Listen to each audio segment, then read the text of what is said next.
I returned to England from my South American ranch in June of 1935, intending a stay of roughly half a year.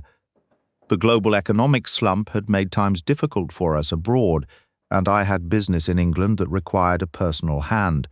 My wife stayed behind to manage the ranch. Naturally, one of my first visits was to my old friend, Hercule Poirot. I found him settled in a very modern London service flat.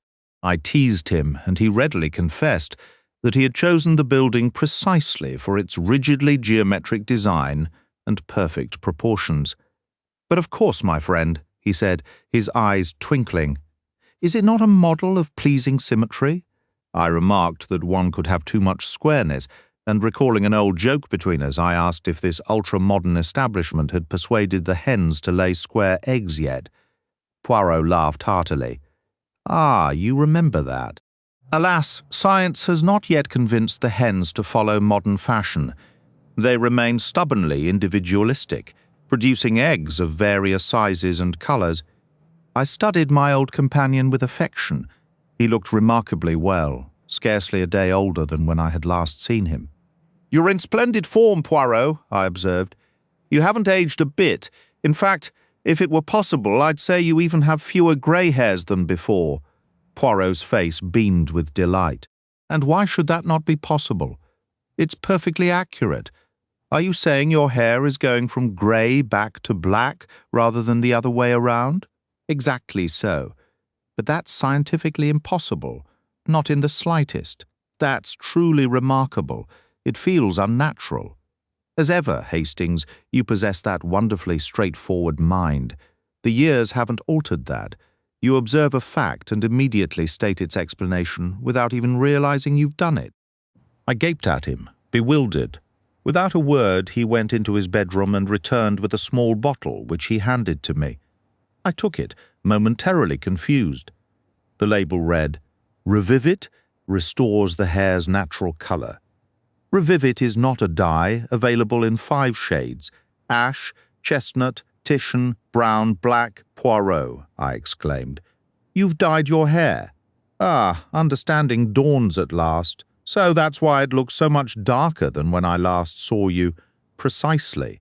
"Good heavens," I said, recovering from my surprise.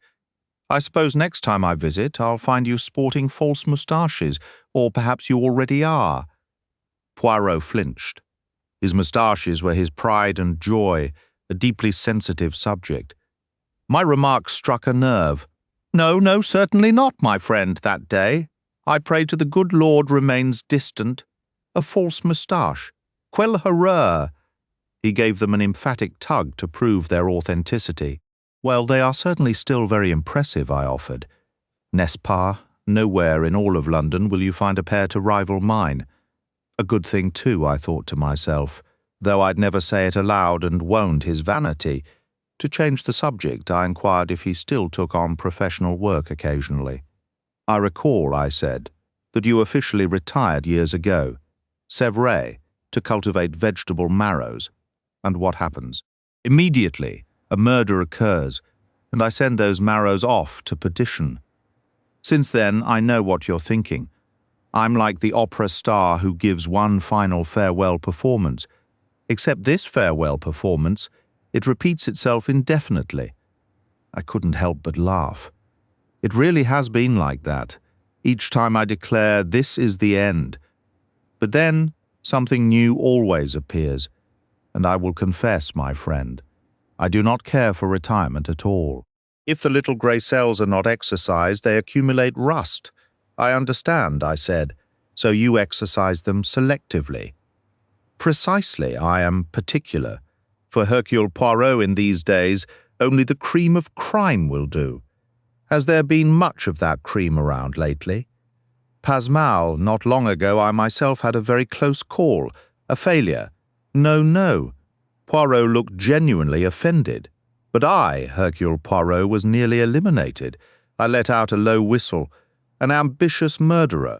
Not so much ambitious as negligent," Poirot corrected, a flicker of remembered irritation crossing his face. "Careless, precisely. But let us speak no more of it.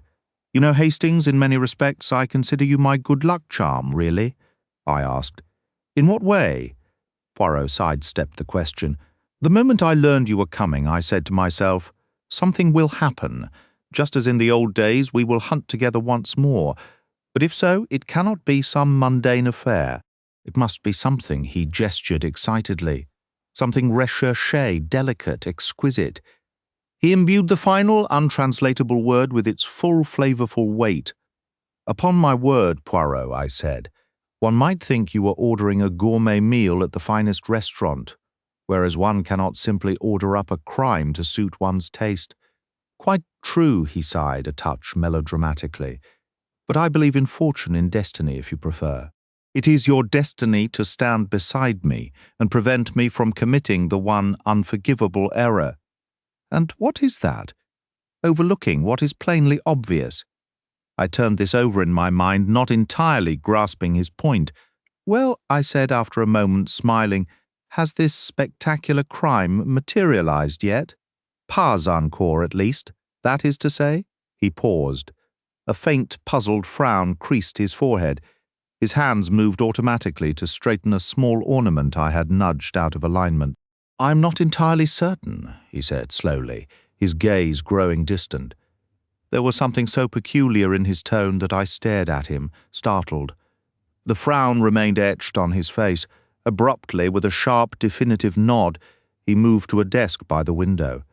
Its contents, as one might expect, were meticulously organized and filed, allowing him to retrieve the desired document instantly. He walked back to me slowly, holding an opened letter. After reading it himself, he handed it to me. Tell me, my friend, he said, what do you make of this? I accepted it with growing curiosity. It was on heavy white stationery, the text in printed block letters. Mr. Hercule Poirot, you consider yourself quite clever, don't you, solving puzzles that baffle our poor, slow-witted British police? Let's see, Mr. Smart Poirot, just how smart you can be. Maybe you'll find this puzzle too difficult. Be alert in Andover on the 21st of the month. Yours truly, A.B.C. I checked the envelope, which was also printed. Postmarked from the West Central London district, Poirot noted as I examined the postmark. Well, what is your judgment? I shrugged, returning it to him. Some lunatic, I imagine. Is that all you have to say? Well, doesn't it strike you as the work of a madman? Yes, my friend, it does. His voice was solemn. I studied him with interest. You're treating this very seriously, Poirot. A madman, my friend, should be taken seriously. A madman is a dangerous creature. True enough, I hadn't fully considered that, but what I meant was, it seems more like a foolish prank. Perhaps some cheerful fool who'd had one too many comment. One too many what? Nothing, just a saying. I meant a man who was drunk. No, I mean a fellow who had overindulged. Thank you, Hastings. I'm familiar with the term tight. As you say, it may be nothing more than that. But you believe it is more? I asked, noting the dissatisfaction in his tone. Poirot shook his head uncertainly, remaining silent. What have you done about it? I pressed. What can be done? I showed it to Inspector Japp. He shared your opinion, a stupid hoax, as he put it. Scotland Yard receives such things daily. I too have had my share. But you take this one seriously, Poirot answered deliberately. There is something about that letter, Hastings, that I do not like. Despite myself, his manner affected me. You think what? He shook his head, took the letter and returned it to the desk. If you truly take it seriously, can't you do something? I asked. Ever the man of action, but what is there to do? The local police have seen the letter, but they also do not take it seriously. There are no fingerprints. There are no local clues to the writer. So it's only your own feeling. Not feeling, Hastings. Feeling is an inadequate word. It is my knowledge, my experience, that tells me something is amiss with that letter. He gestured vaguely, words escaping him, and shook his head again. I may be making a mountain out of a molehill. Regardless, there is nothing to do but wait. Well, the 21st is Friday. If a major robbery occurs near Andover, then... Ah, what a comfort that would be. A comfort, I gaped. The word seemed an odd choice. A robbery might be exciting, but it can hardly be comforting, I objected. Poirot shook his head vigorously. You're mistaken, my friend. You misunderstand. A robbery would be a relief because it would free my mind from the fear of something far worse." "Of what?" "Murder," stated Hercule Poirot. Chapter 2. Not from Captain Hastings' personal narrative. Mr. Alexander Bonaparte Cust stood up from his chair and squinted around the dingy bedroom. His back ached from sitting in a confined posture, and as he straightened to his full height, an observer would have recognized that he was, in fact, a rather tall man. The room felt smaller in the evening gloom, the faded wallpaper holding memories of countless solitary hours. For a moment he paused, listening to the distant hum of city traffic, a sound that usually comforted him, but now seemed oddly menacing. His hunched posture and the way he peered through his spectacles could be misleading. He moved to a familiar overcoat hanging on the door, retrieving a pack of inexpensive cigarettes and a book of matches. After lighting one, he settled back at his table, first checking a train schedule before returning his attention to a typed list of names. With a pen, he placed a small check mark beside one of the early entries. The date was Thursday, June 20th. Chapter 3. Andover. While Poirot's earlier unease about the anonymous letter had struck me, I confess the whole affair had drifted from my thoughts by the time the 21st arrived. The first real reminder came with a visit from our old acquaintance, Chief Inspector Japp of Scotland Yard. The detective greeted me with his usual boisterous enthusiasm. "Well, I'll be," he cried, "if it isn't Captain Hastings back from the untamed frontiers. Feels like old times seeing you here with Monsieur Poirot. You're looking fit, though getting a bit sparse on the crown, aren't we? Happens to the best of us. I'm no different myself." I flinched inwardly. I was convinced the meticulous way I combed my hair concealed any such thinning quite effectively. But subtlety was never Japp's strong suit where I was concerned, so I managed to smile and agreed that time spares no one. "Except for Monsieur Poirot here," Japp went on. "He's a walking advertisement for hair oil. That moustache is more magnificent than ever. Stepping into the spotlight in his retirement, too. Tangled up in every fashionable case these days. Train dramas, aerial puzzles, society scandals. The man is absolutely ubiquitous. Never been more famous than since he supposedly quit. I have explained to Hastings that I am like the aging opera star who insists on one final curtain call," Poirot said with a faint smile. "You'll probably end up investigating your own demise," Japp chuckled, clearly amused by his own idea. "Now there's a plot for a novel. That task would fall to Hastings," Poirot replied, his eyes twinkling in my direction. Japp roared with laughter. "Ha! That would be a fine joke, wouldn't it?" I failed to grasp why the notion was so hilarious, and in any event I found the humour in rather poor taste. Poirot, dear fellow, is advancing in years. Jests about his mortality could hardly be pleasant for him. Perhaps my expression betrayed my discomfort, because Japp swiftly changed the subject. "So, have you heard about this anonymous letter business?" "I showed it to Hastings recently," my friend answered. "Ah, yes," I said, recollection dawning. It had completely slipped my mind. What was the specific date mentioned again? "The 21st, Japp stated. "That's actually why I stopped by. Yesterday was the 21st, and just on a whim, I telephoned the Andover station last night. A complete false alarm. Nothing of note occurred. A single shop window broken by a child throwing stones and a pair of drunks causing a minor disturbance. So for once our Belgian friend here was chasing shadows. I must admit to feeling considerable relief." Poirot acknowledged. "You really had worked yourself into a state over it, hadn't you?" Japp said almost fondly. "Good heavens, we receive piles of such letters every week. Bored individuals with too much time and not enough sense sit down and scribble them. No real malice intended, just a bit of cheap excitement." "I have indeed been foolish to accord it such weight," Poirot conceded. "It is the proverbial hornet's nest into which I have thrust my nose. You're mixing your metaphors, mares and wasps," Japp corrected cheerfully. "I beg your pardon? Never mind, just an old saying. Well, duty calls. I've a small matter to attend to nearby, some recovered stolen jewellery." Thought I'd pop in on the way and ease your mind. No point letting those famous grey cells overheat for nothing." With another hearty laugh, Japp took his leave. "He does not alter greatly, our good Japp, does he?" Poirot mused once we were alone.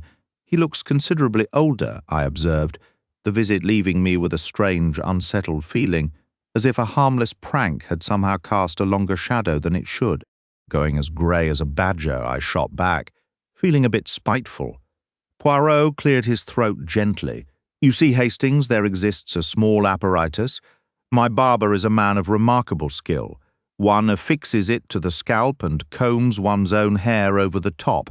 It is not a wig, you understand, but rather—" "Poirot," I bellowed, "let me be perfectly clear. I want absolutely nothing to do with the ridiculous contraptions dreamed up by your infernal hairdresser. What, pray tell, is wrong with the top of my head?" "Nothing at all, absolutely nothing. It's not as if I'm going bald." "Certainly not. Perish the thought. The intense heat abroad naturally causes some hair to shed. I intend to acquire an excellent hair tonic. Précisément. And anyway, what concern is it of Japp's? He always was an obnoxious sort, utterly devoid of humour. The type of man who would chuckle if someone pulled a chair away just as another man was sitting down. A great many people would find that amusing. It's completely idiotic. From the perspective of the gentleman about to be seated, I quite agree."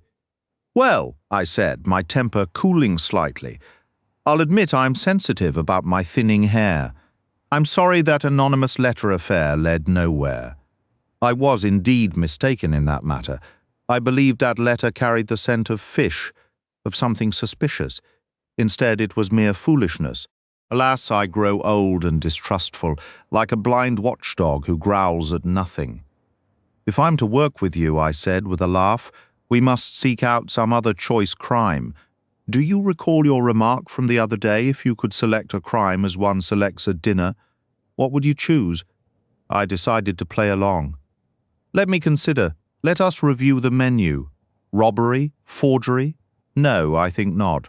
Rather too bland. It must be murder, a robust, red-blooded murder, with all the proper accompaniments, naturally." "Of course. The hors d'oeuvre? Who should the victim be, man or woman?" "A man, I think. Someone important, an American millionaire, a prime minister, a newspaper magnate. The scene of the crime? Well, what's wrong with the classic library? Nothing matches it for atmosphere. As for the weapon, it might be an oddly shaped dagger, or perhaps a blunt instrument, a carved stone idol." Poirot sighed softly. "Or naturally," I continued, "there's poison, but that always feels so clinical, or a revolver shot echoing through the night. Then there must be a beautiful girl or two." "With auburn hair," my friend murmured. I ignored his old jest. "One of the beautiful girls, of course, must be wrongly suspected, and there's some misunderstanding between her and the young hero. And then, of course, we need other suspects, an older woman, dark and dangerous, and a friend or rival of the deceased, and a quiet secretary, a dark horse and a hearty fellow with a bluff manner, and a couple of discharged servants, or perhaps gamekeepers, and a rather foolish detective, rather like Japp. And, well, that covers it. So that is your idea of the perfect case, eh? I gather you don't approve." Poirot looked at me with a touch of sadness. "You have just provided a very neat summary of nearly every detective story ever written." "All right, then," I said. "What would you order?" Poirot closed his eyes and leaned back in his chair, his voice becoming a soft purr. "A very simple crime. A crime without complications. A crime of quiet domestic life, utterly unemotional. Very intimate. How can a crime be intimate?" "Imagine," Poirot murmured, "that 4 people sit down to a game of bridge and a 5th. The odd man out sits in a chair by the fireplace. At the end of the evening, the man by the fire is discovered dead. One of the 4, while acting as dummy, has risen, gone over and killed him. So intent are the other 3 on the play of the hand that they notice nothing. Ah, there is a crime for you. Which of the 4 was it?" "Well," I said, unimpressed, "I can't see any excitement in that." Poirot gave me a look of mild reproach. No, because there are no curiously twisted daggers, no blackmail, no stolen emerald that is the eye of a forgotten god, no untraceable eastern poisons. You, my friend, possess the melodramatic soul. You'd prefer not just a single murder, but a whole string of them, he observed. I'll admit, I replied, a second murder in a story usually livens things up considerably, when the killing happens right at the start. And you're forced to chase down everyone's alibi until the final pages. Well, it can become a bit of a slog. The telephone's ring interrupted us, and Poirot stood to answer. "Hello?" he said. "Hello?" "Yes, this is Hercule Poirot speaking." He listened for a minute, and I watched his expression shift. His responses were brief and fragmented. "But yes, certainly, of course we will come. Naturally. It may be as you suggest. Yes, I will bring it until soon then." Hanging up, he crossed the room toward me. That was Inspector Japp Hastings. Oh, he had just returned to Scotland Yard. There was a message from Andover, I exclaimed, a spark of excitement igniting. Poirot's voice was measured. An elderly woman named Ascher, who operated a small tobacco and newsagent shop, has been found murdered. I confess my enthusiasm dimmed slightly. The mention of Andover had quickened my pulse, but this news felt ordinary. The murder of an old shopkeeper seemed grim and mundane, lacking the bizarre flair I had come to associate with our cases. Poirot continued in that same deliberate tone. "The Andover police believe they have identified the likely culprit." Another pang of disappointment hit me. It appeared the woman had been on poor terms with her husband. The man was a drinker with a nasty reputation, having threatened her life on multiple occasions. However, Poirot went on, in light of recent events, the local authorities wish to re-examine the anonymous letter I received. I informed them you and I would travel to Andover immediately. My spirits lifted a touch. Despite the sordid nature of the crime, it was a crime, and it had been too long since I'd been involved in such matters. I barely registered Poirot's next words, though they would later return to me with profound meaning. "This is the beginning," Hercule Poirot stated quietly. "We were met in Andover by Inspector Glenn, a tall, fair-haired man with an agreeable demeanour. To be concise, here are the established facts. The crime was discovered by Police Constable Dover around 1 in the morning. During his rounds, he found the shop door unsecured. Upon entering, his torch beam eventually revealed the old woman's body crumpled behind the counter. The police surgeon determined she had been felled by a massive blow to the back of the head, likely while reaching for a packet of cigarettes on the shelf behind her. Death was estimated to have occurred roughly 7 to 9 hours prior. "We've managed to narrow the window a bit further," Inspector Glenn explained. "A customer purchased tobacco at 5:30. Another man entered at 5 minutes past 6, finding the shop seemingly empty. That places the time between 5:30 and 6:05. We haven't yet located anyone who spotted this fellow Ascher in the area, but it's early days. He was at the 3 Crowns pub by 9 o'clock, thoroughly intoxicated. Once we pick him up, he'll be held on suspicion." "Not a pleasant character, Inspector?" Poirot inquired. "A thoroughly unpleasant piece of work," Glenn confirmed. "He didn't live with his wife?" "No, they separated years ago. Ascher is German. He worked as a waiter once, but drink got the better of him and he became unemployable. His wife went into domestic service. Her last position was as cook and housekeeper for an elderly lady, a Miss Rose. She gave him an allowance from her wages, but he was constantly getting drunk and causing scenes wherever she was employed, showing up to make trouble. That's what led her to accept the position with Miss Rose at the Grange, a country house 3 miles outside of Andover. It was a way to put some distance between them, making it harder for him to bother her. After Miss Rose passed away, she left Mrs. Ascher a modest sum of money, which she used to start her little tobacco and newsagent shop, a very small operation, just selling inexpensive cigarettes and a few newspapers. She barely scraped by. Ascher would still show up from time to time, shouting and causing a scene, and she'd usually give him a little money just to make him leave. She even agreed to a regular allowance of 15 shillings a week. Poirot inquired if they had any children. The inspector said no, but mentioned a niece who worked in domestic service near Overton, describing her as a very respectable and reliable young woman. When asked if Ascher had threatened his wife, the inspector confirmed it. "Absolutely," he said. "When he was drinking, he was a nightmare, yelling, cursing, and swearing he'd smash her head in. Mrs. Ascher had a difficult life." He added that she was nearly 60, a hard-working and respectable woman. Poirot asked gravely if the inspector believed Ascher was the culprit. The officer responded cautiously, saying it was too soon to be certain, but that he was very interested in hearing Franz Ascher's account of his whereabouts the previous evening. A solid alibi would clear him. The lack of one would be telling. He noted that nothing had been taken from the shop. The money in the register was untouched, ruling out robbery. The most logical theory was that Ascher, in a drunken rage, had gone to the shop, argued with his wife, and finally struck the fatal blow. Yet the inspector confessed that strange letter Poirot had received was bothering him. He wondered if it could possibly have come from Ascher himself and asked to see it again. After studying it, he shook his head. "It doesn't sound like him," he mused. "I doubt Ascher would refer to our British police, unless he was trying to be clever, and I don't think he's that sharp. The man is a physical wreck. His hands shake too much to print letters this neatly. Besides, the notepaper and ink are of good quality." The mention of the 21st of the month in the letter struck him as particularly odd. It could be a coincidence, he admitted, but he didn't like coincidences that were quite so convenient. He fell silent for a moment, a deep frown on his face. A.B.C. Who in the world could A.B.C. be? We'll have to see if the niece, Mary Drower, can shed any light. It's a strange case. Honestly, if not for this letter, I'd be ready to bet everything on Franz Ascher.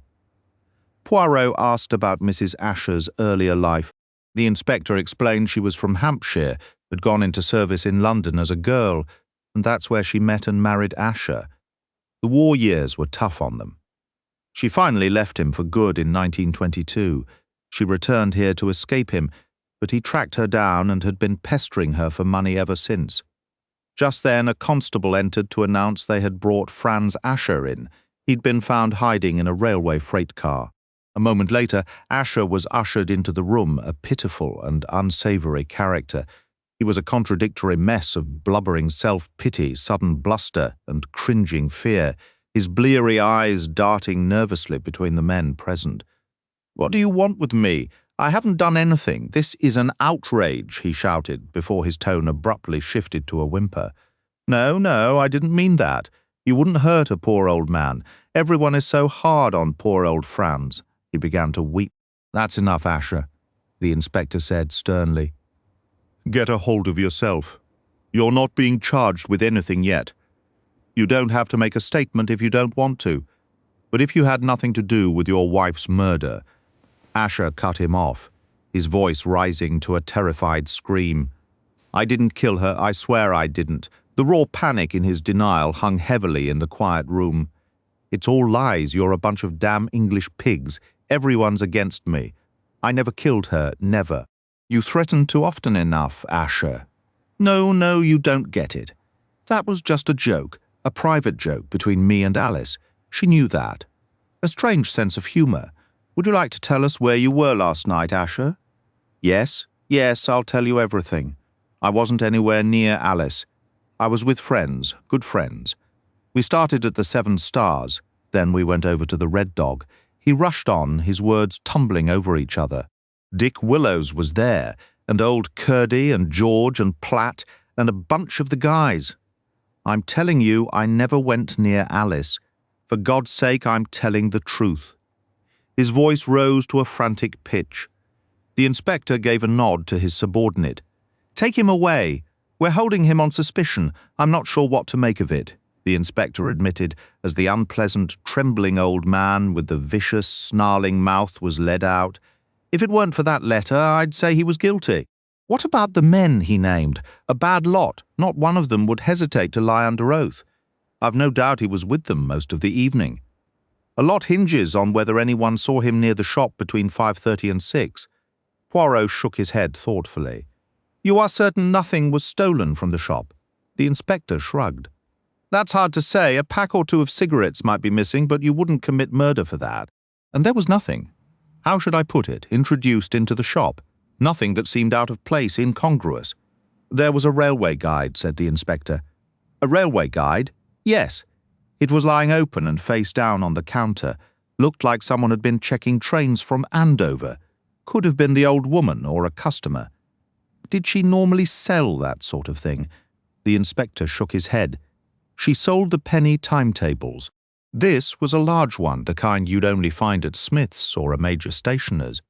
A gleam appeared in Poirot's eyes. He leaned forward. A similar light dawned in the inspector's own expression. A railway guide, you say? A Bradshaw or an A.B.C. By God, he said, it was an A.B.C. I believe my serious interest in the case truly began with that first mention of the A.B.C. railway guide. Until that moment I hadn't been able to muster much enthusiasm. This grim murder of an elderly shopkeeper in a back alley seemed so typical of the crime splashed across the daily papers that it failed to feel significant. In my own mind I had dismissed the anonymous letter with its reference to the 21st as mere chance. I felt reasonably certain Mrs. Ascher had fallen victim to her drunken, brutal husband.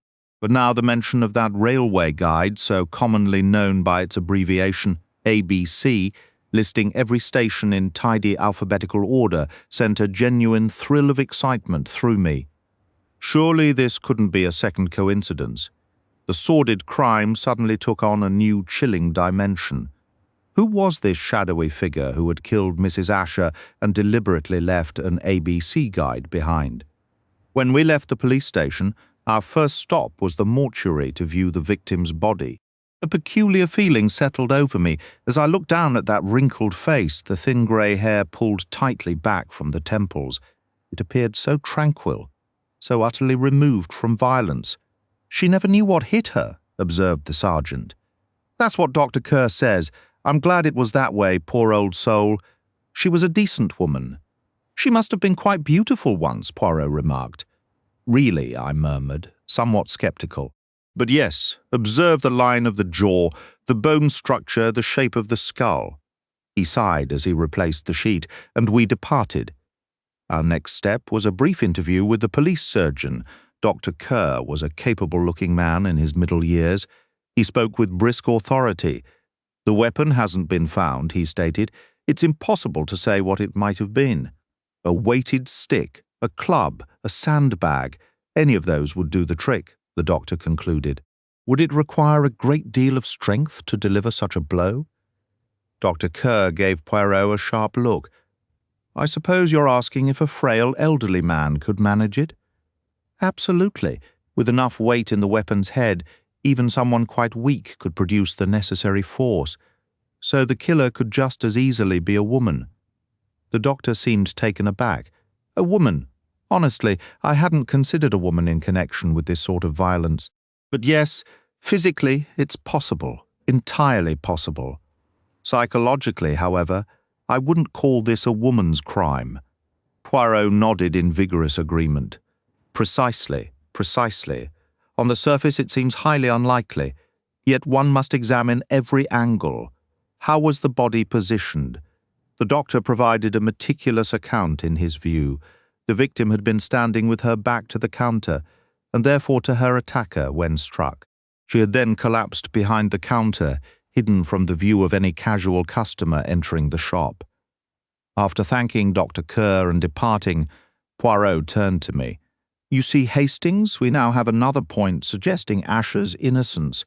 If he had been there arguing with her, threatening her, she would have been facing him across the counter. Instead, her back was to her assailant.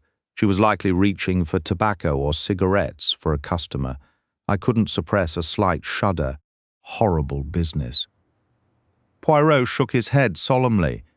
Poor woman, he murmured. Then, checking his watch, he added, Overton isn't far, I think.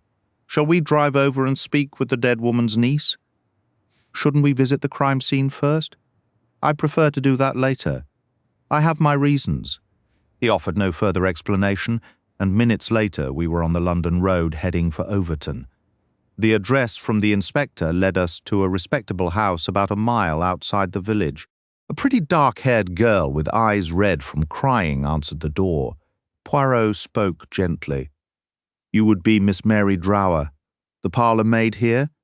"Yes, sir, that's right. I'm Mary.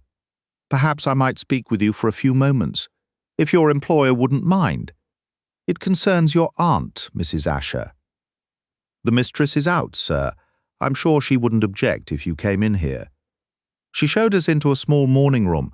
Poirot took a chair by the window, studying her face intently. "You've heard about your aunt's death, of course." The girl nodded, fresh tears welling. "This morning, sir, the police came. Oh, it's terrible, poor auntie. She had such a hard life, and now this, it's just too awful. Did the police suggest you return to Andover?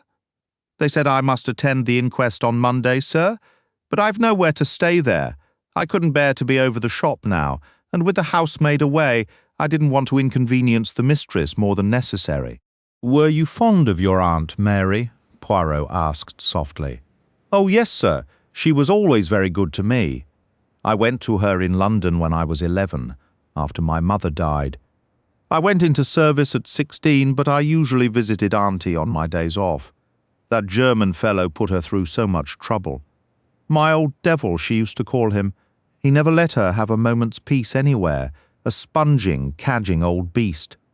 She spoke with fierce emotion. "Did your aunt ever consider legal action to free herself from this persecution?"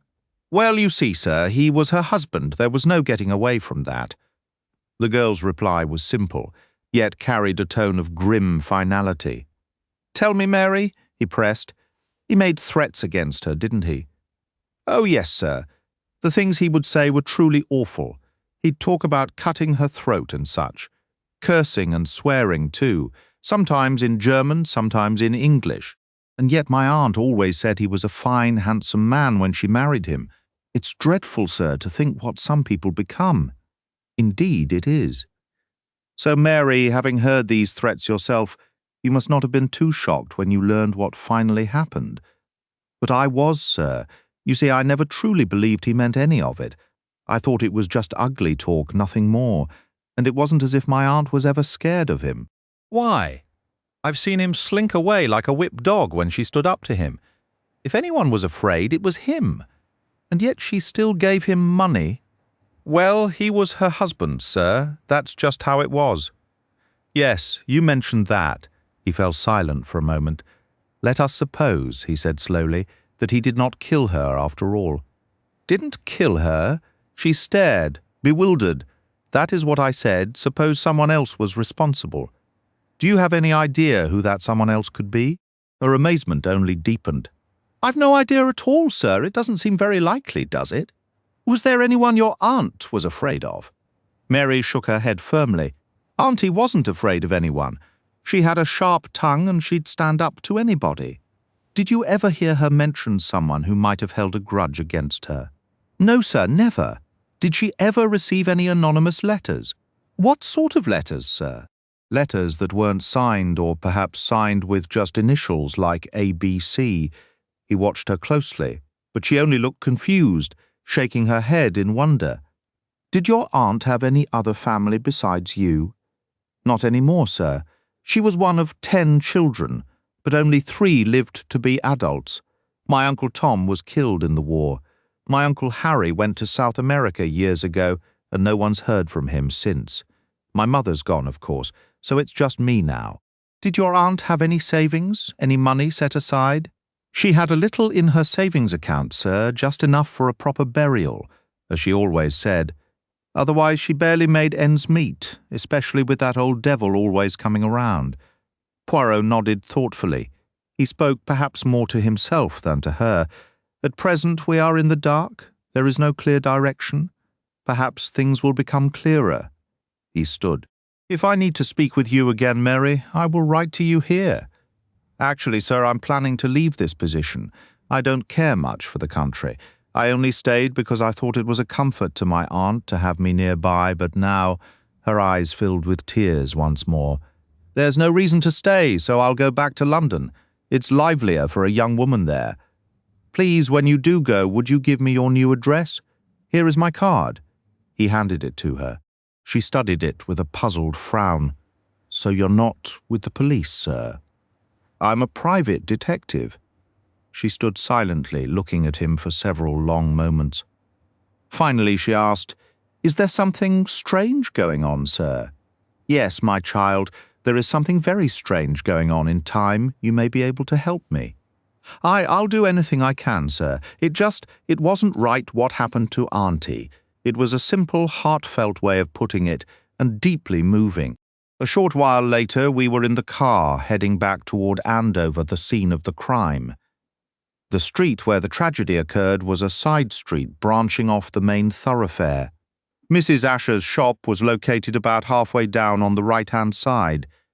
As we turned onto the street, Poirot checked his watch, and I understood why he had delayed our visit until this hour. It was just 5:30. He had wanted to recreate the previous evening's conditions as closely as possible. Yet if that was his aim, the attempt was futile. The road before us bore little resemblance to its state on that fateful night. Lined with a mix of small shops and modest houses, the scene was now one of ordinary daytime calm. I estimated that on a typical day, a steady stream of people would move along this street, primarily working-class folks, with plenty of children playing on the sidewalks and in the roadway. Right now, however, a dense crowd had gathered, all staring intently at one specific building. It didn't take a genius to figure out which one.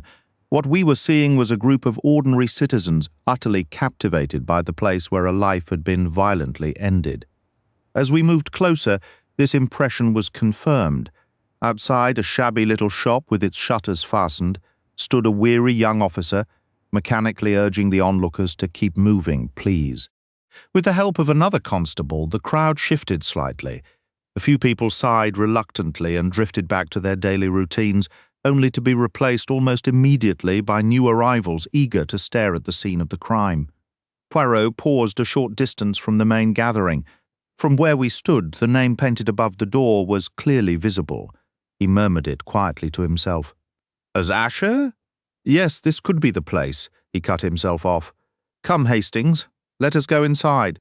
I was more than willing. We edged through the crowd and approached the young policeman. Poirot presented the authorization Inspector Japp had provided.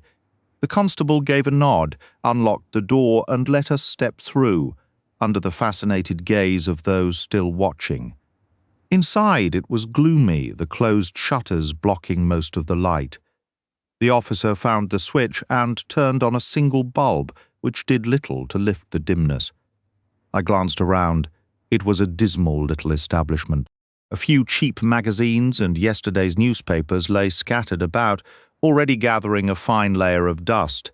Behind the counter, shelves reached to the ceiling, crammed with tobacco tins and cigarette packets. There were also a couple of glass jars holding peppermint candies and barley sugar. A perfectly ordinary corner shop, one of thousands just like it. The constable, speaking in a slow rural accent, began describing the scene. "She was found down behind the counter here, sir. The doctor said she probably never saw it coming. Looks like she might have been reaching for something on one of the higher shelves." "Was she holding anything?" Poirot asked. "No, sir, but there was an open packet of Player's cigarettes on the floor beside her." Poirot nodded, his eyes methodically scanning the cramped space, absorbing every detail. "And the railway timetable, where was it?" "Right here on the counter, sir." The constable indicated the spot. Lying face down, open to the page for Andover. Could mean the fellow was checking train times to London. If that's so, maybe he wasn't from Andover at all. Then again, the timetable might have been left by someone else entirely, someone with no connection to the murder. "Just forgot it, perhaps?" I suggested, checking for fingerprints. The constable shook his head. "The whole place was gone over right away, sir. No clear prints. None on the counter itself." Poirot pressed. "Too many, sir. All smudged and overlapped. Were any of them Mrs. Ascher's?" "Too early to tell, sir." Poirot accepted this, then inquired if the deceased had lived above the shop. "Yes, sir, just through that rear door. "You'll pardon me if I don't accompany you. I'm required to remain here." We passed through the doorway into a tiny combined sitting room and kitchen. It was tidy but bleak, with very sparse furniture. On the mantelpiece stood a few photographs. I went over to look, and Poirot joined me. There were 3 pictures in total. One was an inexpensive studio portrait of the young woman we had met that afternoon, Mary Drower. She was dressed in her best, wearing that stiff, awkward smile so common in formal photos, the kind of expression that always makes a candid snapshot seem more genuine. The second photograph was a pricier sort, an artfully soft-focus portrait of an elderly woman with snow-white hair, her neck encircled by a tall fur collar. I surmised this was likely Miss Rose, whose modest bequest had allowed Mrs. Ascher to open her shop. The third was a very old faded image, yellowed with age, showing a young couple in somewhat dated attire standing arm in arm. The man sported a boutonniere, and the whole scene had an air of forgotten celebration. "A wedding portrait, I expect," Poirot remarked. "Observe, Hastings, did I not tell you she had once been a striking woman?" He was correct. Despite the antiquated hairstyle and peculiar clothing, nothing could disguise the girl's handsome features and spirited posture in that picture. I studied the man beside her closely. It was nearly impossible to connect this dapper, upright young fellow with the shabby, leering drunkard I knew as Ascher. Remembering his dissipated face and the dead woman's weary one, I felt a chill at time's relentless march. A staircase from the parlour led to 2 rooms above. One was bare and empty, the other had clearly been her bedroom. Searched by the police, it remained untouched, a couple of threadbare blankets on the bed, a drawer of meticulously mended undergarments, another with handwritten recipes, a paperback novel called The Green Oasis, a pair of new stockings, pathetically bright and cheap, 2 ceramic ornaments, a badly chipped Dresden shepherd, and a blue and yellow spotted dog, a black raincoat and a wool sweater hanging from pegs. Such were the total earthly belongings of Alice Ascher. Any personal papers had been removed by the authorities. "Pauvre femme," Poirot murmured softly. "Come, Hastings, there is nothing more for us here." Back on the street, he paused briefly before crossing to the greengrocer's shop, almost directly opposite. Most of its wares were displayed outside. In a low tone, he gave me quick instructions, then entered alone. After a moment I followed. He was in the midst of purchasing a lettuce.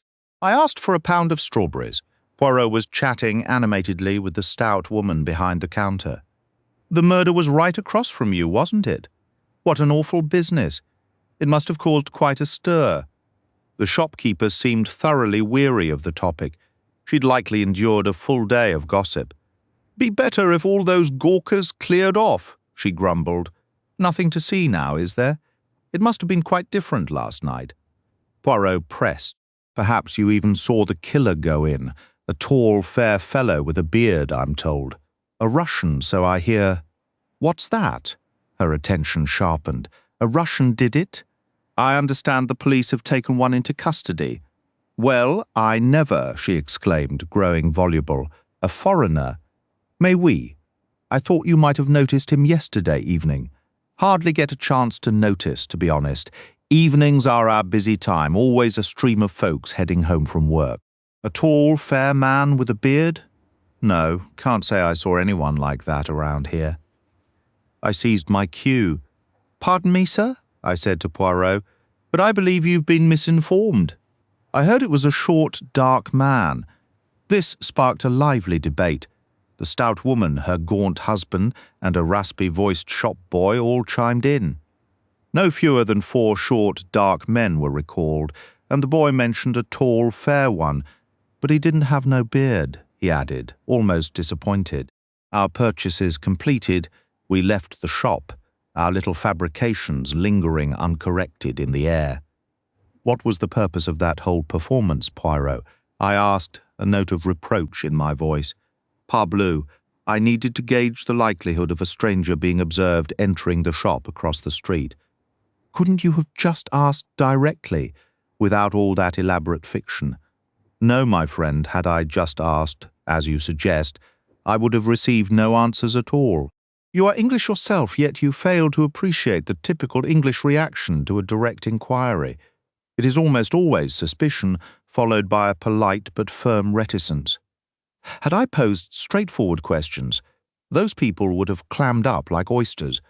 But by making an outlandish statement and through your own contradiction of it, tongues were immediately loosened. We also learned that the time in question was a busy period, meaning most people were focused on their own affairs, with a fair number passing on the sidewalk. Our murderer chose his moment well, Hastings. He paused, then added with a tone of deep disappointment, "Have you no common sense whatsoever, Hastings? I told you to make some purchase or other, and you deliberately selected strawberries. They are already beginning to seep through the bag and threaten your suit." I looked down with dismay to see he was right. Hastily, I handed the strawberries to a nearby small boy, who looked both astonished and vaguely distrustful.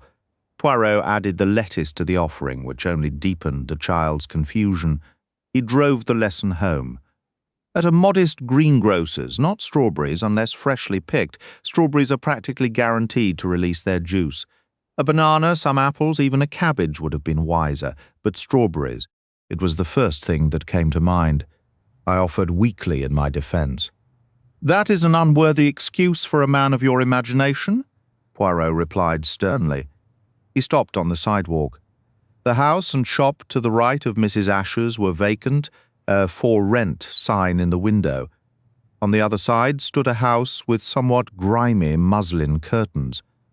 Poirot approached this door, and finding no bell, delivered a series of sharp, rhythmic knocks. After a delay, the door was opened by a rather grubby child whose nose was in need of a handkerchief. "Good evening," said Poirot. "Is your mother at home?" "What?" said the child, staring at us with distinct disfavour and deep suspicion. "Your mother," Poirot repeated patiently. This took a good 12 seconds to process before the child turned and bellowed up the stairs. "Mum, you're wanted," before retreating into the dim interior.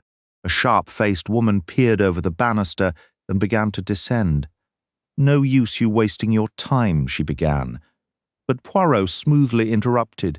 He removed his hat with a flourish and gave a magnificent bow. "Good evening, madam. I represent the Evening Flicker. I wish to offer you a fee of £5 for a brief article about your late neighbour, Mrs. Ascher." The irritated words died on her lips. The woman came down the rest of the stairs, smoothing her hair and adjusting her skirt. "Come inside, please, right in here. Won't you have a seat, sir?" The tiny room was oppressively crowded with a bulky faux Jacobean furniture set, but we managed to squeeze onto a hard-seated sofa. "You must excuse me," the woman said. "I'm sure I'm sorry for speaking so sharply, but you'd hardly believe the nonsense one has to endure, people coming round selling this, that and the other, from vacuum cleaners to stockings to lavender sachets, all so plausible and polite. They get your name right too. It's always Mrs. Fowler this and Mrs. Fowler that." Seizing adroitly on the name, Poirot said, "Well, Mrs. Fowler, I do hope you'll agree to my proposal." "I don't know, I'm sure," she said, the vision of £5 clearly hanging before her eyes. "I knew Mrs. Ascher, of course, but as for writing anything—" Poirot hastily reassured her that no writing would be required on her part. He intended to draw the facts from her, and the interview would be recorded. Feeling encouraged, Mrs. Fowler eagerly launched into memories, speculation, and second-hand stories. Mrs. Ascher kept to herself, she explained. Not what you'd call particularly friendly, but then again, she'd endured plenty of hardship. Poor woman, everyone knew that. And honestly, Franz Ascher should have been locked away years ago. Not that Mrs. Ascher was scared of him. She could be a real firebrand when provoked. She gave as good as she got any day of the week. But there you have it. You can push your luck only so many times.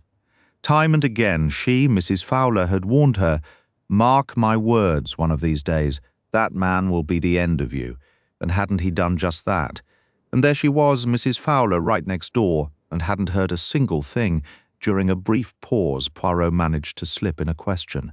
Had Mrs. Ascher ever received any strange letters without a proper signature? Maybe just something like A.B.C.? Regretfully, Mrs. Fowler said no. I know the sort you mean, anonymous letters, they call them, usually full of language you'd blush to say out loud.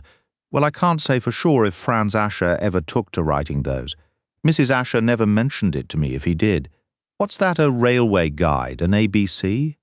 No, I never saw anything like that around, and I'm certain if Mrs. Ascher had been sent one, I'd have heard all about it. I tell you, I nearly fell over when I heard about this whole mess. It was my daughter Edie who came to me. Mum, she says, there are so many policemen next door. Gave me quite a shock, it did. Well, I said, once I heard the details, it just goes to show she never should have been alone in that house. That niece of hers ought to have stayed with her. A drunken man can turn into a ravenous wolf, I said, and in my opinion that old devil of a husband is nothing less than a wild animal. I warned her, I said many times, and now my words have come true. He'll finish you off, I told her, and he did finish her off. You can't properly judge what a man will do when he's drunk, and this murder proves it, she finished with a heavy sigh. Nobody actually saw this man Ascher enter the shop, I understand, said Poirot. Mrs. Fowler sniffed dismissively. Naturally, he wasn't going to make himself obvious, she replied. How Mr. Ascher had managed to get there without being noticed. She didn't bother to clarify. She agreed there was no back entrance to the house and that Ascher was quite recognizable around the neighborhood. But he didn't want to hang for it, so he kept himself well hidden. Poirot kept the conversation going a little while longer, but once it became clear Mrs.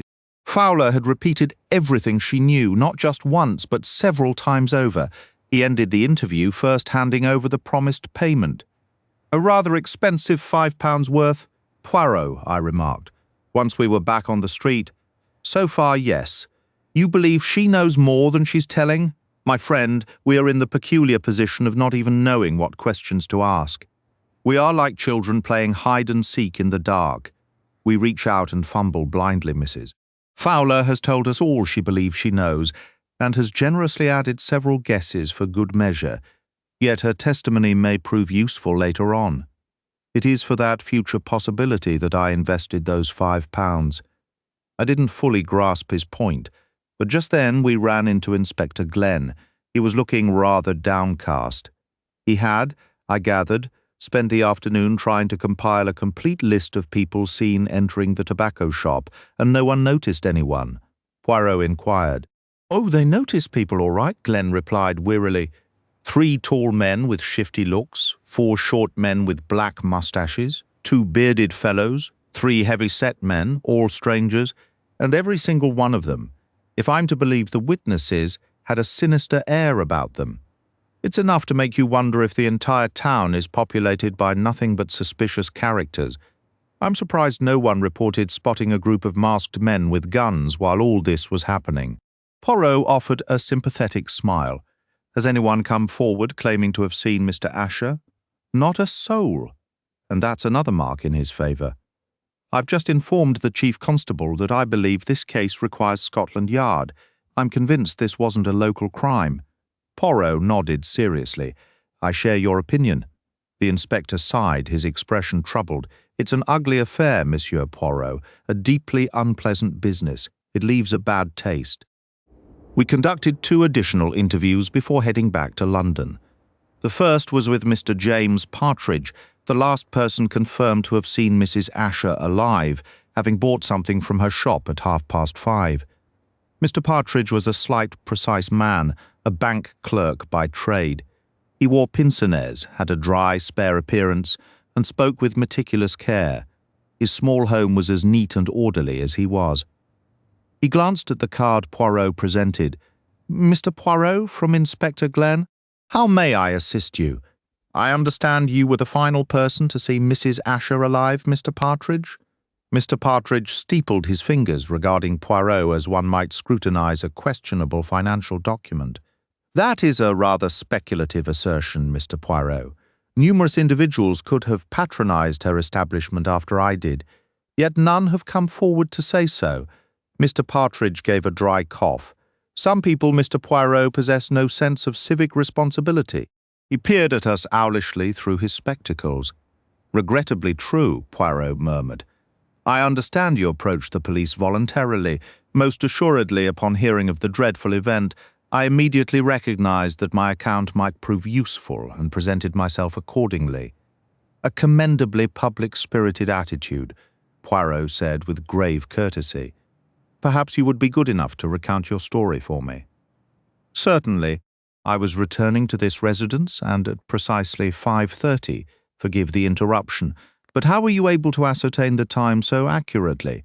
Mr. Partridge seemed slightly vexed by the query. The church clock chimed. I consulted my watch and discovered it was running a minute slow. That occurred immediately before I entered Mrs. Ascher's shop. Were you a regular customer there? Reasonably often. It was on my route home. I customarily purchased 2 ounces of John Cotton mild tobacco approximately once or twice a week. Did you know Mrs. Ascher personally? Were you aware of her circumstances or her background? Not in the slightest. Beyond completing my purchase and occasionally commenting on the weather, I never conversed with her.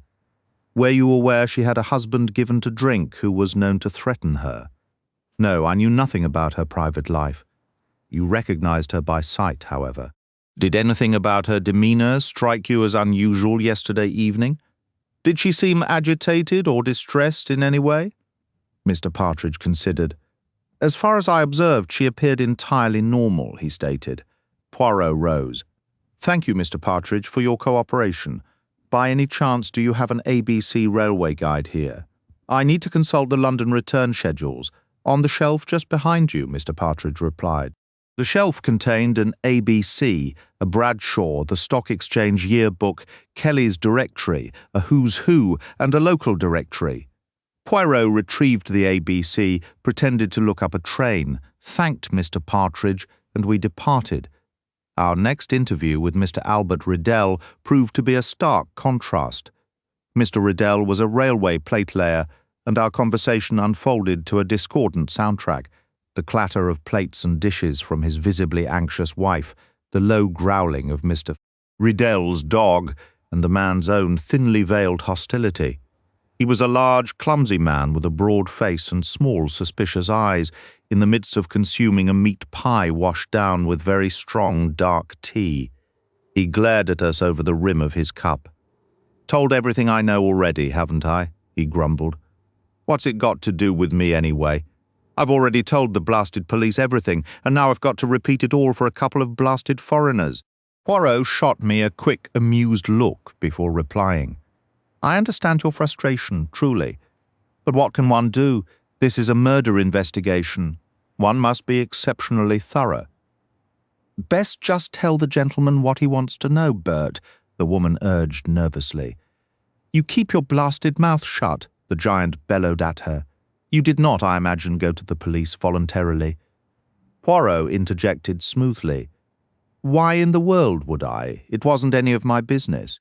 A matter of perspective, Poirot said with a dismissive shrug. A murder occurs, the police naturally wish to know who was in the shop. Personally, I believe it would have appeared more straightforward, shall we say, had you come forward on your own? I've got my own work to do. Doesn't mean I wouldn't have come forward in my own time. Yet as it happened, your name was given to the police as someone seen entering Mrs. Ascher's shop. They were compelled to seek you out. Were they satisfied with your explanation? Why wouldn't they be? Bert demanded, his tone aggressive. Poirot offered only another slight shrug. What are you implying, mister? Nobody has anything on me. Everyone knows who finished off the old woman, that no good husband of hers. But he was not on the street that evening. You were?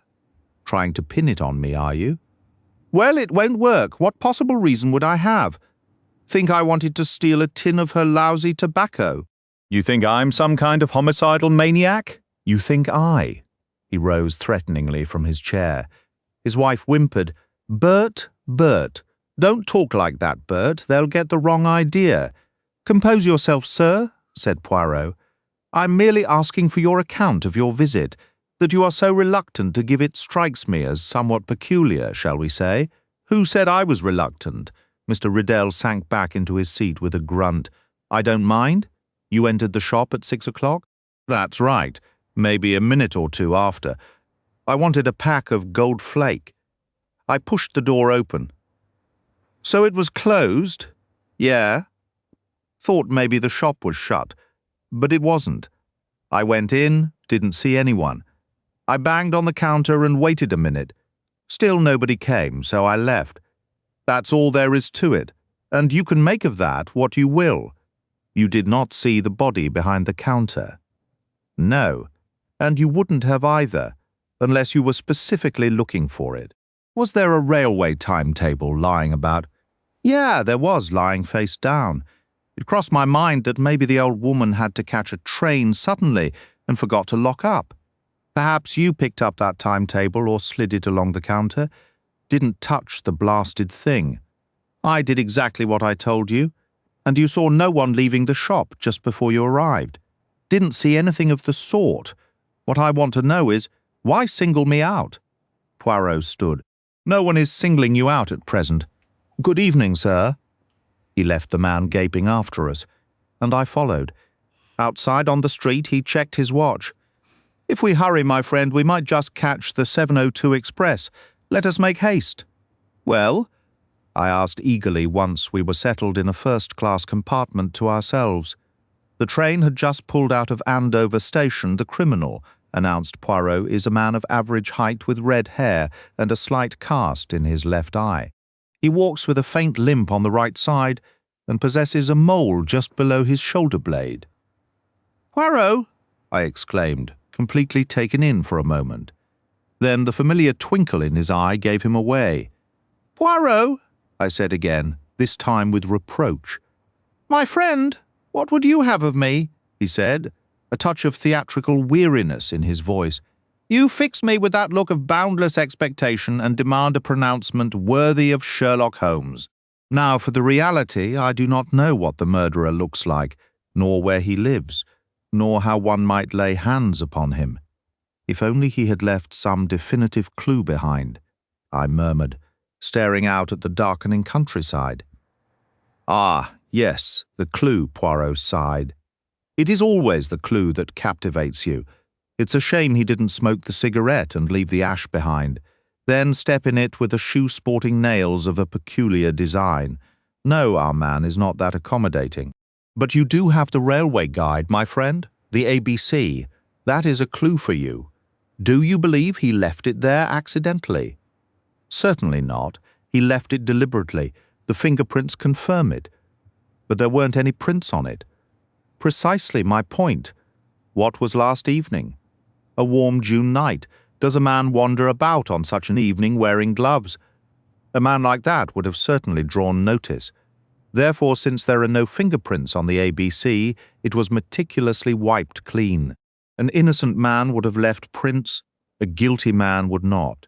So our murderer placed it there with intention, but for all that, it remains a clue that A.B.C. was purchased by someone.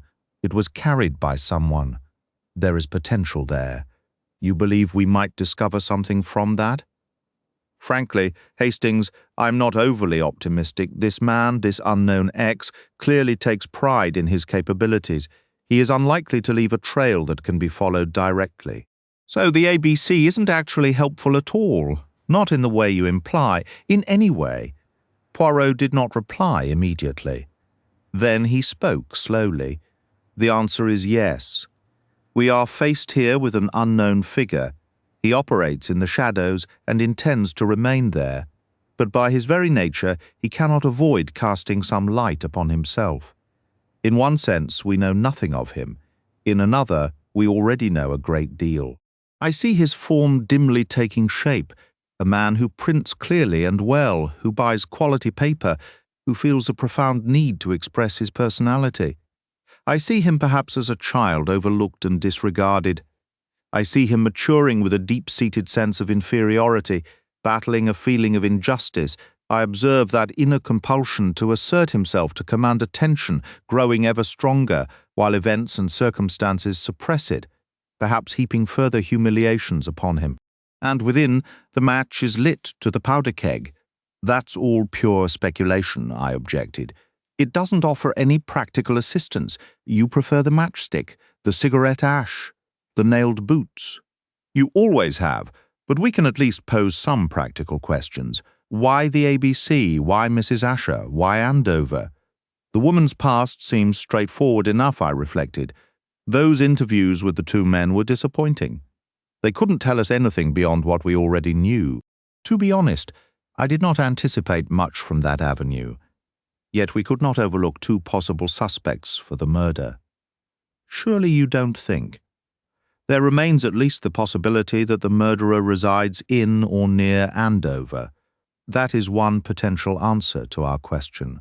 Why Andover? Well, here were two men known to have been in the shop at the necessary time. Either could be the murderer, and as yet nothing eliminates one or the other from that possibility.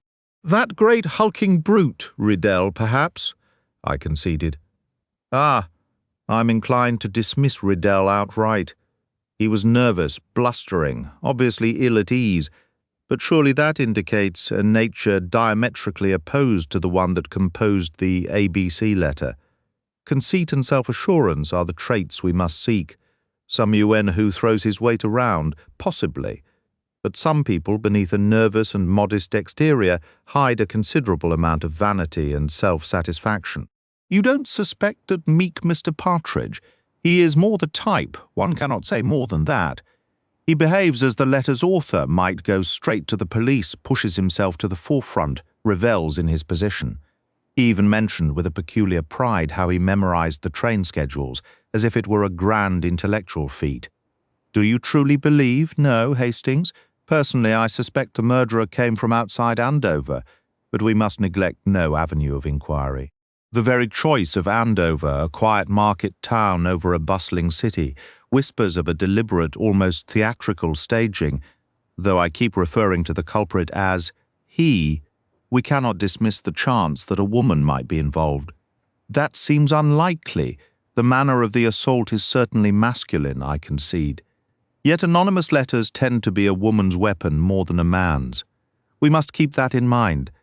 I fell quiet for a moment before asking, "So what is our next step?" "My ever-enthusiastic Hastings," Poirot replied with a faint smile. "What indeed should we do?" The answer, for now, is nothing. Nothing? I could not hide my sharp disappointment. Am I a magician? A sorcerer? What exactly would you have me do? Turning it over, I found it hard to propose a concrete plan, yet I felt certain we must act and not let time slip away. I suggested, there is the railway guide, the notepaper, the envelope. Naturally, all those avenues are being pursued. The police possess every resource for such an investigation. If there is anything to be found along those lines, rest assured they will find it.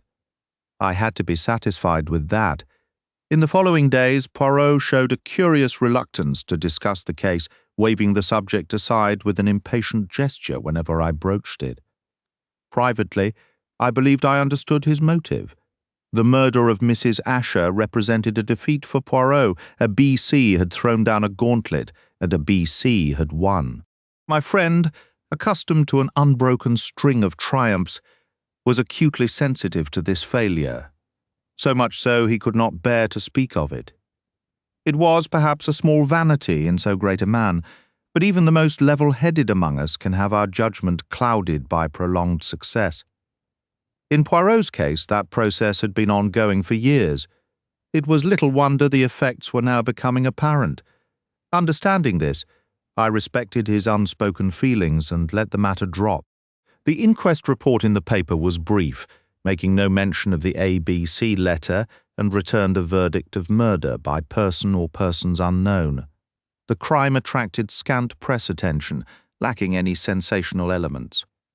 The murder of an elderly woman in a back street was soon overshadowed by more thrilling news. Truthfully, the affair began to fade from my own mind as well, partly because I disliked associating Poirot with any sort of failure. Then, on July 25th, it was violently revived.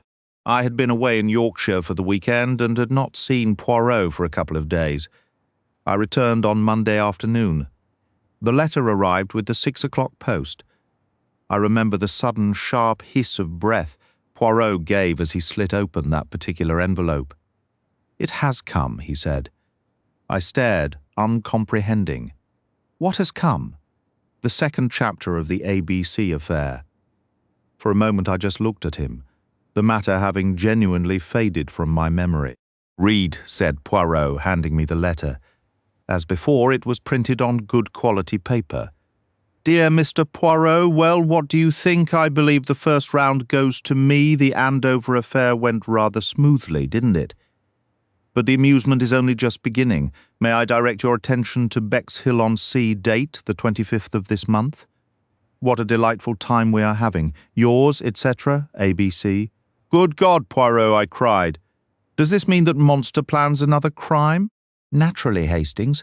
What else did you anticipate? Did you imagine the Andover business was a solitary event? Do you not recall my saying, this is only the beginning? But this is dreadful. Yes, it is dreadful. We are dealing with a homicidal maniac." Yes. His calm quiet was far more chilling than any outburst could have been. I handed the letter back with a shudder. The next morning found us attending a conference of the investigating authorities. The room held a tense assembly of law enforcement and medical expertise. Present were the Chief Constable of Sussex, the Assistant Commissioner from the CID, Inspector Glenn representing Andover, Superintendent Carter of the local force, Japp, a younger inspector named Crome, and the renowned psychiatrist, Dr. Thompson. The letter bore a Hampstead postmark, a detail Poirot privately considered almost meaningless. The discussion was thorough. Dr. Thompson, a congenial man of middle years, possessed great learning but expressed himself in plain, accessible language, deliberately avoiding the jargon of his field. "There's no question," stated the Assistant Commissioner, holding up the documents. "The handwriting matches. One individual authored both letters. We can therefore reasonably conclude that individual is our Andover killer," Japp added. "Precisely," the Chief Constable agreed. "And now we have a direct threat of a second murder, set for the 25th, just 2 days from now, in Bexhill. What's our plan of action?" The Sussex Chief Constable turned to his superintendent. "Carter, your thoughts?" Superintendent Carter's expression was grim. "It's a nightmare, sir. We have absolutely no indication of who the next target might be. To be brutally honest, what concrete steps can we possibly take? We can't post a guard on every person in Bexhill." Poirot, who had been quietly listening, cleared his throat. "A small suggestion, perhaps." All eyes shifted to him. "It is possible, only possible, that the surname of the intended victim will start with the letter B. That would narrow the field, at least," Superintendent Carter said, though his tone was skeptical. "An alphabetical fixation," Dr. Thompson mused, stroking his chin. "It's a credible theory, nothing more. It occurred to me when I saw the name Ascher so prominently displayed above that poor woman's shop. Upon receiving this letter specifying Bexhill, I wondered if the selection of both location and victim might follow an alphabetical pattern. It's a possibility," the doctor conceded. "Then again, Ascher's name might have been mere chance. This next victim, whatever her name, could simply be another elderly female shopkeeper. We must remember we are hunting a mind unhinged from reality. Thus far he has provided no discernible motive for these atrocities." "But does a madman even have a motive, Doctor?" Carter asked, his skepticism evident. "Absolutely, Superintendent," Dr. Thompson replied firmly. "A twisted internal logic is a hallmark of such conditions. A man might believe himself chosen by heaven to eliminate clergymen, or physicians, or solitary old women in tobacco shops, and in his mind there is always a perfectly coherent reason. We must not become overly fixated on the alphabet. Bexhill following Andover could be pure coincidence. Honestly, listening to them debate theoretical motives while a life hung in the balance was almost laughable in its futility. We can, however, take some basic precautions, Carter," the Chief Constable interjected. "Pay special attention to individuals with surnames beginning with B, particularly those who are small, independent shopkeepers. Maintain a watch on all lone tobacconists and newsagents. Beyond that, we monitor strangers as diligently as we can. It's not much, but it's something." The superintendent gave a weary sigh. With the school holidays starting, the town will be swamped with visitors this week. It's like looking for one particular grain of sand on the beach. We must do our duty regardless, the chief constable stated sharply. Inspector Glenn then spoke up. I'll ensure surveillance on anyone connected to the Ascher case. The witnesses, Partridge and Riddell, and naturally Mr. Ascher himself. If any of them make a move toward Bexhill, they'll be followed. The meeting dissolved shortly after with a few more scattered ideas and some aimless talk later. As Poirot and I walked along the Thames, the weight of it all pressed down on me.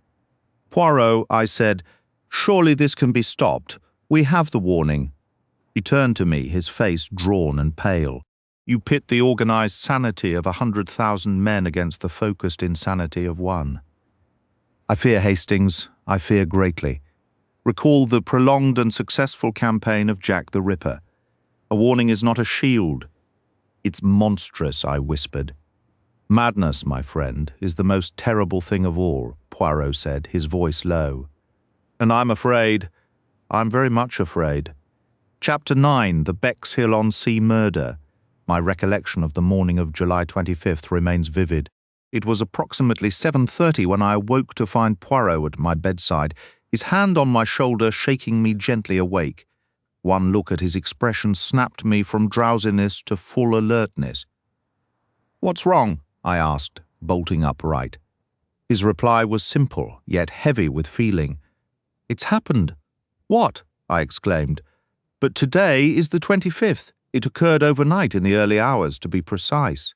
While I leapt from bed and hurried through my routine, he relayed what he had just heard over the phone. A young woman's body was discovered on the beach at Bexhill. She's been identified as Elizabeth Barnard, a waitress at a local cafe, who lived with her parents in a newly built bungalow. The medical examiner places the time of death between 11:30 p.m. and 1 a.m. "Are they certain this is connected?" I asked, hastily applying shaving cream. An A.B.C. railway guide open to the Bexhill trains was found directly beneath her. A chill ran through me. "This is dreadful. Be careful, Hastings. I have no desire for a second tragedy in my apartment." I wiped a spot of blood from my chin, somewhat annoyed. "What's our plan?" I inquired. "The car will be here shortly. I'll fetch you a cup of coffee so we can depart without delay. Within 20 minutes we were speeding in a police car across the Thames, leaving London behind. Accompanying us was Inspector Crome, who had attended the earlier briefing and was now leading the investigation. Crome was a stark contrast to Japp. Younger and more reserved, he carried an air of quiet superiority. Well-educated and widely read, he struck me as rather too pleased with himself. He had recently earned acclaim for solving a series of child murders, patiently tracing the culprit now confined to Broadmoor. While undoubtedly qualified for this case, he seemed a bit too aware of it. His demeanour toward Poirot held a hint of condescension, offering deference in that self-conscious, polished manner of a certain upbringing. "I've had an extensive discussion with Dr. Thompson," he remarked. "He's quite fascinated by this chain or series murder pattern. It stems from a specific, distorted mentality. As laymen, we naturally can't grasp the finer points a medical professional would notice." He cleared his throat. "In my last case, perhaps you read about it, the Mabel Homer affair, the schoolgirl from Muswell Hill. That fellow Capper was remarkable. Astonishingly difficult to pin down. It was his third offence, too. Appeared as sane as you or me. But there are modern techniques, verbal traps. You understand nothing like that in your time, of course. Once you maneuver a man into betraying himself, you have him. He realizes, his nerve fails, and he begins to unravel completely. Even in my era, such things occurred on occasion," Poirot observed. Inspector Crome glanced at him and murmured politely, "Oh, indeed." We travelled in silence for a while as we passed New Cross Station. Crome offered, "If there's anything you wish to ask about the case, please do." "I assume you have no physical description of the deceased." "She was 23, employed as a waitress at the Ginger Cat Cafe." "Not that," I wondered. "Was she attractive?" "I have no information on that subject," Inspector Crome replied, his tone cooling slightly. His manner seemed to say, "Honestly, these foreigners, always the same." A faint glimmer of amusement touched Poirot's eyes. "It does not strike you as significant? Yet for a woman it is of prime importance. Often it shapes her entire fate." Another silence settled over us. It wasn't until we approached Sevenoaks that Poirot spoke again. "Might I ask, by any chance, the method and means of the strangulation?" Inspector Crome answered curtly. "She was strangled with her own belt, a thick knitted one from what I understand." Poirot's eyes widened dramatically. "Ah," he declared, "now we have something precise. That detail speaks volumes, does it not?" "I haven't examined it personally," Inspector Crome replied with chilly detachment. "His excessive caution and lack of imagination frustrated me." "It reveals the killer's signature," I interjected. "Using the girl's own belt, it exposes the twisted, cruel nature of his mind." Poirot shot me a glance I couldn't quite interpret. On the surface it seemed a blend of amusement and impatience. I suspected it was a subtle warning to temper my remarks in front of the inspector, so I fell silent. Upon arriving in Bexhill, we were met by Superintendent Carter, accompanied by a sharp, pleasant-faced young inspector named Kelsey, who was assigned to assist Crome. "You'll want to conduct your own investigation, Crome," the superintendent stated.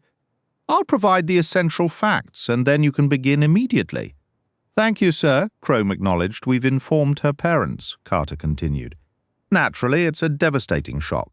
I allowed them some time to compose themselves before any questioning, so you can start fresh with them." "Are there other family members?" Poirot inquired. "A sister, a typist working in London.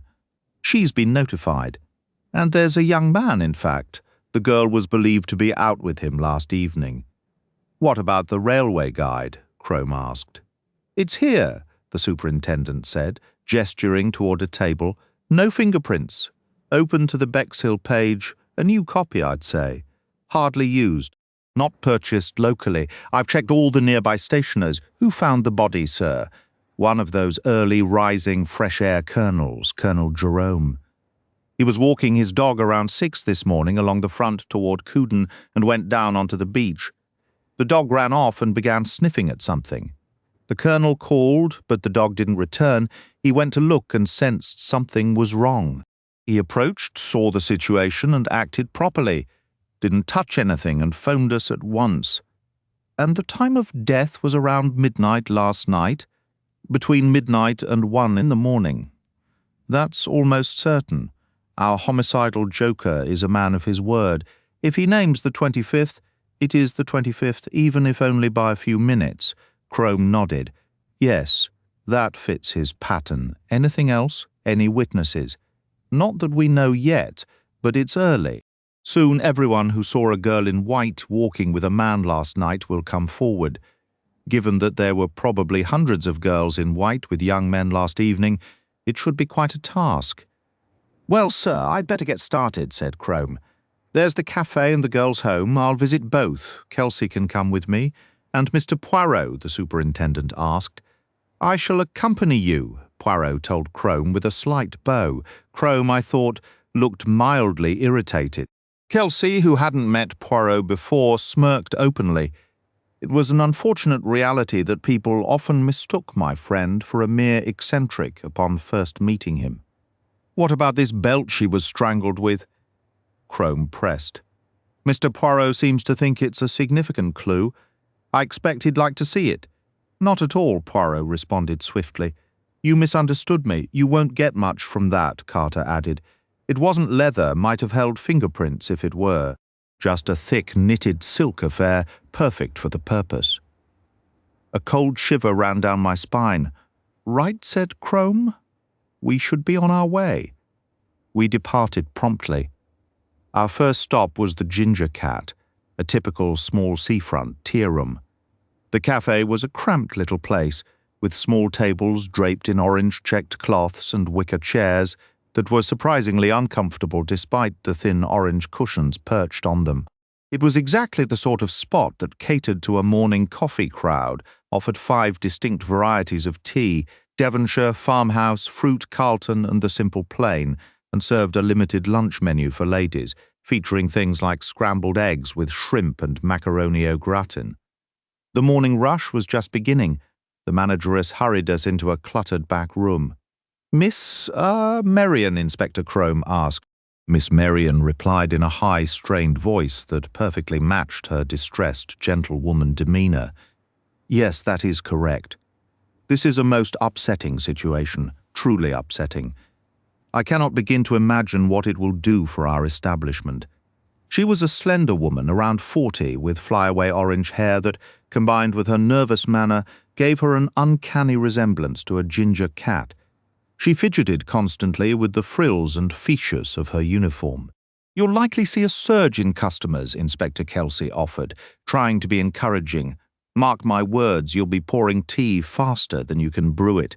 "It's appalling," Miss Marian declared. "Absolutely appalling. It makes one lose all faith in people." Yet, despite her words, a faint gleam appeared in her eyes. "What can you tell us about the young woman, Miss Marian?" "Nothing at all," she stated firmly. "Absolutely nothing whatsoever." "How long was she employed here?" "This was her second season with us, and her performance was satisfactory. She was an efficient waitress, prompt and accommodating." "She was attractive, yes?" Poirot inquired. Miss Marian gave him a look that clearly conveyed her thoughts on foreigners and their impertinent questions. "She was a tidy, respectable-looking girl," she replied coolly. "What time did she finish her shift last night?" Crome asked. 8 o'clock sharp. We close at 8. We do not serve dinner. There's simply no call for it. People come in for scrambled eggs and tea here. Poirot gave an involuntary shudder, up until 7, sometimes a little after, but the real rush is over by 6:30. Did she happen to mention her plans for the evening? "Most certainly not," Miss Marian said emphatically. Ours was not a personal relationship. "Did anyone come to meet her here? Anything of that sort?" "No." "Did she seem like her usual self? Not unusually excited or downcast?" "I really couldn't say," Miss Marian replied with detached politeness. "How many waitresses do you employ?" "2 on a regular basis, with 2 additional seasonal staff from the 20th of July through the end of August. But Elizabeth Barnard was part of the regular staff. Miss Barnard was one of the permanent employees. What about the other regular waitress?" "Miss Higley. She is a perfectly agreeable young woman." "Were she and Miss Barnard friendly?" "I really couldn't say. We'd better speak with her then." "Now, if it's not too much trouble—" "I'll send her in," said Miss Marian, standing. "Please do try to be brief. This is our busiest time for morning coffee." The feline, ginger-haired Miss Marian departed.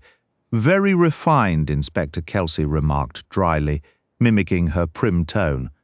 "I really couldn't say." A plump, dark-haired girl with rosy cheeks and eyes wide with excitement hurried in, slightly out of breath. "Miss Marian said you wanted to see me," she announced breathlessly. "Miss Higley? That's right. You were acquainted with Elizabeth Barnard?"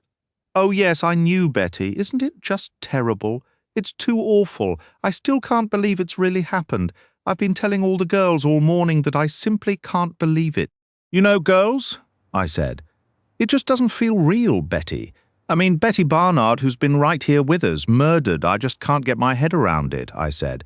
"I must have pinched myself 5 or 6 times already, thinking I might wake up Betty, murdered. Well, you know what I mean. It doesn't seem possible." "You knew the deceased well?" asked Crome. "Well, she'd been here longer than me. I only started this past March. She was here last season too. She was on the quiet side, if you know what I mean. Not really one for jokes or a lot of laughter. She wasn't exactly what you'd call silent. She had a lively spirit and all, but she didn't. Well, she was both quiet and not quiet, if you catch my drift." Inspector Crome deserves credit for his remarkable patience. As a witness, the full-figured Miss Higley was endlessly frustrating. Every single thing she said had to be repeated and then watered down 6 times. In the end, we got almost nothing useful from her. She hadn't been close with the dead girl. It was pretty clear Elizabeth Barnard thought herself a notch above Miss Higley. They'd been friendly enough during their shifts, but outside of work the girls hardly saw her. Elizabeth had a gentleman friend who worked at the estate agency near the station, Court and Brunskill. No, he wasn't either of the partners. He was a clerk there. She didn't know his name, but she knew his face perfectly. Handsome, oh, very handsome, and always dressed so smartly. A definite hint of envy coloured Miss Higley's account. It all came down to this. Elizabeth Barnard hadn't told anyone at the cafe her plans for that evening, but in Miss Higley's opinion, she'd been on her way to meet that friend. She was wearing a new white dress, just darling, with one of those new necklines. We spoke briefly with the other two waitresses, but it yielded nothing more. Betty Barnard hadn't mentioned her plans to anyone, and nobody recalled seeing her in Bexhill that night. Chapter 10. The Barnards. Elizabeth Barnard's parents lived in a tiny bungalow, one of about 50, slapped up recently by a speculative builder on the very edge of town. It was called Llandudno. Mr. Barnard, a stout, confused-looking man around 55, had seen us coming and was waiting in the doorway. "Come in, gentlemen," he said. Inspector Kelsey took the lead. "This is Inspector Crome from Scotland Yard, sir. He's come down to assist us with this matter." "Scotland Yard?" said Mr. Barnard, a flicker of hope in his voice. "That's something. This murdering devil has to be caught. My poor little girl," his face twisted with a sudden wave of grief. "And this is Mr. Hercule Poirot, also from London, and, Captain Hastings," Poirot supplied. "Pleased to meet you," said Mr. Barnard automatically. "Come into the parlour. I'm not sure my poor wife is fit to see anyone. She's completely shattered." However, by the time we were settled in the bungalow's living room, Mrs. Barnard had joined us. She had clearly been crying hard. Her eyes were swollen and red, and she moved with the unsteady walk of someone profoundly shaken. "There now, Mother, that's good of you," said Mr. Barnard. "You're sure you're up to this, eh?" He patted her shoulder and guided her into a chair. "The superintendent was very considerate, Mr. Barnard explained after he told us. He said he'd hold off on any questions until we'd had time to absorb the blow. It's too cruel." "Oh, it's the cruelest thing," wept Mrs. Barnard. "The cruelest thing there ever was." Her voice had a faint, almost musical lilt that I first took for a foreign accent, until I remembered the name on the gate and realized her pronunciation. The "was" in her speech was simply proof of her Welsh background. "It's very distressing, madam, I know," said Inspector Crome. "You have our deepest sympathy, but we need to gather all the facts we can so we can start our work promptly." "That's sensible, that is," Mr. Barnard agreed, nodding. "Your daughter was 23, I believe. She lived here with you and worked at the Ginger Cat Cafe, is that correct?" "That's right. This is a new home for you, isn't it? Where did you live before?" "I had an ironmonger's shop in Kennington. Retired 2 years ago, always planned to live by the sea," he added. "Almost as an afterthought, the quiet was what we wanted. But you never think it'll be broken by something like this." "You have 2 daughters?" "Yes, my older daughter works at an office in London. Weren't you worried when she didn't return last night?" "We had no idea she was missing," Mrs. Barnard replied, her voice trembling. "My husband and I turn in early. 9 o'clock is our usual time. We didn't realize Betty hadn't come home until the officer arrived and told us. She couldn't finish, dissolving into tears." "Was your daughter accustomed to staying out late?" "You know how young women are these days, Inspector," Mr. Barnard said. "They want their independence. On summer evenings they aren't in a hurry to get back. Still, Betty was usually home by 11. How did she enter the house? Was the door unlocked? We always left a key under the mat. I understand there was talk she might be engaged." "Young people don't put it so formally now," Mr. Barnard explained. "His name is Donald Fraser. We liked him. We really did," Mrs. Barnard added tearfully. "Poor boy, this news will crush him. I wonder if he's heard yet. He's employed at Court Brunskills, correct?" "Yes, the real estate firm. Did he usually meet your daughter after work?" "Not every day, maybe once or twice a week." "Do you know if she planned to see him yesterday?" "She never said. Betty kept her plans to herself. But she was a good girl. Oh, I just can't believe. Mrs. Barnard broke down again. Come on, dear, try to hold together, her husband urged gently. We need to find out what happened. I'm certain Donald would never, Mrs. Barnard sobbed. Just steady yourself, Mr. Barnard repeated. I wish to heaven I could help more. But the truth is, I know nothing. Nothing that points to who could have done this awful thing. Betty was a cheerful, happy young woman, seeing a fine young man, what we used to call walking out in my day. Why anyone would want to harm her is beyond me. It makes no sense at all. You've hit on something important there, Mr. Barnard, Crome said. What I'd like to do now is take a look through Miss Barnard's room. There might be letters or a journal. By all means, look around, Mr. Barnard said, getting to his feet. He led the way upstairs, followed by Crome, Poirot, Kelsey, and myself. I paused briefly to tighten my shoelace, and as I did, a taxi pulled up outside. A young woman stepped out, paid the driver, and hurried up the walk carrying a small suitcase. When she came through the door and saw me, she stopped abruptly, her posture so striking it caught my attention. Who are you? She demanded. I descended a few steps, uncertain how to respond, whether to give my name or mention I was with the police. But she didn't wait for an answer. Never mind, she said. I can guess. She tugged off her white knitted cap and tossed it aside as she turned slightly into the light. I was reminded of the wooden Dutch dolls my sisters played with as children. Her hair was jet black, cut in a straight bob, with blunt bangs across her forehead. High cheekbones and a distinctly angular modern figure gave her a presence that was hard to ignore. She wasn't conventionally pretty, some might say plain, but there was an intensity about her, a forceful energy that made her impossible to overlook. Are you Miss Barnard? I asked. I'm Megan Barnard. And I suppose you're with the police?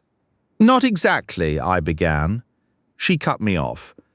I don't think I have anything to tell you. My sister was a lovely, respectable girl with no questionable connections. Good day. She gave a short, humourless laugh and met my eyes defiantly. That's the usual line, isn't it? She added. I'm not a reporter, if that's what you're thinking. Then what are you? She glanced around, her expression sharp and impatient. Where are my parents? The girl asked. Your father is with the police in your sister's room, I replied. Your mother is there as well. She's quite distressed. She seemed to reach a conclusion. Come in here, she instructed, pulling open a door and stepping through. I followed her into a compact, orderly kitchen. As I moved to close the door, I felt a surprising resistance. In the next instant, Hercule Poirot had slipped silently inside and shut it himself. Miss Barnard? He said with a brief, courteous nod. I introduced him. This is Mr. Hercule Poirot. Megan Barnard shot him a swift, evaluating look. I know the name, she stated. You're the high society detective, right? An inelegant label, but it serves, Poirot acknowledged.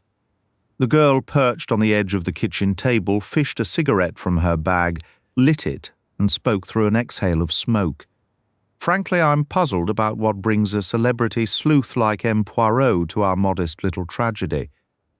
Mademoiselle, Poirot began, what escapes your notice and what escapes mine could fill a library. Yet that is irrelevant. What matters is a practical truth that will prove elusive to uncover. And what's that? Death, mademoiselle, invariably breeds a bias in favor of the departed.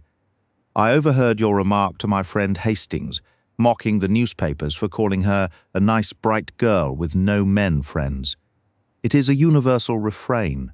When a young woman dies, she becomes perpetually bright, happy, sweet-tempered, and carefree, with only the most suitable acquaintances. The dead are granted immense charity. Do you know what I wish for at this moment? I wish to find someone who knew Elizabeth Barnard, but is unaware she is dead. Then perhaps I might hear something useful, the unvarnished truth. Megan Barnard smoked in silence for a long moment, studying him. Finally she spoke, and her words made me start. Betty, she declared crisply, was a complete and utter little fool. Poirot, however, merely inclined his head with grave respect.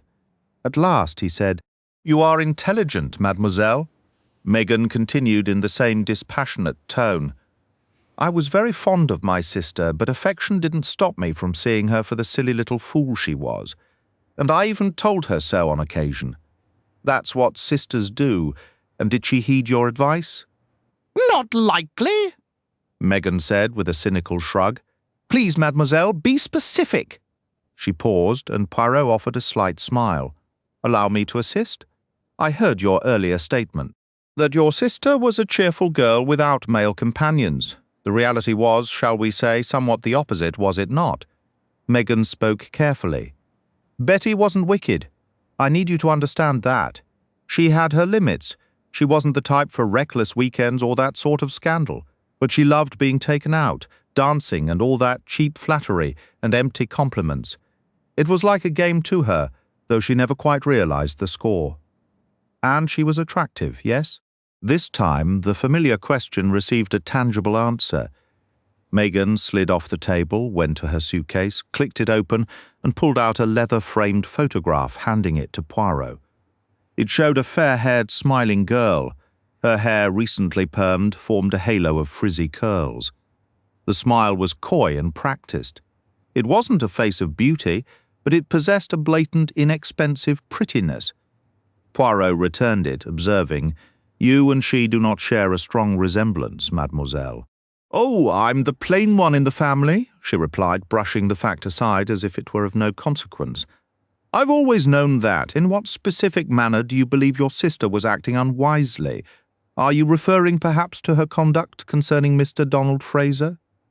"That's precisely it. Don is an exceptionally reserved man, but well, of course he would take offence at certain behaviours, and then what, miss?" His gaze held hers intently.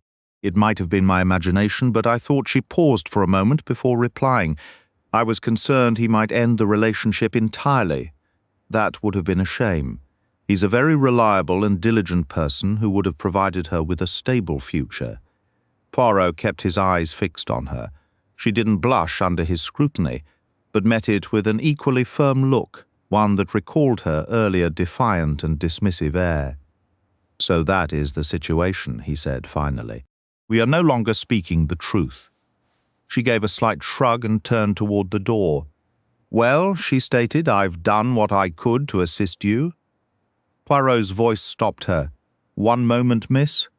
I have something to tell you. Please come back." Somewhat reluctantly, it seemed to me, she complied. To my surprise, Poirot launched into the entire account of the A.B.C. letters, the Andover murder, and the railway guide discovered near the victims. He could not fault her for a lack of attention. Her lips parted, her eyes shone, and she was utterly absorbed in his words. "Is all this true, Monsieur Poirot? It is entirely true? You mean to say my sister was killed by some dreadful, murderous lunatic?" "Precisely." She drew a sharp breath. "Oh, Betty, Betty, how absolutely horrific. You see now, miss, that the information I seek can be given freely, without worrying whether it might cause someone pain. Yes, I understand that now. Then let us resume our discussion. I have formed the impression that this Donald Fraser possesses, perhaps, a violent and jealous disposition. Is that correct?" Megan Barnard said quietly, "I'm trusting you now, Monsieur Poirot. I will give you the complete truth. Don is, as I said, a very quiet individual, a bottled-up sort of person, if you know what I mean. He often struggles to express his feelings in words, but beneath the surface he feels things intensely, and he has a jealous streak. He was always jealous where Betty was concerned. He was devoted to her, and naturally she was fond of him, but it wasn't in Betty's nature to be devoted to just one person and ignore everyone else. She wasn't built that way. She had an eye for any pleasant-looking man who'd exchange a few words with her. And of course, working at the Ginger Cat, she was constantly encountering men, especially during the summer season. She was always quick with a retort, and if they teased her, she'd tease right back. Then perhaps she'd meet one for a movie or something similar. Nothing serious, never anything of that sort. She simply enjoyed having a good time. She used to say that since she'd have to settle down with Don eventually, she might as well have her fun while she could. Megan paused, and Poirot said, "I comprehend. Please continue." It was exactly that carefree attitude of hers that Don could never grasp. If she was truly serious about him, he couldn't see why she wanted to go out with other people, and on a couple of occasions they had tremendous arguments about it. Monsieur Don, he was no longer so quiet. It's like all those quiet types. When they finally lose their temper, they lose it completely. Don became so furious that Betty was actually frightened. When did this occur? There was one argument nearly a year ago and another, much worse, just over a month back. I was home for the weekend and managed to get them to reconcile. It was then I tried to talk some sense into Betty, told her she was being foolish. All she would say was that she hadn't done any real harm. Well, that was true enough, but she was still courting disaster. You see, after the row a year ago, she had developed a habit of telling a few convenient lies, operating on the principle that what you don't know can't hurt you. The final argument erupted because she had informed Don she was visiting a friend in Hastings, only for him to discover she had actually gone to Eastbourne with another man. To make matters worse, the man was married and had insisted on secrecy from the start. It led to a terrible confrontation, Betty insisting she wasn't yet his wife and had every right to see whomever she pleased, while Don grew pale and trembled, warning that one day he might do something drastic. What did he say? He said he could commit murder. Megan whispered, her eyes fixed on Poirot. He gave a slow, solemn nod. And so you became afraid. I never truly believed he would do such a thing, not for a moment. But I feared the quarrel and his threats would be brought up. Several people knew about it. Poirot nodded again, his expression grave. Precisely. And I might add, mademoiselle, that were it not for the arrogant vanity of a certain killer, that is exactly what would have occurred. If Donald Fraser avoids suspicion, he will owe it to the boastful madness of A.B.C. He paused, then asked, "Do you know if your sister had seen this married man, or perhaps another, recently?" Megan shook her head. "I wouldn't know, I've been away." "But what is your impression? She may not have met that particular man again. He'd likely keep his distance if he thought there might be a scene. Still, it wouldn't surprise me if Betty had been, well, telling Don a few more untruths. She loved dancing and the cinema so much, and Don simply couldn't afford to take her out all the time. If that were the case, is it likely she confided in anyone? Perhaps the girl at the cafe? I doubt it. Betty couldn't stand that Higley girl. She thought her common. The others are too new. Besides, Betty wasn't really the confiding type. A sharp electric bell rang above the girl's head. She moved to the window and leaned out, then pulled back abruptly. "It's Don. Bring him in here, please," said Poirot quickly. "I would like a word with him before our inspector takes charge." In an instant, Betty Barnard was out of the kitchen, returning moments later with Donald Fraser in tow. I felt immediate sympathy for the young man. His face was haggard and pale, his eyes wide with shock. He was a tall, well-built fellow, nearly 6 feet, with a pleasant, freckled face, high cheekbones and a shock of red hair. "What's this, Megan?" he asked. "Why here? For God's sake, tell me. I've only just heard. Betty." His voice faded. Poirot offered a chair, and Fraser sank into it. My friend then produced a small flask from his pocket, poured a measure into a cup from the dresser, and handed it over. "Drink this, Mr. Fraser. It will help." The young man obeyed. The brandy brought some colour back to his cheeks. He sat up straighter and turned again to Megan, his manner now quiet and controlled. "It's true, then," he said. "Betty is gone, killed?" "It's true, Don." He spoke almost mechanically, retreating into trivial details. "You came down from London today?" "Yes, Dad phoned me. On the 9:30 train, I suppose," said Donald Fraser, his mind clinging to the mundane. "Yes." A silence fell before Fraser asked, "The police? Are they doing anything?" "They're upstairs now, going through Betty's things, I expect. They have no idea who." "They don't know." He trailed off, unable to voice the violence. Poirot stepped forward, his tone businesslike, as if inquiring about a minor detail. "Did Miss Barnard tell you where she intended to go last night?" Fraser answered the question. He spoke as if the words were being pulled from him against his will. "She said she was going to St. Leonard's with a friend. Did you take her at her word?" "Aye."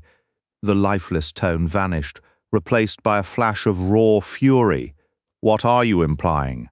His face, twisted with sudden rage, made it clear how intimidating he could become. Poirot's response was sharp. Betty Barnard was killed. Only the complete truth can help us find the person responsible. His eyes briefly met Megan's. She nodded in agreement. "He's right, Don. This isn't about pride or protecting feelings anymore. You have to tell them everything." Donald Fraser studied Poirot with distrust. "Who are you? You're not with the police." "I am superior to the police," Poirot stated. It wasn't boastful, merely a fact as he saw it. "Tell him," Megan urged. Fraser finally relented. "I believed her when she told me.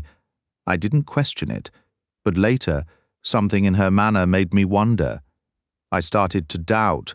"Go on," said Poirot, sitting directly across from him, his gaze holding Fraser's with an almost hypnotic intensity. "I was ashamed of being so suspicious, but I even thought about waiting outside the cafe to see her leave. I went there, but I couldn't go through with it. She would have seen me and been furious. She'd have known I was checking on her." "What did you do instead?" "I went to St. Leonard's. I arrived by 8 o'clock and watched the buses, looking for her. She wasn't on any of them. And then, I suppose I panicked. I became convinced she was with a man, that he'd driven her to Hastings in his car. I went there myself, checking hotels and restaurants, wandering near the cinemas, even walking the pier. It was a fool's errand. Even if she was there, finding her in a crowded town was hopeless, and he could have taken her anywhere else besides Hastings." He paused, and beneath the controlled recounting, I sensed the same desperate anguish that must have consumed him that night. Eventually, I gave up and came back. "At what time?" "I don't know. I walked the whole way. It was past midnight when I got home." Just then, the kitchen door swung open. Inspector Kelsey appeared. "Ah, here you all are," he said. Inspector Crome stepped past him, his sharp glance taking in Poirot and the two strangers. Poirot made the introductions. "Miss Megan Barnard and Mr. Donald Fraser. This is Inspector Crome from London." Turning to Crome, he added, "While you are occupied upstairs, I have been speaking with Miss Barnard and Mr. Fraser, attempting to uncover any detail that might illuminate the situation." "Indeed," said Inspector Crome, his focus now entirely on the newcomers. Poirot withdrew to the hallway. Inspector Kelsey, passing by, asked kindly, "Learn anything useful?" But he didn't wait for an answer. His attention already pulled back to his colleague. I joined Poirot in the hall. "Did you notice anything significant, Poirot?" I asked.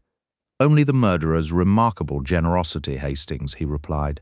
I lacked the nerve to admit I had no idea what he meant. Chapter 13, A Meeting of Minds Meetings. So much of my recollection of the A.B.C. affair involves endless meetings. Gatherings at Scotland Yard, in Poirot's apartments, official briefings, private consultations. This particular assembly was convened to debate whether or not the information concerning the anonymous letters should be released to the newspapers. The Bexhill murder had captured the public's imagination, far more than the Andover case. It possessed, of course, all the sensational ingredients. The victim was a young, attractive woman. The crime occurred at a bustling coastal resort. Every gruesome detail was splashed across the papers and rehashed daily with only the thinnest veneer of discretion. The railway guide became a central point of discussion. The prevailing theory held that the killer had purchased it locally, making it a vital clue to his identity. It also suggested he had arrived by train and intended to depart for London. Since the guide had not been mentioned in the sparse reports of the earlier Andover case, the public was unlikely to connect the two crimes at this stage. "We need to settle on a strategy," stated the Assistant Commissioner. "The question is which approach yields the best outcome." Do we release the facts to the public and seek their help? That would mean mobilizing millions of people to watch for a madman." "He won't appear mad," Dr. Thompson interrupted, "watching for sales of the railway guides and so forth. The counter-argument is the advantage of operating in secrecy, not alerting our quarry to our plans. Yet he already knows we are aware of him. He deliberately drew attention with those letters. What's your view, Crome?" "I see it this way, sir. Going public means playing right into A.B.C.'s hands. That's what he wants. The spotlight, the notoriety. He's aiming to make a grand spectacle. Isn't that correct, Doctor? He desires a dramatic splash." Thompson nodded in agreement. The Assistant Commissioner mused. "So you advocate thwarting him, denying him the publicity he craves, and you, Monsieur Poirot?" Poirot remained silent for a moment, choosing his words with evident care. "It is a delicate matter, Sir Lionel," he said. "I am, in a sense, an involved party. The challenge was addressed to me. If I argue for suppressing that fact, for not making it public, might it not be perceived as my vanity speaking? A fear for my professional reputation? It is a difficult position to speak openly. To tell everything has its merits. It serves at least as a public warning. Conversely, I share Inspector Crome's conviction that this is precisely what the murderer wishes us to do." Grunted the Assistant Commissioner, rubbing his chin. He turned to Dr. Thompson. "Suppose we deny our lunatic the satisfaction of the publicity he desires. What is he likely to do then? Commit another crime?" The doctor replied without hesitation. "Force your hand, and if we splash it across every headline, what then? The same result. One method feeds his megalomania, the other frustrates it. The outcome is identical, another crime. What is your opinion, Monsieur Poirot?" "I concur with Dr. Thompson." "A true dilemma, then. How many crimes do you believe this individual has planned?" Dr. Thompson glanced at Poirot, a strangely cheerful note entering his voice. "Looks like he's aiming for the whole alphabet, A to Z, of course," he added, almost as an afterthought. "He won't get that far. Not nearly. You'll apprehend him long before then. Though it is interesting to speculate how he might have handled the letter X." He checked himself, returning to a more professional tone. "But you'll catch him much sooner, perhaps, by G or H." The Assistant Commissioner struck the table with his fist. "Good God! Are you suggesting we must endure 5 more murders?" "It won't come to that, sir," Inspector Crome asserted confidently. "You have my word." "At which letter of the alphabet would you place his capture, Inspector?" Poirot inquired, a faintly ironic note in his voice. Crome looked at him, his usual calm demeanour tinged with a flicker of dislike. "We might get him on the next attempt, Monsieur Poirot. In any case, I'd guarantee his arrest by the time he reaches F." He addressed the Assistant Commissioner again. "I believe I have the psychology of the case clear. Dr. Thompson can correct me if I'm wrong. My assessment is that with each successful crime, A.B.C.'s self-confidence grows exponentially. Each time he thinks I am clever, they cannot catch me. His overweening arrogance increases, leading to carelessness. He begins to overestimate his own cleverness and underestimate everyone else. Soon he would scarcely bother with precautions at all. Isn't that correct, Doctor?" Thompson gave a nod. "Generally speaking, yes. In layman's terms, you phrased it perfectly. You have some experience with these matters, Mr. Poirot. Wouldn't you concur?" Inspector Crome did not appear to appreciate Thompson's direct appeal to Poirot. In his view, he was the sole authority on the subject. "It is precisely as Inspector Crome has stated," Poirot agreed. "Paranoia," the doctor murmured under his breath. Poirot then addressed Crome. "Were there any significant findings in the Bexhill investigation?" "Nothing conclusive," Crome replied. "A waiter at the Splendide in Eastbourne identified the deceased girl's photograph as a young woman who dined there on the evening of the 24th, accompanied by a middle-aged gentleman wearing spectacles. Separately, staff at a roadside establishment called the Scarlet Runner, located midway between Bexhill and London, claim she was there around 9 o'clock that same night with a man resembling a naval officer. Both accounts cannot be accurate, yet either one is plausible. Naturally, we've received a flood of other identifications, most of which are worthless. We have been unable to trace the A.B.C. railway guide. Well, you appear to be pursuing every available avenue chrome, remarked the Assistant Commissioner. He then turned. What is your opinion, Mr. Poirot? Does any particular line of inquiry present itself to you? Poirot responded thoughtfully. It seems to me the crucial clue lies in discerning the motive. Isn't that rather apparent? An alphabetical fixation. Isn't that your term for it, Doctor? Indeed it is, said Poirot. There is an alphabetical pattern. But why such a pattern? A deranged individual in particular always possesses a powerful internal logic for his actions. Now, Mr. Poirot, Crome interjected a trace of impatience in his voice. Consider the case of Stoneman in 1929. He eventually attempted to eliminate anyone who caused him the slightest irritation. Poirot turned to him. Precisely. But if one perceives oneself as a person of sufficient importance, it becomes necessary to remove minor irritations. If a fly persistently lands on your forehead, its incessant tickling driving you to distraction. What do? You make every effort to swat it. You feel no remorse. You are significant. The fly is not. You kill the fly and the annoyance ceases. Your action seems perfectly rational and justified to you. Another reason for killing a fly is an overwhelming commitment to hygiene. The fly is a potential menace to public health. It must be eliminated. This is how the mind of the mentally disturbed offender operates.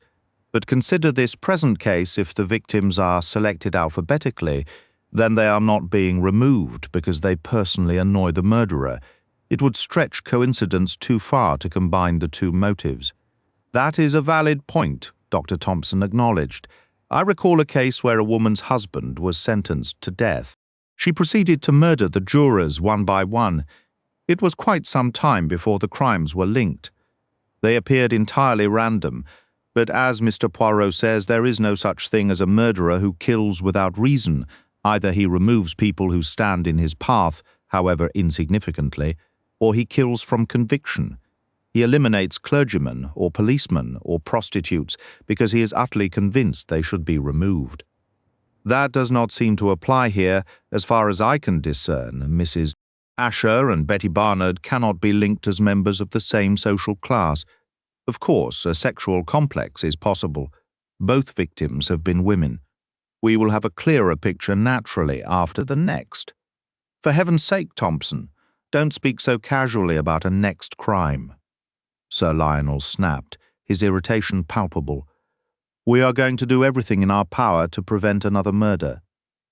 Dr. Thompson fell silent, blowing his nose with considerable force. The sound seemed to say, have it your way. If you refuse to confront reality, the Assistant Commissioner redirected his attention to Poirot. I understand your direction, but I'm not entirely clear on the conclusion. I ask myself, Poirot said, his voice dropping slightly, what precisely passes through the mind of this murderer? According to his letters, he kills for sport, for his own amusement. Can that possibly be true? Or is it perhaps a grand and tragic performance, a play staged for an audience of one, where the applause is the terror he sows? He paused, letting the darker implication hang in the air before continuing. The true motive may be buried far deeper than the simple order of the alphabet. Even if this is the case, what logic guides his selection of victims beyond a simple alphabetical list? If he kills purely for his own amusement, he would hardly announce it to the world, as he could otherwise murder without consequence. Yet we all concur that his aim is to create a public spectacle to force the world to acknowledge his existence. In what manner has his own identity been so stifled that we can link it to the two individuals he has chosen thus far? One last possibility. Is his driving force a personal vendetta against me, Hercule Poirot? Does he publicly challenge me because I have, without my own knowledge, defeated him at some point in my career? Or is his hostility more general, aimed at any foreigner? And if that is so, what sparked such a sentiment? What wrong has he suffered at the hands of a foreign national? Those are all highly provocative questions, remarked Dr. Thompson. Inspector Crome cleared his throat. Indeed, perhaps a bit premature to answer at the moment. Yet my friend Poirot said, fixing his gaze upon him, the solution resides precisely within those questions. If we could uncover the precise, perhaps fantastical but logical to him, reason why our madman commits these acts, we might then deduce who his next intended victim is likely to be. Crome shook his head dismissively. He picks them at random. That's my view. The considerate killer, Poirot murmured. What was that? I said. The considerate killer. Franz Ascher would have been taken into custody for his wife's murder. Donald Fraser might have been arrested for Betty Barnard's death had it not been for A.B.C.'s warning letters. Is he then so tender-hearted that he cannot bear to see others punished for crimes they did not commit? I've encountered stranger quirks of human nature, Dr. Thompson admitted. I've known men who slaughtered half a dozen people yet were utterly distraught because one victim did not die instantly and endured pain.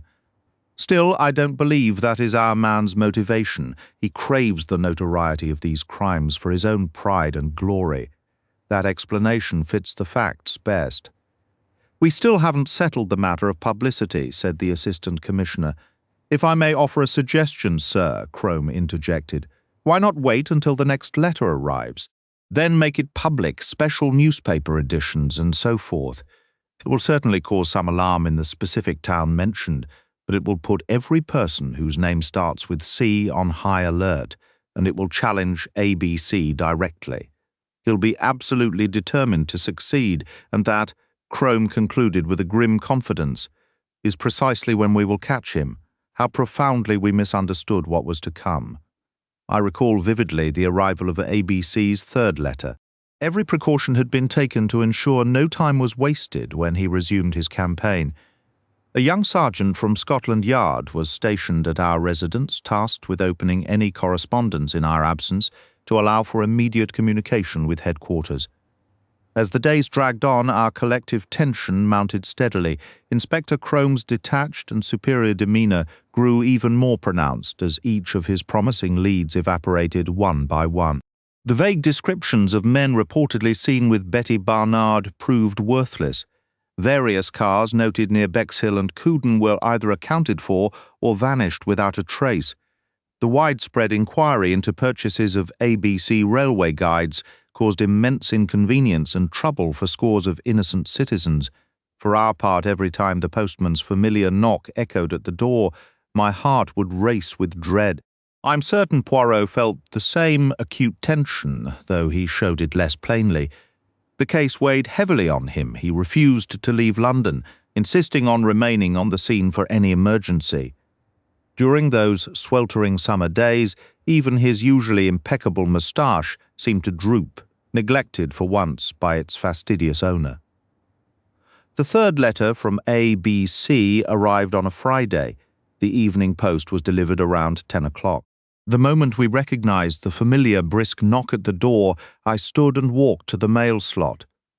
I recalled there were 4 or 5 letters. The final one I examined was addressed in block letters. "Poirot," I called out, but my voice faltered. "Has it arrived? Open it, Hastings. Be quick. Every second may count. We must prepare." I ripped open the envelope for once. Poirot did not scold me for my haste and pulled out the printed page. "Read it," Poirot instructed. I read aloud. Poor Mr. "Poirot, not quite as skilled at these little criminal puzzles as you believed, are you? Perhaps a bit past your prime? Let us see if you can improve this time. This one is straightforward. Churston on the 30th. Do try to take some action. It grows rather tedious having everything my own way, you know. Good hunting. Ever yours, A.B.C. Churston, I said, immediately reaching for our copy of the railway guide. Let's find where that is. Hastings, Poirot's voice cut in sharply. When was that letter written? Is there a date on it? I looked at the paper in my hand. It's dated the 27th, I reported. Did I hear you correctly? Did he specify the murder date as the 30th? That's right. Let me see. That would be... Mon Dieu, Hastings, do you not understand? Today is the 30th. His expressive hand gestured toward the wall calendar. I snatched up the daily newspaper to verify it. But why? How could? I stammered. Poirot grabbed the torn envelope from the floor. Something odd about the address had faintly registered in my mind earlier, but I'd been too eager to read the letter to pay it proper attention. Poirot was residing at Whitehaven Mansions. The address read, M. Hercule Poirot, Whitehorse Mansions. Scrawled across the corner was, not known at Whitehorse Mansions EC1, nor at Whitehorse Court. Try Whitehaven Mansions. Does even random luck assist this madman? Poirot murmured. Quickly, we must contact Scotland Yard. Within moments we were on the telephone with Inspector Crome. For once, the usually composed inspector did not reply with his typical, "Oh, yes." Instead, a swiftly muffled exclamation escaped him. He listened to what we had to report, then ended the call to secure a trunk line to Churston as fast as possible. "It is too late," Poirot murmured softly. "You can't be certain of that," I argued, though without much conviction. He glanced at the clock. 20 minutes past 10? An hour and 40 minutes remain. Is it likely A.B.C. would have delayed this long? I opened the railway guide I had fetched earlier. Churston, Devon, I read. From Paddington, 204 3/4 miles. Population 656. It sounded like a very small place. Surely our killer would be noticed there. Even so, another life may already have been taken, Poirot said quietly. What are the train schedules? I suspect the train will be faster than a car. There's a midnight train. A sleeper to Newton Abbot arrives at 6:08 a.m., then on to Churston for 7:15. From Paddington? From Paddington, yes. We shall take it, Hastings. We'll scarcely have time to receive any news before we depart. If we receive tragic news tonight or tomorrow morning, does the timing truly matter? There is something to that. I began hastily tossing a few items into a suitcase while Poirot telephoned Scotland Yard again. A short while later, he entered the bedroom and demanded, "But what are you doing there?" "I was packing for you. I thought it would save time. You are allowing emotion to overwhelm you, Hastings. It affects your hands and your judgment. Is that any way to fold a coat? And look what you have done to my pyjamas. If the hair tonic were to break, what would become of them?" "Good heavens, Poirot," I cried. "This is a matter of life and death." "What does it matter what happens to our clothes? You lack a sense of proportion, Hastings. We cannot catch a train before it departs, and ruining one's wardrobe will not be the slightest help in preventing a murder." Firmly taking the suitcase from me, he assumed complete control of the packing himself. We were instructed to bring the letter and its envelope with us to Paddington Station, where a Scotland Yard representative would meet us. Upon reaching the platform, Inspector Crome was the first person we encountered. He anticipated Poirot's questioning look. "Nothing new to report. Every available officer is on alert. We're contacting everyone with a surname, starting with C by telephone where we can. It's a long shot, but we have to try. Let me see the letter." Poirot handed it over. The inspector studied it, muttering a low curse under his breath. Of all the rotten luck, it's as if fate itself is conspiring for this maniac. I ventured a thought. "You don't suppose it was intentional?" Crome shook his head firmly. "No. He set his own deranged rules and he sticks to them. The fair warning is a point of pride with him. That's where the boasting comes in. You know, I'd almost wager the fellow drinks White Horse whiskey." Poirot, despite himself, was impressed. "Ah, that is ingenious. He composes the letter with the bottle right in front of him." "Exactly," Crome agreed. "We've all done something similar without thinking, unconsciously copying whatever is in our line of sight." He began with white, and then his mind supplied horse instead of haven. We learned the inspector was taking the same train, even if by some miracle nothing occurs. Churston is where we need to be. Our killer is there, or was there today. I've left a man by the telephone here until the last possible moment in case any news comes through. Just as the train began to pull away, we spotted a man sprinting down the platform. He reached the inspector's window and shouted something up. As we gained speed, Poirot and I hurried along the corridor and knocked on the door of Crome's sleeper compartment. "You have news, yes?" Poirot demanded. Crome's voice was grim and quiet. "It's about as bad as it can be. Sir Carmichael Clarke has been found with his head bashed in. Sir Carmichael Clarke, while not a household name, was a man of considerable standing. He had been a distinguished throat specialist in his time. Having retired with ample means, he was free to indulge what had always been a primary passion, collecting Chinese pottery and porcelain. A few years later, a substantial inheritance from an elderly uncle allowed him to pursue this passion to the fullest, and he eventually possessed one of the most renowned collections of Chinese art. He was married but childless, living in a custom-built house near the Devon coast, visiting London only for rare occasions like important auctions. It didn't take much thought to realize that his death, following that of the young and attractive Betty Barnard, would create the most sensational newspaper story in years. The fact it was August, a notoriously slow news month, would only amplify the frenzy. "Well then," said Poirot, "it is possible that this publicity will accomplish what private efforts have not. The entire nation will now be hunting for A.B.C. Unfortunately, I pointed out, that's precisely what he desires. True, but it may nevertheless be his downfall. Intoxicated by success, he may grow careless. That is my hope, that he becomes drunk on his own cleverness. A sudden thought struck me. How strange all this is, Poirot. Do you realize this is the first crime of this nature you and I have investigated together? All our previous murders have been, well, private affairs, so to speak. You are quite correct, my friend. Until now, our lot has always been to work from the inside. The history of the victim was paramount. The crucial questions were, who benefited from the death? What opportunities did those close to him have? It has always been the intimate crime. Here, for the first time in our partnership, it is cold, impersonal slaughter. Murder from the outside. I felt a chill. It's rather horrible, yes. From the very first moment I read that initial letter, I sensed something was off, a feeling of something distorted and unnatural. He waved a dismissive hand. One cannot surrender to nerves. This is no more terrible than any other violent crime. It absolutely is. Is it truly more terrible to end the lives of strangers than to destroy someone close to you, someone who perhaps loved and trusted you completely? It's more terrible because it is senseless, insane. No, my friend Hastings, it is not more terrible. It is merely more challenging to comprehend. I cannot accept that. It is infinitely more terrifying. Hercule Poirot considered this, his expression thoughtful. It should, in theory, be simpler to solve because of its apparent madness.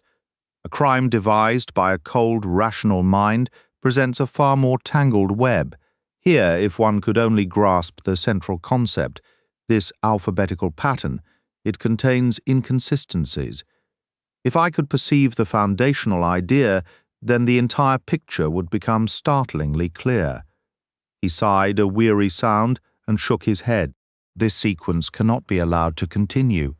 Soon, very soon, I must see the core of the truth. Go now, Hastings.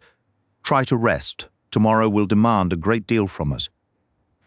Chapter 15. Sir Carmichael Clarke. The village of Churston rests along the curve of Torbay, nestled between Brixham on one side and the neighbouring towns of Paignton and Torquay on the other. A decade ago, it was little more than a stretch of golf links with rolling green hills sloping down to the sea, and only a scattered farmhouse breaking the landscape. In recent years, however, the area between Churston and Paignton had undergone significant development, now dotted with new bungalows, small houses, and a network of fresh roads. Sir Carmichael Clarke had acquired a 2-acre plot with a commanding, unobstructed view of the water. The house he built was modern in design, a clean, white, rectangular structure that was not unpleasant to look upon. Aside from 2 large galleries constructed to house his personal collection, it was not an excessively large home. We arrived at the estate named Combeside around 8 in the morning. A local officer had met our train and briefed us on the situation. It appeared Sir Carmichael had maintained a nightly ritual of a walk after dinner. When the police telephoned the house sometime after 11, it was discovered he had not returned. Since his evening route was typically consistent, a search party located his body without excessive delay. The cause of death was a massive, crushing blow to the back of the skull from a heavy object. A copy of the A.B.C. railway guide had been placed face down upon the corpse.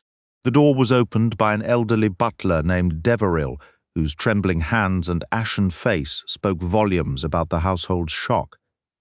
"Good morning, Deverill," said the police officer, Inspector Wells. "Good morning, sir. These are the gentlemen from London. This way, please, gentlemen." He led us into a long dining room where breakfast was laid out. "I will fetch Mr. Franklin." A minute or two later, a tall, fair-haired man with a sun-bronzed face entered. This was Franklin Clarke, the deceased's only brother. He carried himself with the resolute, capable air of a man accustomed to managing crises. "Good morning." Inspector Wells performed the introductions. Inspector Crome of the CID, Mr. Hercule Poirot, and Captain Hayter Hastings, I corrected, somewhat coldly. Franklin Clarke shook hands with each of us in turn, fixing each with an intensely scrutinizing look as he did so. "Please have some breakfast," he offered. "We can discuss the matter while we eat." There were no objections, and we were soon partaking of an excellent meal of eggs, bacon, and coffee. Now then, Franklin Clarke began, his tone turning businesslike. "Inspector Wells outlined a rather extraordinary story to me last night, though I must confess, it sounded like one of the wildest tales I have ever been asked to believe.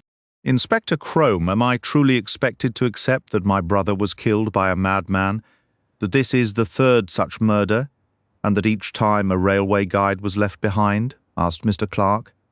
"That is the situation, essentially," Crome confirmed.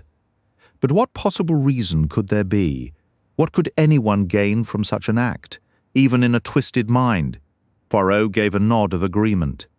"You go directly to the heart of the matter, Mr. Clarke. Searching for a clear motive at this point isn't terribly useful," Inspector Crome interjected. "That's a question for a specialist. In my experience, the motives in such cases are often shockingly trivial. It's about making a mark, craving public attention, a desperate need to be someone instead of a nobody. Is that accurate, Monsieur Poirot?" Clarke sounded doubtful.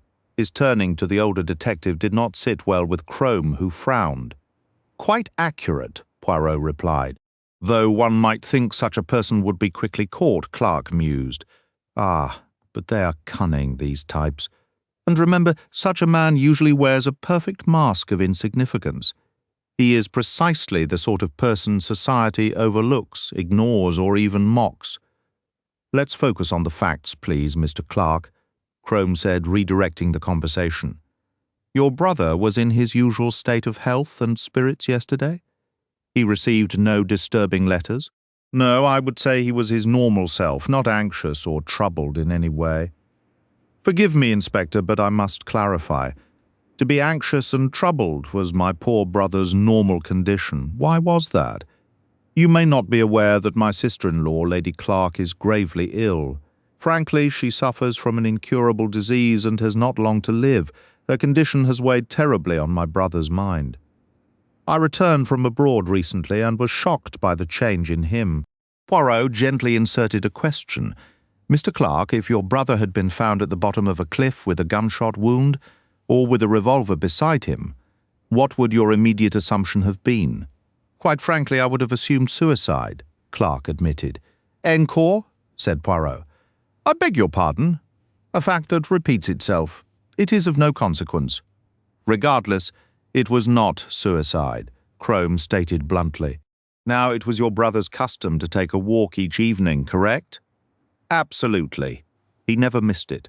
Every single night, well, naturally not in a torrential downpour, and everyone in the household knew of this routine." "Of course. What about people outside the house?" "I'm not certain what you mean. The gardener may or may not have been aware. We don't really have a village here, just a post office and a few cottages. It's a quiet area, overrun with tourists in the summer months. Cars and buses come over from the coastal towns every day. The nearby beaches and coves are popular with visitors. I sometimes wish they weren't, as it's so much more peaceful here in the early summer. So a stranger wouldn't necessarily attract attention. Not unless he appeared distinctly deranged." "This man does not appear deranged," Crome said with conviction. You see my point, Mr. Clarke? The killer must have observed the area beforehand and learned of your brother's habitual evening walk. I should mention, by the way, that no unfamiliar man arrived at the house yesterday asking to see Sir Carmichael. Not that I'm aware of, but we can check with Deverell. He rang for the butler and posed the question. No, sir, no one called for Sir Carmichael. I didn't observe anyone loitering around the property either. The maids haven't noticed anything unusual, as I've already asked them. The butler paused briefly before adding, Will that be all, sir? Yes, Deverell, thank you. As the butler stepped back, he made way in the doorway for a young woman to enter. Franklin Clarke stood as she approached. Gentlemen, this is Miss Grey, my brother's personal secretary. I was immediately struck by the woman's remarkable Nordic appearance. She possessed that almost ethereal fairness, pale ash-blonde hair, light grey eyes, and a luminous, translucent complexion, typical of Scandinavians. She appeared to be in her late 20s and seemed both highly capable and strikingly poised. Is there anything I can assist you with? She inquired, taking a seat. Clarke offered her a cup of coffee, which she declined along with any food. Did you handle all of Sir Carmichael's correspondence? Inspector Cromer asked. Yes, every letter. He never received anything signed with the initials A.B.C. A.B.C. She shook her head firmly. No, definitely not. Did he mention noticing anyone lingering about during his evening walks recently? No, he never spoke of anything like that. And you personally haven't seen any suspicious individuals? Not loitering, precisely, of course, at this time of year. There are plenty of people who might seem to be wandering without purpose. You often encounter visitors strolling absently across the golf course or down the lanes toward the shore. Practically everyone you see now is a stranger, really. Poirot considered this with a thoughtful nod. Inspector Crome requested to be shown the route of Sir Carmichael's nightly walk. Franklin Clarke led the way through the French doors, and Miss Grey joined us. She and I fell slightly behind the others. This must have been a dreadful shock for everyone in the household, I remarked. It feels completely surreal, she replied quietly. I had already gone to bed last night when the police telephoned. I heard voices downstairs and finally went out to ask what was happening. Deverell and Mr. Clarke were just leaving with lanterns. What time did Sir Carmichael usually return from his walk? Typically around 9:45. He would let himself in through the side door. Sometimes he went straight to bed. Other times he went to the gallery where he kept his collections. That's why if the police hadn't called, he probably wouldn't have been missed until someone went to wake him this morning. It must have been devastating for his wife. Lady Clarke is frequently under sedation. I believe she's in too dazed a state to fully comprehend what's happening around her. We exited through a garden gate onto the golf links. Crossing a corner of the course, we climbed over a stile into a steep, winding lane. This leads down to Elbury Cove, Franklin Clarke explained. But since they built the new road from the highway to Broadsands and on to Elbury 2 years ago, this lane is hardly used anymore. We continued downward. At the bottom, a narrow path wound through thickets of brambles and bracken down to the sea. Abruptly, we emerged onto a grassy bluff overlooking the water and a beach of shimmering white pebbles all around us. Dark green trees swept down to the shoreline. It was a breathtaking spot. A vivid tapestry of white stone, deep green foliage, and brilliant sapphire blue. It's magnificent, I exclaimed. Clarke turned to me, his face alight with enthusiasm. Isn't it, though? Why would anyone rush off to the Riviera when we have this? I've travelled all over the world, and I swear I've never seen anything more beautiful. Then, as if slightly embarrassed by his own fervour, he adopted a more practical tone. This was my brother's regular evening walk. He had come this far, then turned back along the path. Instead of going left, he went right, passing the farm and cutting across the fields toward the house. We continued until we reached a place near the hedge, about midway across the field where the body was discovered. Crome gave a nod. Simple enough. The man waited here in the shadows. Your brother wouldn't have seen a thing until it was too late. Beside me, the girl shuddered. Franklin Clarke spoke firmly. "Steady, Thora. It's grim, but we can't avoid the truth." Thora Gray, the name fit her. We returned to the house where the body had been taken after the photographs were done. As we climbed the broad staircase, the doctor emerged from a room, his black bag in hand. "Anything to tell us, Doctor?" Clarke asked. The doctor shook his head. "Straightforward case. I'll save the details for the inquest. He didn't suffer. Death was immediate." He moved off, adding, "I'll just check on Lady Clarke." A nurse stepped out of another room down the hall, and the doctor joined her. We entered the room he had just left. I came back out rather quickly. Thora Gray remained at the top of the stairs, a strange, frightened look on her face. "Miss Gray?" I paused. "Is something wrong?" She met my eyes. "I was thinking," she said. "About D? About D?" I stared at her, confused. "Yes. The next murder. Something has to be done. This has to be stopped. Clarke came out of the room behind me." "What has to be stopped, Thora? These terrible killings?" "Yes?" His jaw set stubbornly. "I need to speak with M. Poirot soon. Is Crome actually any good?" he asked abruptly. I replied that he was considered a capable officer, though my tone may have lacked full conviction. "He's got a thoroughly rude manner," Clarke remarked. "Acts like he knows everything, and what does he really know? Nothing, as far as I can tell." He was quiet for a moment. Then he said, "M. Poirot's the one I trust. I have a plan. We'll discuss it later." He walked down the corridor and knocked on the same door the doctor had entered. I hesitated. The girl was staring blankly ahead. "What are you thinking about, Miss Gray?" She turned her eyes to me. "I'm wondering where he is right now." "The murderer, I mean. It hasn't even been 12 hours since it happened." "Oh, if only there were real clairvoyants who could see where he is and what he's doing." "The police are looking," I began. My ordinary words seemed to break the trance. Thora Gray collected herself. "Yes," she said. "Of course." She, in turn, went down the stairs. I stayed a moment longer, turning her words over in my mind. A.B.C. Where was he now? Not from Captain Hastings' personal narrative. Mr. Alexander Bonaparte Cust emerged with the rest of the audience from the Torquay Palladium, where he had just watched the deeply sentimental film, Not a Sparrow.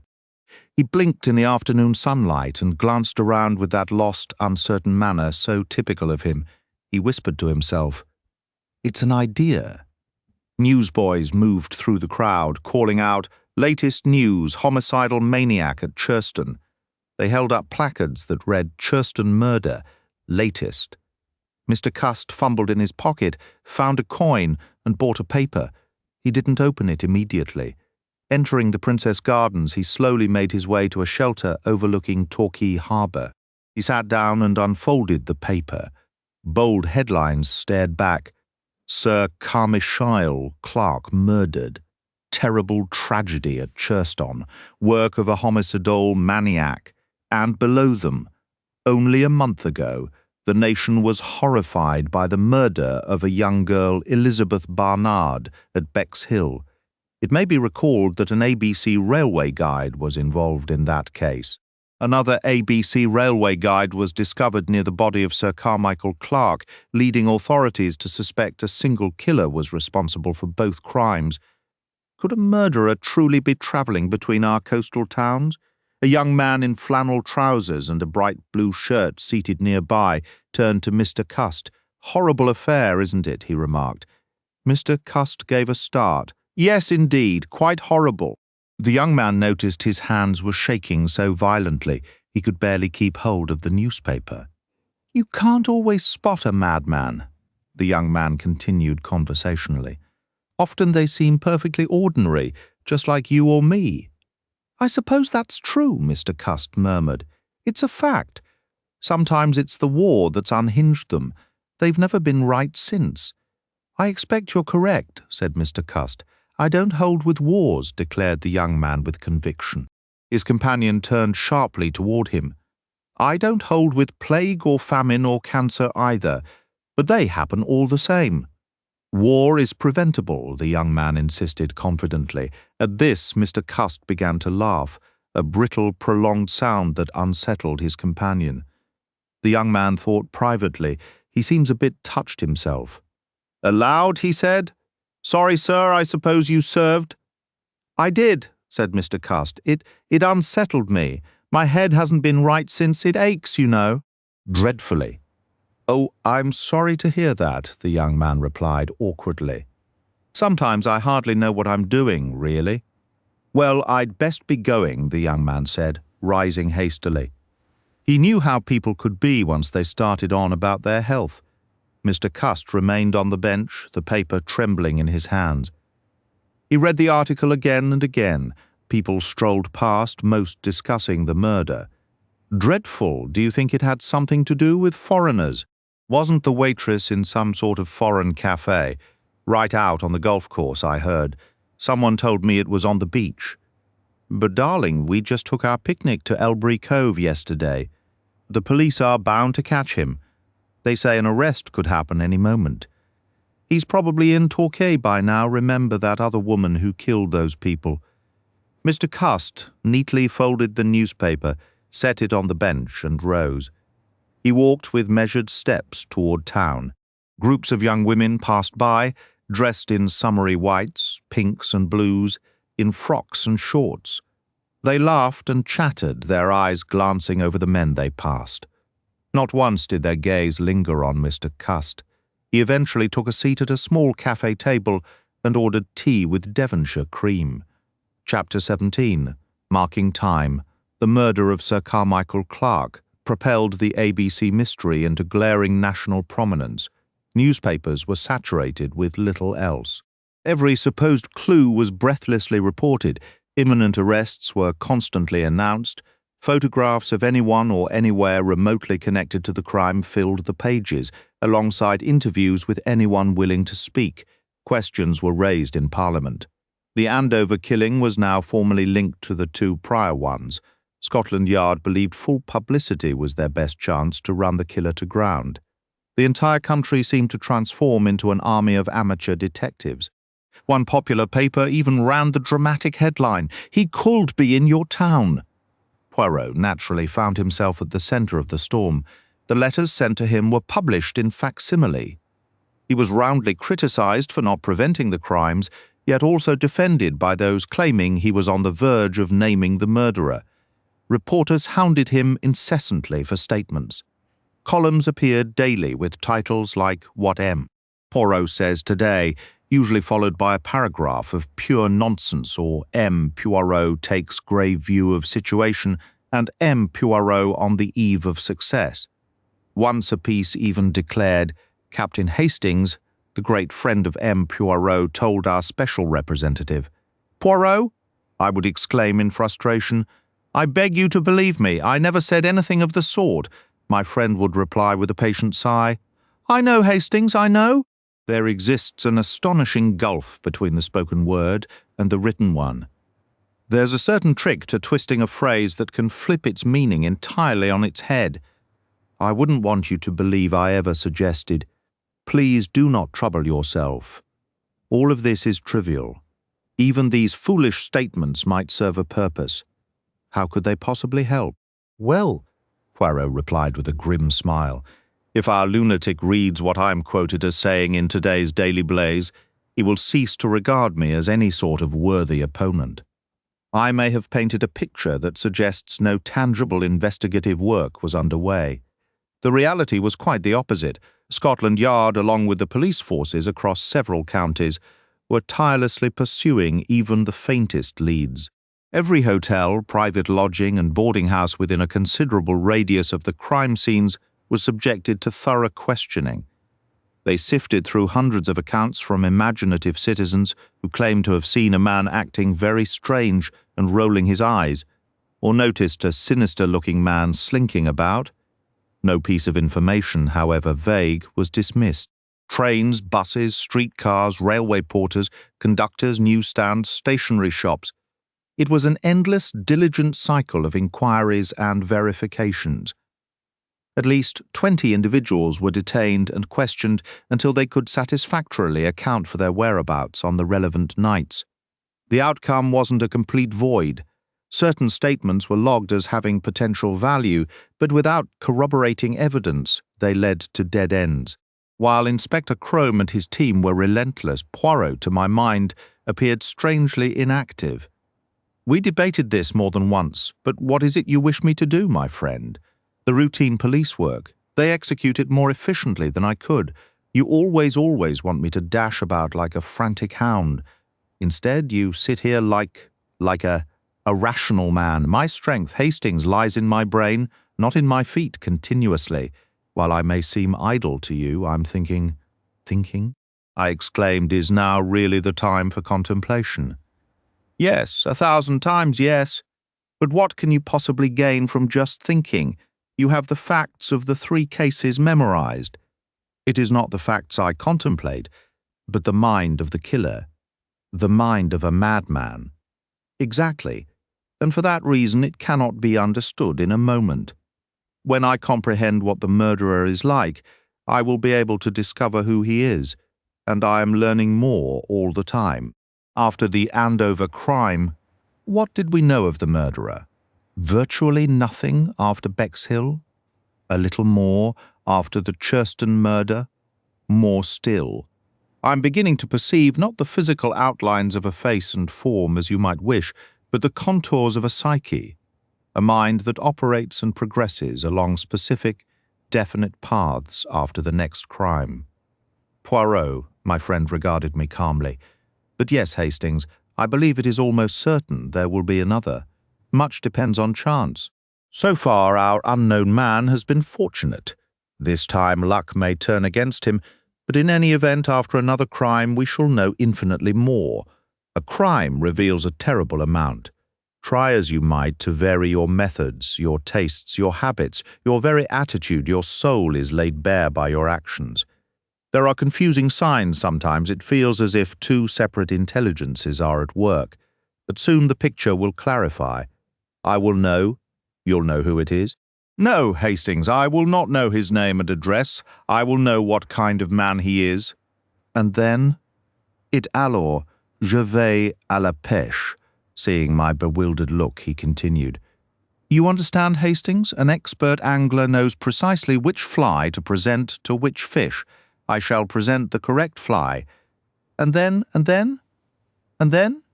You are as bad as the Superior Inspector Crome with his endless, oh yes? Well then, he will take the bait and the hook, and we will reel in the line. In the meantime, innocent people are dying. 3 people, and there are, what is it, approximately 120 deaths on the roads every week. That is completely different. It is likely exactly the same to those who perish. For the rest of them, the family, the acquaintances, yes, there is a distinction, but one aspect of this situation actually brings me a measure of relief. By all means, share this source of relief. No need for sarcasm. What comforts me is that there is no taint of guilt here to torment those who are innocent. Isn't this circumstance even worse? Not at all, not in the slightest. There is nothing more corrosive than existing under a cloud of doubt, to feel eyes upon you watching as affection slowly curdles into fear. Nothing is so dreadful as to mistrust the people closest to you. It's a poison, a suffocating fog. At least we cannot accuse A.B.C. of poisoning the lives of the innocent. That particular agony is absent here. You'll be making excuses for the man next, I said, my voice thick with bitterness. Why shouldn't I? He may feel entirely justified in his own mind. We might, in the end, even come to understand his perspective. Honestly, Poirot, I have offended you, first my inaction, and now my opinions. I merely shook my head, refusing to reply. After a moment he continued, Nevertheless, I do have one scheme that should meet with your approval, since it is active, not passive. It will also involve a great deal of talking and remarkably little deep thought. I didn't care for his tone. What is it? I asked warily. The methodical extraction from the friends, relatives, and domestic staff of the victims of everything they know. Do you suspect them of withholding information? Not deliberately, but recounting everything you know invariably involves selection. If I asked you to describe your day yesterday, you might say, I got up at 9, had breakfast at past, ate eggs and bacon with coffee, and went to my club. You would not include I tore a fingernail and had to trim it. I rang for hot water to shave. I spilled a drop of coffee on the tablecloth. I brushed my hat before putting it on. One cannot tell everything, so one chooses. In the immediate aftermath of a murder, people choose what they believe is significant, and quite often they are wrong. Then how does one uncover the right details, simply as I mentioned, through conversation? By talking, by revisiting a certain event or a certain person or a certain day repeatedly. Inevitably, additional fragments will surface. What sort of fragments? Naturally, I do not know, or I would not need to discover them, but sufficient time has now passed for ordinary, overlooked moments to regain their potential significance. It defies all logic that across 3 murders there is not a single fact or uttered sentence of relevance. There must be some trivial incident, some offhand remark that would serve as a guidepost. I grant you it is like searching for a needle in a haystack, but I am convinced the needle is there. It all struck me as hopelessly vague. You don't see it. Your perception is not as keen as that of a simple maid. He slid a letter across to me. It was neatly written in a careful school-taught script. Dear Sir, I hope you will forgive my taking the liberty of writing to you. I have been thinking constantly since these 2 awful murders, so like my poor aunts. It feels as though we are all in the same dreadful boat. I saw the picture in the paper of the young lady, the sister of the young lady who was killed at Bexhill. I took the bold step of writing to her, telling her I was coming to London to seek a position. I asked if I might come to her or her mother, suggesting that 2 heads could be better than 1. I said I would not ask for much in wages, wanting only to find out who this awful fiend is. Perhaps if we could pool what we knew, something might come of it. The young lady wrote back very kindly. She explained that she works in an office and lives in a hostel, but she suggested I write to you. She said she'd been thinking along much the same lines as I had. She said we were united in the same trouble and ought to stand together. So I am writing, sir, to say I am coming to London. This is my address. Not wishing to disturb you, yours sincerely, Mary Drower, read the letter. Poirot set it aside with a nod. Mary Drower, he remarked, is a most perceptive young woman. He then selected another piece of correspondence and handed it to me. It was a brief note from Franklin Clarke, announcing his arrival in London and his intention to call upon Poirot the following day. If agreeable, do not lose heart, my friend, Poirot said with a faint smile. The wheels are about to turn. Franklin Clarke appeared promptly at 3 o'clock the next afternoon, dispensing with any pleasantries. Monsieur Poirot, he began, I am not content with the current situation. Indeed, Mr. Clarke, I am sure Inspector Crome is competent, but his manner is insufferable. That assumption he knows everything. I mentioned my concerns to your associate in Churston, but settling my brother's estate has occupied me until now. My point, Monsieur Poirot, is that we cannot afford to delay, a sentiment Hastings frequently expresses. We must prepare for what comes next. Another crime is inevitable, don't you agree? Most assuredly. Then we need a plan. I propose forming a special group under your direction composed of those connected to the victims. An excellent notion. I'm glad you think so. By combining our knowledge, we might uncover something. Furthermore, if another warning occurs, one of us being present might, it's a long shot, I admit, recognize someone from a previous scene. I understand and approve, however, you must consider that the other victims' relations are not of your social circle. They are working people, while they could perhaps take brief leave. Franklin Clarke interrupted. Precisely, I am in a position to cover the costs. My brother left a substantial estate which I will inherit. I propose to fund this group, compensating each member at their usual rate, plus expenses. And whom do you envision in this legion? I have given it thought. In fact, I corresponded with Miss Megan Barnard. The idea is partly hers. I suggest myself, Miss Barnard, and Mr. Donald Fraser, who was engaged to the poor girl. There is also a niece of the Andover woman. Miss Barnard has her address. The husband would be useless, reportedly drunk most days. and the Barnard parents are likely too elderly for active duty. Is that all? Well, there is Miss Grey. He coloured slightly as he said the name. Ah, Miss Grey. Poirot's tone held a world of gentle, knowing irony. About 3 decades seemed to slip from Franklin Clarke, leaving him looking like an embarrassed schoolboy. Yes, you see, she was my brother's secretary for over 2 years.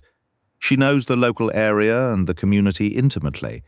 I've been abroad for 1.5 years. Taking pity, Poirot shifted topics. You were in the East, in China? Yes. I had a roving commission to acquire artifacts for my brother's collection. A fascinating endeavour. Very well, Mr. Clarke. I endorse your plan wholeheartedly. I remarked to Hastings just yesterday that a gathering of those involved was essential. We must share memories, compare observations.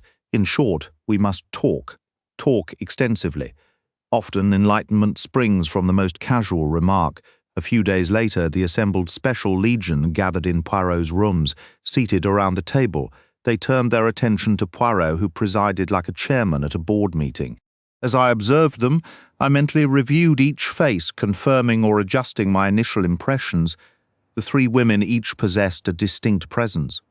Thora Grey with her remarkable, almost ethereal fairness, Megan Barnard's intense dark features and that unsettling stillness reminiscent of a carved figure, and Mary Drower smartly dressed in a black suit, her face both pretty and keenly intelligent. The men offered a study in contrasts. Franklin Clarke, large, sun-tanned and voluble alongside Donald Fraser, who was reserved and quiet. Seizing the moment as was his habit, Poirot addressed the group.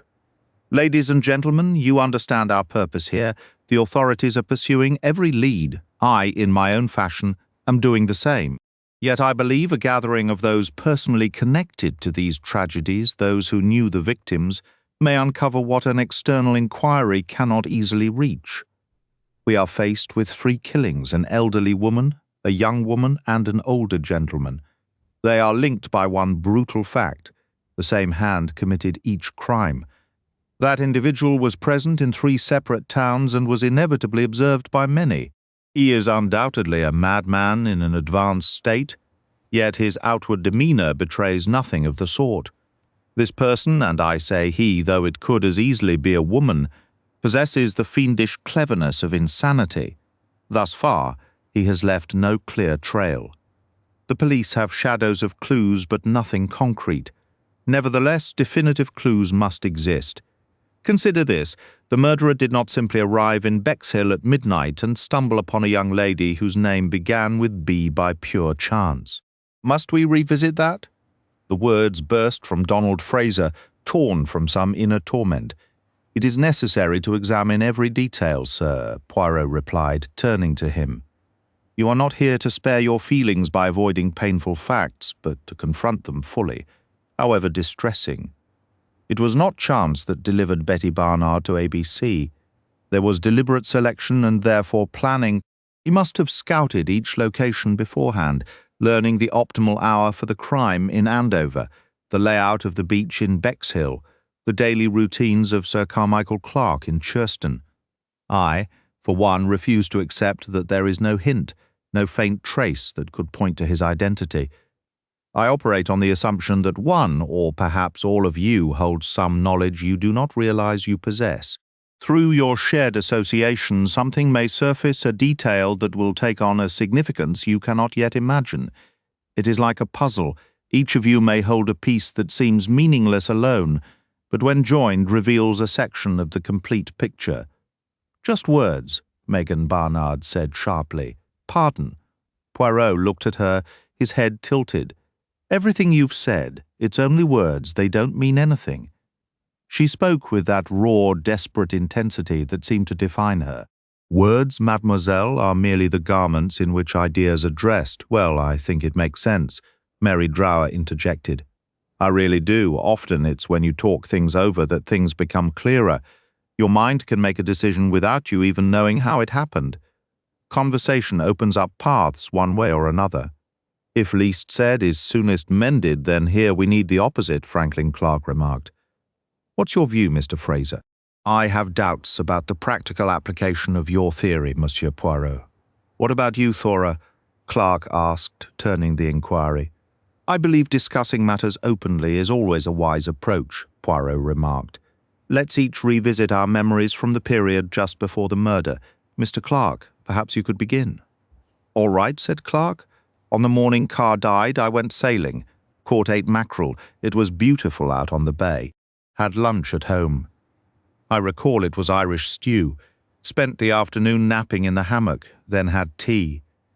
I wrote a few letters, missed the post, so I drove into Paignton to mail them. After dinner, I'll admit, I curled up with an old E. Nesbit book I loved as a boy. Then the telephone rang. Stop there, please. Now think carefully, Mr. Clarke. On your way to the sea that morning, did you encounter anyone? Plenty of people. Can you recall any specifics? Nothing concrete comes to mind now. Are you certain? Well, let me think. I remember a very large woman in a striped silk dress. I wondered why she chose that pattern. She had 2 children with her. There were 2 young men on the beach with a fox terrier, throwing stones for it. Oh, and a blonde girl squealing as she swam. It's funny how these details surface like a photograph slowly developing. You are an excellent witness. Now, later that day, in the garden, or on your trip to the post office, anything else? The gardener was watering the roses on the drive. I nearly hit a bicyclist, a nervous woman wobbling and calling out to a friend. That's all, I'm afraid. Poirot turned to Thora Gray. Miss Gray, she answered in her clear, assured tone. In the morning, I handled correspondence for Sir Carmichael and met with the housekeeper. The afternoon was spent writing letters and doing some needlework, I believe. It was a very ordinary day. I retired early. Surprisingly, Poirot pressed no further. He shifted his attention. Miss Barnard, can you describe the last time you saw your sister? It was about 2 weeks before her death. I visited for the weekend, the weather was fine, and we went to the swimming pool in Hastings. What did you discuss? I gave her a stern talking to, Megan said bluntly. And what else? What did she talk about? The girl frowned, concentrating. She mentioned being short on money and a new hat and a couple of summer dresses she'd just bought. She spoke a little about Don. She also said she couldn't stand Millie Higley, the girl from the cafe, and we had a laugh about Mrs. Merrion, who runs the place. I don't remember anything more. Did she mention any man, forgive me, Mr. Fraser, whom she might have been planning to meet? She wouldn't have told me, Megan replied dryly. Poirot then addressed the square-jawed, red-haired young man. Mr. Fraser, cast your mind back. You stated you went to the cafe that evening, intending to wait and watch for Betty Barnard to emerge. While waiting, can you remember anyone you noticed along the waterfront? There were many people strolling along the promenade. I can't recall any of them. Forgive me, but are you truly trying? Even when preoccupied, the eye often notices things mechanically without conscious thought, yet accurately. The young man repeated stubbornly, I don't remember anybody. With a sigh, Poirot turned to Mary Drower. You received letters from your aunt, I assume? Oh, yes, sir. When was the last one? Mary thought for a moment. 2 days before the murder, sir. What did it say? She wrote that the old devil had been around and she'd sent him off with a flea in his ear. Pardon the expression, sir. She said she expected me over on Wednesday, my day off, and that we'd go to the pictures. It was going to be my birthday, sir. Suddenly, perhaps at the thought of that small, planned celebration, tears welled in Mary's eyes. She stifled a sob, then apologized. Forgive me, sir, I don't mean to be silly. Crying doesn't help. It was just the thought of her and me, looking forward to our little treat. It got to me, sir. I understand completely, said Franklin Clarke, his voice softening. It's always the small, everyday things that affect you the most, especially something like a planned outing or a gift. Those simple, joyful moments are what truly linger. I recall witnessing a woman struck by a car once. She had just purchased a new pair of shoes. Seeing her there on the pavement, the torn package beside her, with those absurd little high-heeled shoes poking out, it really shook me. They looked so terribly sad. Megan responded with sudden, earnest warmth. That's so real. That's painfully real. Something similar happened after Betty passed. My mother had bought her a gift of stockings that very day. Poor Mum, she was completely shattered. I found her weeping over them. She kept repeating, "I got these for Betty. I got these for Betty," and she never even saw them. Her voice trembled slightly. She leaned forward, her gaze fixed on Franklin Clarke. A sudden understanding passed between them, a shared recognition of grief. "I understand," he said quietly. "I know precisely. It's those small personal details that are the hardest to bear." Donald Fraser shifted uncomfortably in his seat. Thora Grey steered the conversation elsewhere. "Shouldn't we be formulating some plans for what comes next?" "Absolutely," Franklin Clarke replied, slipping back into his usual demeanour. "I believe once the fourth letter arrives we should combine our efforts. Until then, perhaps we can each pursue our own lines of inquiry. Are there any specific leads M. Poirot feels are worth following up?" "I have a few suggestions," Poirot offered. "Excellent, I'll note them down." Clarke produced a small notebook. "Proceed, M. Poirot, first." "The waitress, Millie Higley, may possibly know something of value." "Millie Higley," Clarke wrote. "And how should we approach her?" "I propose two methods. Miss Barnard, you might attempt what I term the direct approach." "I assume you believe that suits my manner," Megan remarked dryly. "Precisely. Provoke a disagreement with the girl, state that you know she disliked your sister and that your sister confided in you about her. This should, if I am not mistaken, unleash a torrent of grievances. She will likely tell you exactly what she thought of your sister. A useful detail may surface. And the second method, Mr. Fraser, you might consider showing some personal interest in the young woman." "Is that really necessary?" "It is not essential, merely a potential avenue of investigation." "Perhaps I should give it a try," Franklin suggested. "I have, shall we say, considerable experience in such matters, M. Poirot. Allow me to see what I can learn from her. You have your own responsibilities to manage back home." Thora Grey pointed out rather sharply. Franklin's expression dimmed slightly. "Yes," he conceded, "I do. Nevertheless, I do not think there is much you can accomplish there at present," Poirot interjected. "Miss Grey, however, is far better positioned." Thora Grey cut him off. "But you see, Poirot, I have left Devon permanently." "Ah, I was not aware." "Miss Grey was kind enough to stay on briefly to assist me with some final arrangements," Franklin explained. "Naturally, she now prefers a position in London." Poirot's sharp eyes flickered between them. "And how is Lady Clarke?" he inquired. I had been admiring the faint blush colouring Thora Grey's cheeks and nearly missed Clarke's reply. "Rather poorly, I'm afraid. Speaking of which, Ma'am Poirot, I wonder if you might consider travelling to Devon to visit her. She expressed a wish to see you before I departed. Of course, her condition often prevents visitors for days at a time, but if you are willing to chance it at my expense, naturally. Certainly, Mr. Clarke, shall we say the day after tomorrow? Splendid. I'll inform the nurse and she can adjust the medication schedule accordingly." Turning to Mary, Poirot continued, "For you, my dear, I think you could perform useful work in Andover. Focus on the children."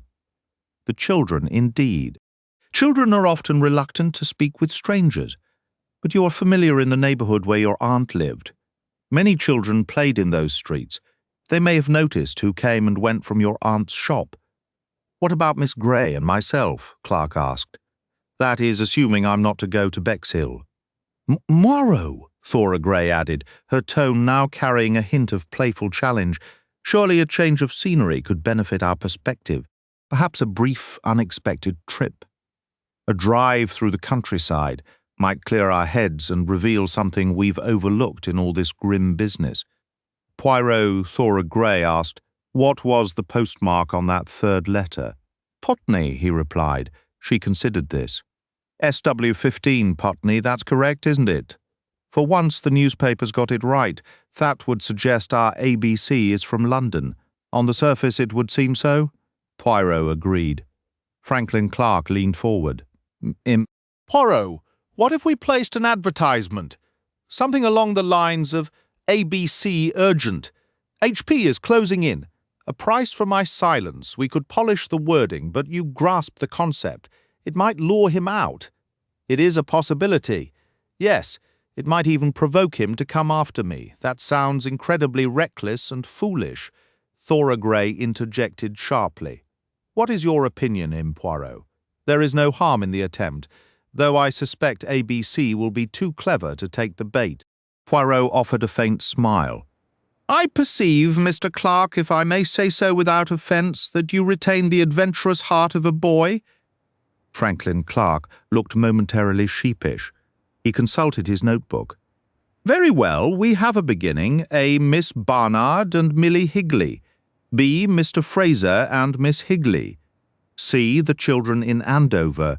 D, the advertisement.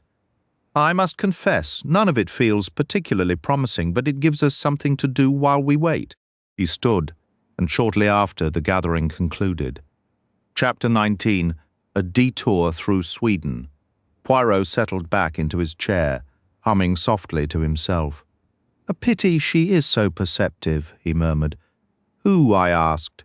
Megan Barnard, the young Miss Megan, with a single word, words, she saw through it. She alone recognized that my lengthy speech was essentially meaningless. The others were all taken in. I thought it sounded quite reasonable. Reasonable, yes, but she perceived the emptiness beneath. You didn't mean what you were saying. What I needed to convey could have been said in one brief sentence. Instead, I repeated myself at length, and only Miss Megan was aware of the performance. But why to set things in motion, mon ami? To create the impression that there was urgent work to be done, to initiate, shall we say, certain conversations? Do you believe any of these lines of inquiry will bear fruit? Oh, anything is possible. He chuckled softly. In the heart of tragedy, the comedy begins. Is it not always so? I'm not sure I follow. The human drama, Hastings. Consider for a moment. Here are three groups of people united by a shared calamity. Immediately, a second, entirely separate drama commences. Do you recall my first case in England so many years ago? I brought two lovers together by the drastic method of having one arrested for murder. Nothing less would have sufficed. In the midst of death, we are in life, Hastings. I have often observed that murder is a powerful matchmaker. Good heavens, Poirot! I exclaimed, somewhat scandalized. I'm certain none of those people were thinking of anything but, oh, my dear friend, and what of you, me? But of course, as they left, did you not return from the door humming a tune? One might hum without being callous. Certainly, but that tune betrayed your subconscious thoughts. Is that so, indeed? To hum is a most revealing habit. The tune you chose dates, I believe, from the war years like this. Poirot sang in a dreadful, wavering falsetto. Some of the time I love a brunette, some of the time I love a blonde who comes from Eden by way of Sweden. Could anything be more telling? But I believe the blonde is currently winning over the brunette. Really, Poirot, I cried, feeling my cheeks grow warm. It is only natural. Did you observe how Franklin Clarke was suddenly in perfect sympathy with Miss Megan? How he leaned forward, his attention entirely on her? And did you also note how distinctly annoyed Miss Thora Grey was by it? And Mr. Donald Fraser, Poirot, I cut in. Your mind is incurably romantic. That is the last thing my mind is. You are the romantic, Hastings. I was on the verge of a heated retort when the door opened. To my surprise, it was Thora Grey who walked in. I hope you'll forgive me for returning, she said calmly. But there is something I believe I should tell you, Mr. Poirot. Of course, Miss Grey, please have a seat. She sat down and paused briefly, as if carefully choosing her words. It's simply this. Mr. Clarke was very generous earlier, letting you think I left Comeside of my own accord. He is an exceptionally kind and loyal man. But the truth is somewhat different. I was fully prepared to stay. There is a tremendous amount of work still to be done with the collections. It was Lady Clarke who wanted me gone. I try to be understanding. She is a very sick woman, and the medication she takes clouds her mind. It makes her suspicious and prone to strange fancies. She took an irrational dislike to me and insisted I leave the house. I couldn't help but admire the young woman's bravery. She made no attempt to soften the facts, as many others might have, but addressed the matter directly with admirable honesty. My heart filled with sympathy and respect for her. "I think it's splendid of you to come and tell us this," I said. "It's always better to face the truth," she replied with a faint smile. "I don't wish to hide behind Mr. Clarke's chivalry. He is a very chivalrous man." There was a warm, appreciative tone in her voice. She clearly held Franklin Clarke in very high regard. "You have been very forthright, mademoiselle," said Poirot. "It is rather a blow to me," Thora admitted ruefully. "I had no idea Lady Clarke disliked me so intensely. In fact, I always thought she was rather fond of me." She made a slight wry face. "One lives and learns." She stood to leave. "That is all I came to say. Goodbye." I saw her out and returned to the room. "I call that very sporting of her," I remarked. "She has real courage, that girl. And calculation," Poirot added. "What do you mean by that?" "I mean she possesses the ability to think several moves ahead." I looked at him uncertainly. "She really is a lovely girl," I insisted, "and she wears such lovely clothes. That crepe Marrakein dress and the silver fox collar, absolutely the latest style. You're a regular man-milliner, Poirot. I never notice what people are wearing. Perhaps you should join a nudist colony," he retorted. Just as I was about to make an indignant reply, he shifted the subject abruptly. "Do you know, Hastings, I cannot shake the feeling that earlier today, during our conversations, something significant was said. It is peculiar. I cannot pinpoint exactly what it was. Just an impression that flickered through my thoughts.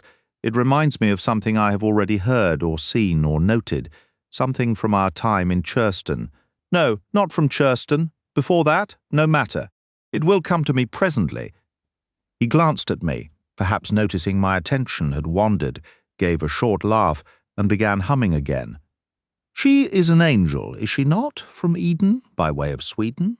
"Poirot," I said, "go to the devil." Chapter 20. Lady Clarke.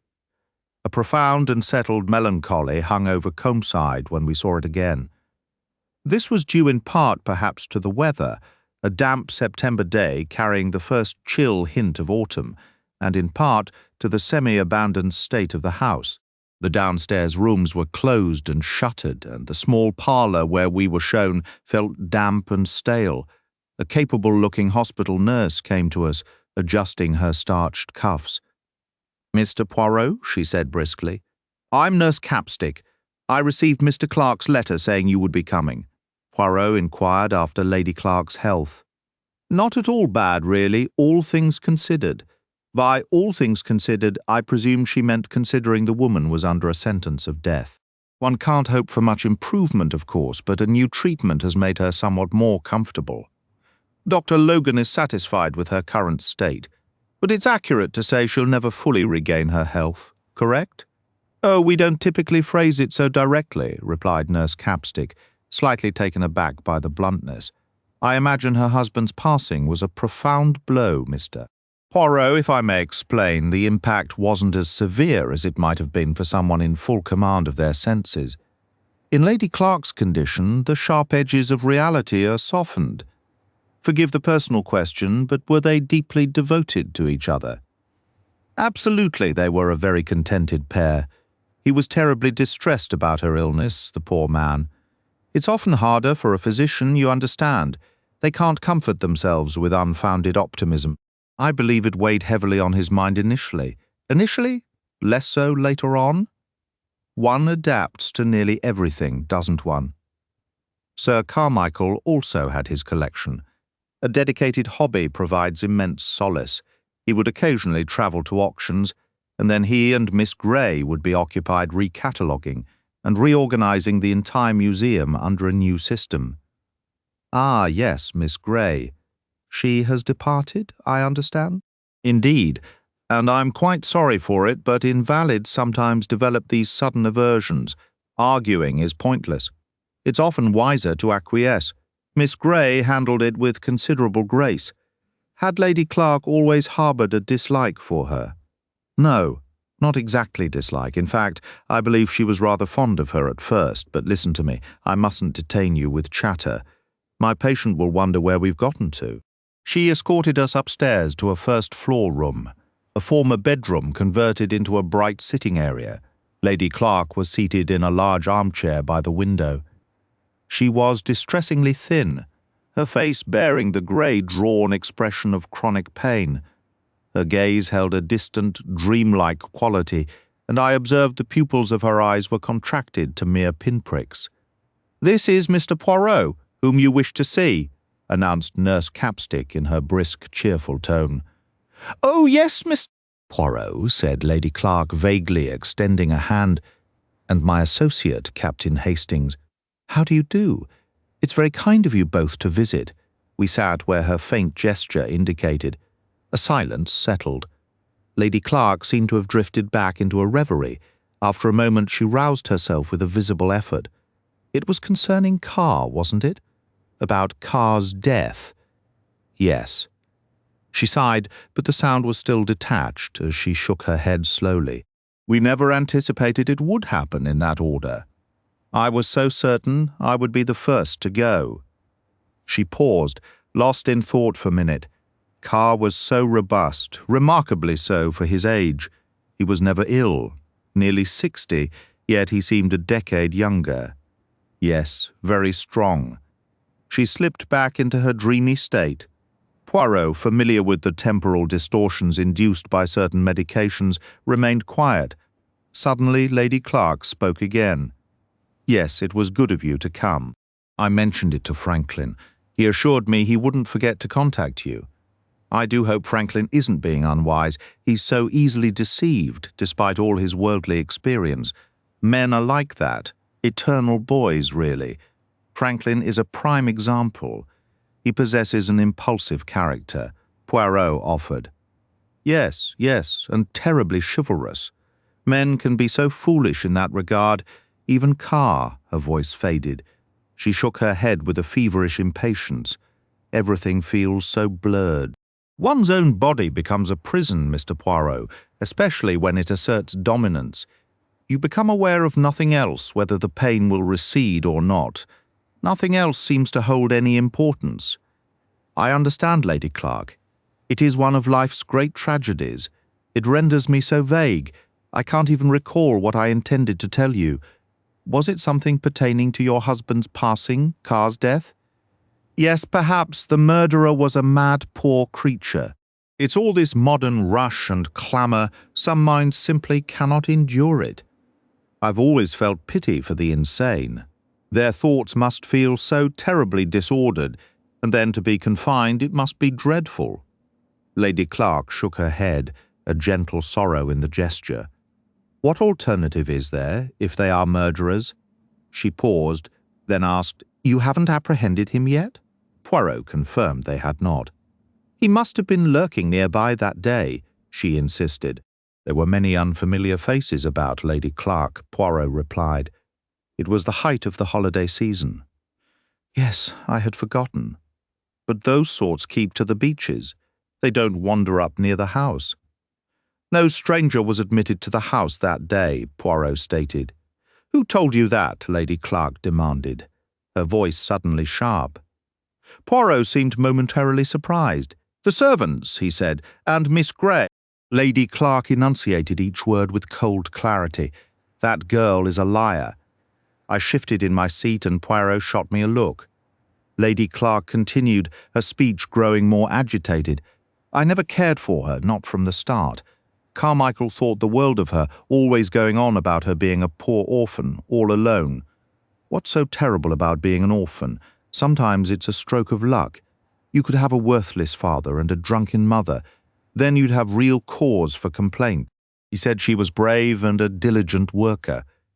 I suppose she did her duties well enough. I failed to see where all this famed bravery came into it." "Now, dear, you mustn't excite yourself," Nurse Capstick interjected. "We can't have you overtired." I dismissed her promptly. Franklin had the gall to suggest she might be a comfort to me. "A comfort," I said. "The sooner she was out of my sight, the better. Franklin is a fool with no sense. I'll give her 3 months' salary if you like, I told him, but she goes, I won't have her in this house another day. One advantage of being an invalid is that men can't argue. He did as I said, and she left. I expect she departed like a martyr, dripping with more of that insufferable sweetness and bravery. Please, dear, calm yourself. It isn't good for you. Lady Clarke waved the nurse aside. You were as foolish about her as anyone. Oh, Lady Clarke, you mustn't say that.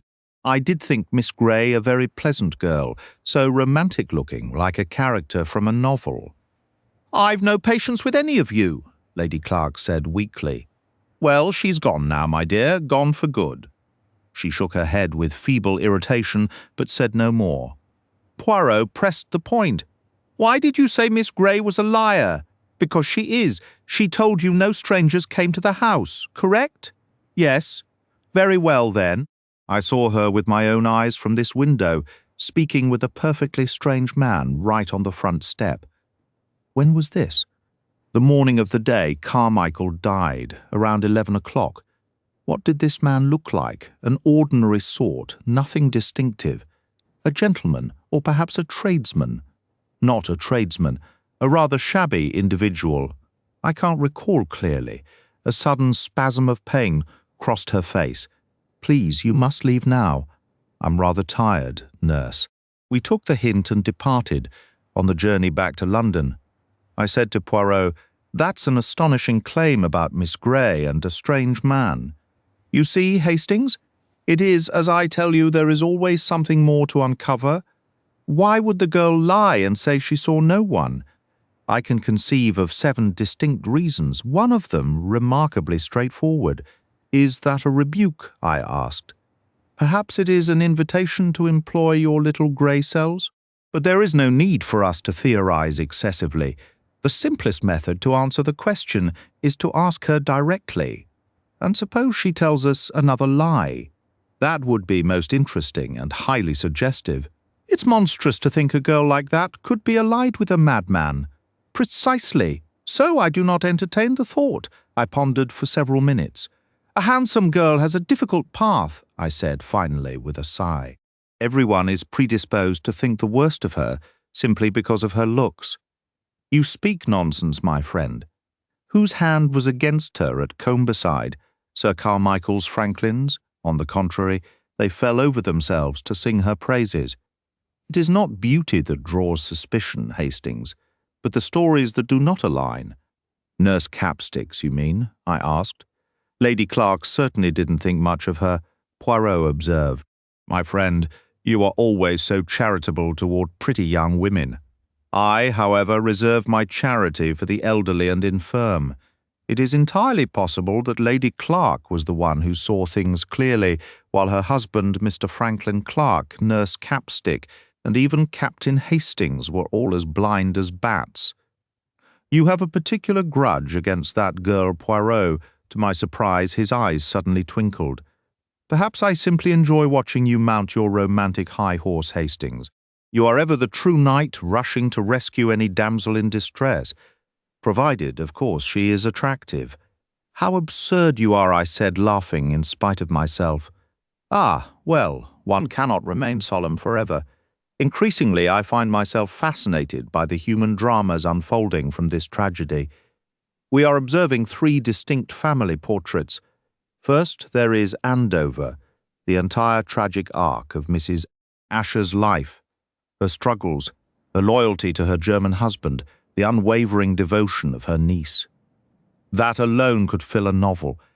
Then we have Bexhill, the easygoing, affectionate parents, their 2 daughters, so completely different, the pretty frivolous one, and the intense, strong-willed Meghan with her sharp mind and ruthless pursuit of truth. And then the other figure, the reserved young Scotsman, consumed by jealousy, yet worshipping the memory of the girl he lost. Finally, the Churston household, the dying wife, the husband lost in his collections but developing a growing tenderness for the compassionate young woman who assists him, and the younger brother, vigorous, charming, interesting, carrying a romantic aura from his distant travels. Consider, Hastings, that under normal circumstances these three separate dramas would never have intersected. They would have played out in isolation, untouched by one another. The permutations and combinations of human life, they never cease to captivate me. This is Paddington, was all I said, feeling it was time someone brought us back to earth upon our return to Whitehaven Mansions. We were informed a gentleman was waiting to see Poirot. I expected it to be Franklin Clarke or perhaps Inspector Japp. But to my astonishment it was Donald Fraser. He appeared deeply uncomfortable, his usual inarticulateness more pronounced than ever. Poirot did not press him to state his business immediately. Instead, he suggested sandwiches and a glass of wine. Until these arrived, he carried the conversation himself, explaining where we had been and speaking with genuine kindness about the invalid woman. Only after we had finished did he gently steer the talk toward our visitor. "You have come from Bexhill, Mr. Fraser?" "Yes. Any progress with Millie Higley?" Millie Higley? Fraser repeated the name as if puzzled. "Oh, that girl. No, I haven't approached her yet. It's—" He stopped, his hands twisting together nervously. "I don't even know why I've come to you," he burst out. "But I know," said Poirot calmly. "You cannot help it. How could you? You have come because there is something you must tell someone. You were quite correct. I am the right person. Speak." Poirot's air of absolute certainty had its effect. Fraser looked at him with a strange mixture of gratitude and obedience. "You really think so?" "I'm sure of it." "Mem, Poirot, what do you know about dreams?" It was the last thing I expected him to say. Poirot, however, showed no surprise. "I know something of them," he replied. "You have been dreaming, yes. I suppose you'll say it's only natural I should dream about what happened.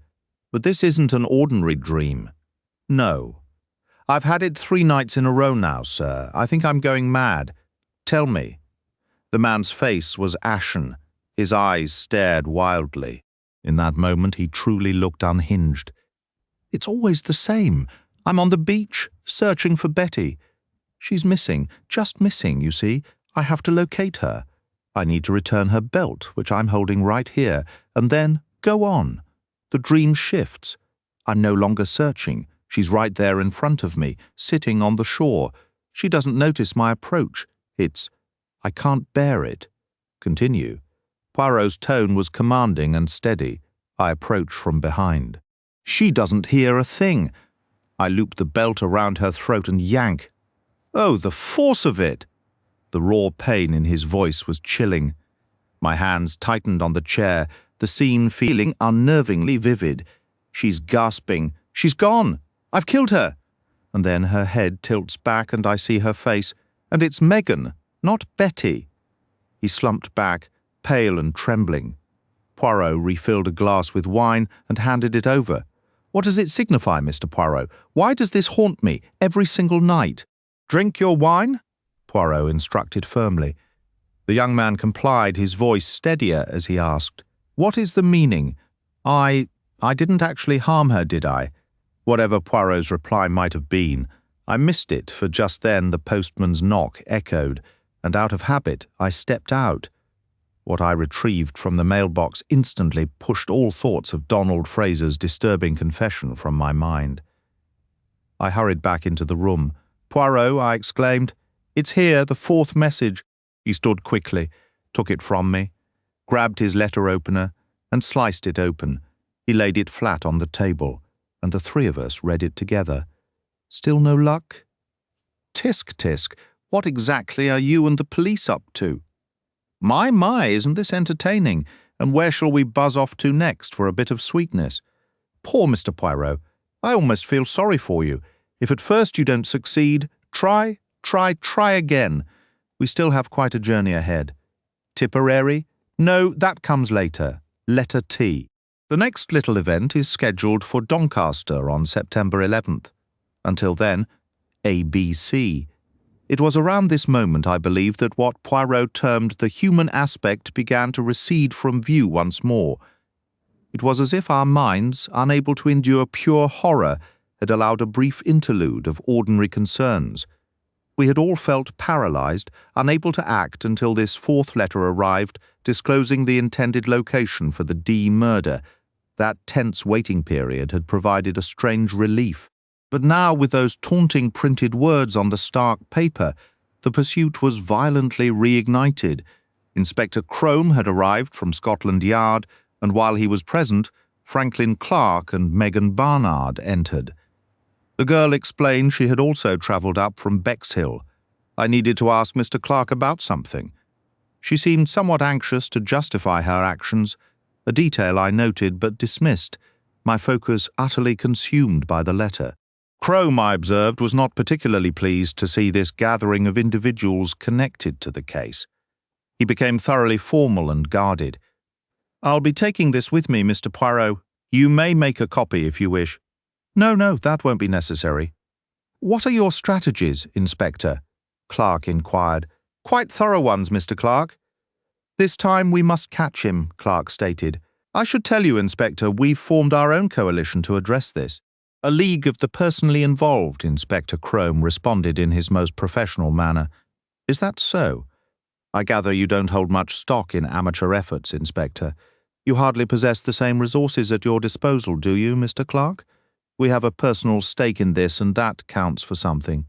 Indeed, I suspect your own job won't be particularly easy this time, Inspector. In fact, I rather think our friend A.B.C. has outmaneuvered you once again." I had noticed that Crome could often be provoked into speaking when other tactics failed. "I doubt the public will find much to criticize in our preparations on this occasion," he retorted. "The Fool has given us plenty of advance notice. The 11th isn't until next Wednesday. That allows ample time for a press campaign. Doncaster will be thoroughly alerted. Every person whose name starts with a D will be on high alert. That's a solid start. We're also deploying a significant number of officers into the town, a move coordinated with every chief constable across England. All of Doncaster, both police and the public, will be hunting for one individual. And with a bit of luck, we should nab him," Clarke remarked softly. "Inspector, it's clear you're not much of a sports fan." Crome fixed his gaze on him. "What are you implying, Mr. Clarke? Good heavens, don't you know the St. Leger is being held at Doncaster next Wednesday?" The inspector's expression faltered. Instead of his usual casual reply, he managed, "That's right. Yes, that does complicate things. A.B.C. might be insane, but he's certainly no fool." A heavy silence settled over the room as we absorbed the reality. The massive crowds at the racetrack, the passionate, sports-loving English public, created endless complications. Poirot murmured under his breath, "It's clever, really quite ingenious." "I believe," Clarke said, a flicker of grim amusement in his eyes, "the murder will happen right on the racecourse, possibly even during the St. Leger itself."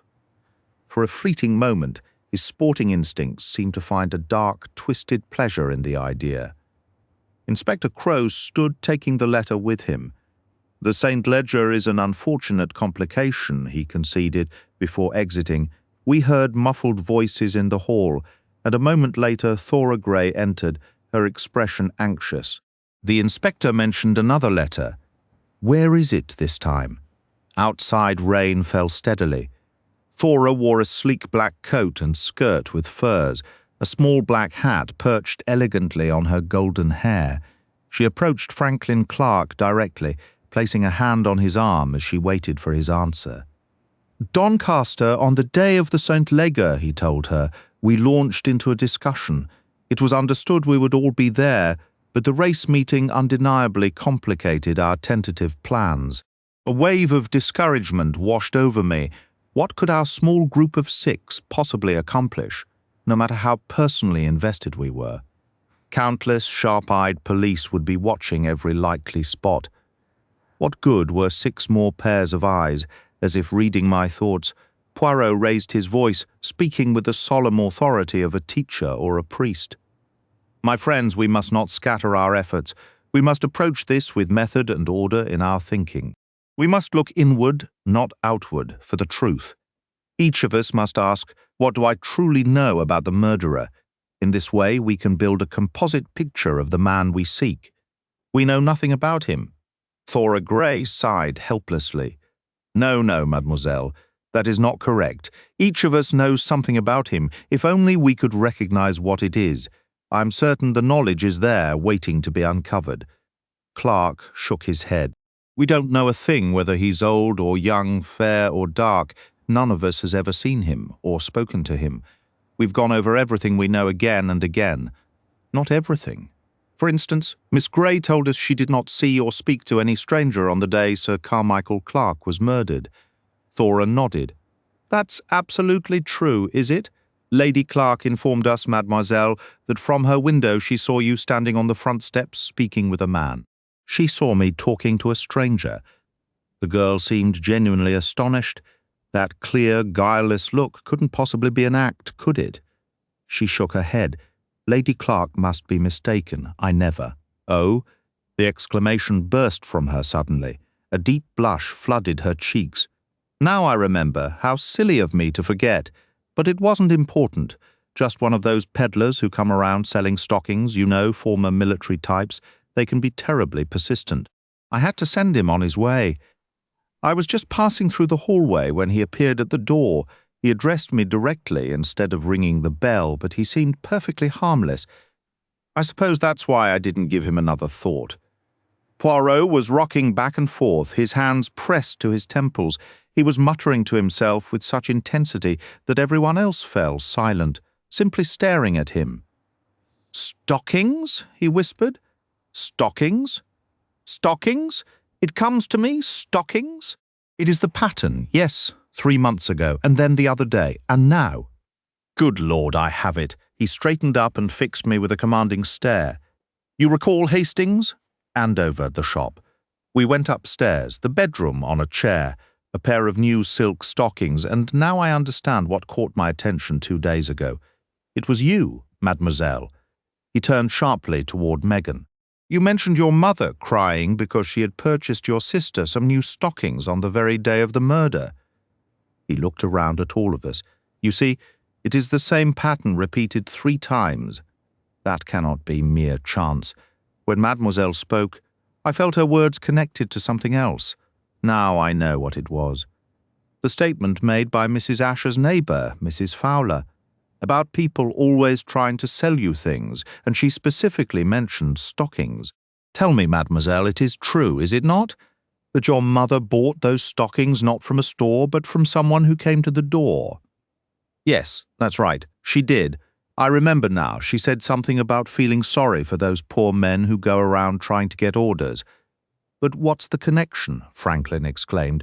A man selling stockings proves nothing. I tell you, my friends, it cannot be coincidence. 3 crimes, and each time a man selling stockings and surveying the scene. He turned sharply to Thora. Your turn. Describe this man. She looked at him blankly. I don't really know. He wore glasses, I think, and a shabby overcoat. Better than that, mademoiselle? He stooped. I'm not sure. I barely looked at him. He wasn't the sort of person you'd notice, Poirot said gravely. You are quite correct, mademoiselle. The entire secret of these murders lies within your description of the killer, for without doubt he was the murderer. He wasn't the sort of man you'd notice. Yes, there is no question about it. You have described the murderer. Chapter 22. Mr. Alexander Bonaparte Cust sat perfectly still. His breakfast sat cold and untouched on his plate. A newspaper was propped against the teapot, and it was this newspaper that Mr. Cust was reading with desperate focus. Abruptly he stood, paced the room for a moment, then collapsed back into a chair by the window. He buried his face in his hands with a muffled groan. He did not hear the door open. His landlady, Mrs. Marbury, stood in the doorway. I was wondering, Mr. Cust, if you'd like a nice— Why, whatever is the matter, aren't you feeling well? Mr. Cust lifted his head from his hands. It's nothing at all, Mrs. Marbury. I'm not feeling very well this morning. Mrs. Marbury inspected the breakfast tray. So I see you haven't touched a thing. Is your head bothering you again? No, well, yes, I just feel a bit unwell. Well, I'm sorry to hear that. You won't be travelling today, then? Mr. Cust stood up abruptly. No, no, I must go. It's business important, very important business. His hands trembled. Seeing his agitation, Mrs. Marbury tried to calm him. Well, if you must, you must. Going far this time? No. I'm going too. He hesitated for a moment. Cheltenham. There was something so odd about the tentative way he uttered the word that Mrs. Marbury looked at him in surprise. Cheltenham's a lovely place, she said conversationally. I visited once from Bristol. The shops are ever so nice, I suppose so? Yes. Mrs. Marbury bent down rather stiffly, for bending did not suit her stature, to retrieve the newspaper that lay crumpled on the floor. All you see in the papers these days is murder, she remarked, skimming the headlines before setting the paper back down. It gives me the shivers, it really does. I can't bear to read it. Feels like we're back in the days of Jack the Ripper. Mr. Cust's lips trembled silently. Doncaster, that's where he's supposed to strike next, Mrs. Marbury went on. And tomorrow, of all days, makes your skin crawl, doesn't it? If my name started with a D and I lived in Doncaster, I'd be on the first train out, no question. I wouldn't take any chances. What was that, Mr. Cust? Nothing, Mrs. Marbury, nothing at all. It's all because of the races, I expect. He probably thinks he'll find his chance there. They say they're bringing in hundreds of extra police, and, goodness, Mr. Cust, you look awful. Shouldn't you have a little something to steady your nerves, honestly? You shouldn't be travelling today, Mr. Cust straightened his shoulders. I must go, Mrs. Marbury. I have always been punctual in my professional commitments. People need to trust you. Once I agree to do something, I see it through. That's the only way to get ahead in business. But what if you're sick? I am not sick, Mrs. Marbury. Merely a bit troubled by some personal affairs. I didn't sleep well, I assure you. I'm perfectly fine. His tone was so resolute that Mrs. Marbury collected the breakfast dishes and left the room with a sigh. Mr. Cust pulled a suitcase from under the bed and began packing. He added pyjamas, a toiletry bag, an extra collar, and a pair of leather slippers. Then, unlocking a small cupboard, he carefully transferred about a dozen flat cardboard boxes, each roughly 10 by 7 inches, from a shelf into the suitcase. He gave a quick glance at the railway timetable on the table before leaving the room, suitcase in hand. Placing it in the hallway, he put on his hat and overcoat. As he did, he let out such a deep, weary sigh that the young woman emerging from a side room looked at him with concern. Is everything all right, Mr. Cust? Quite all right, Miss Lily? But you sighed so heavily, Mr. Cust asked abruptly. Do you ever have premonitions, Miss Lily? A sense of foreboding? Well, I can't say I really do. Though some days you just feel like everything's going to go wrong, and other days it feels like everything will work out. Exactly, said Mr. Cust. He sighed once more. Well, goodbye, Miss Lily, goodbye. You've always been very kind to me here. Oh, don't say goodbye as if you're never coming back. Lily laughed. No, no, of course not. See you Friday, the girl said cheerfully. Where are you off to this time? The seaside again? No, Cheltenham. That's nice too, though not quite as lovely as Torquay. That must have been wonderful. I'm hoping to go there for my holiday next year. Speaking of which, you must have been quite near where that A.B.C. murder happened. It was while you were down there, wasn't it? Yes, but Churston is 6 or 7 miles away. Still, it must have been thrilling. Why? You might have passed the murderer on the street. You could have been right next to him. Yes, I suppose I could have, said Mr. Cust with a smile so strained and ghastly that Lily Marbury couldn't help but notice. Oh, Mr. Cust, you really don't look well. I'm perfectly all right. Perfectly all right. Goodbye, Miss Marbury. He fumbled with his hat, snatched up his suitcase and hurried out the front door. What a strange old duck, Lily Marbury said to herself, not unkindly. Seems a bit touched in the head, if you ask me.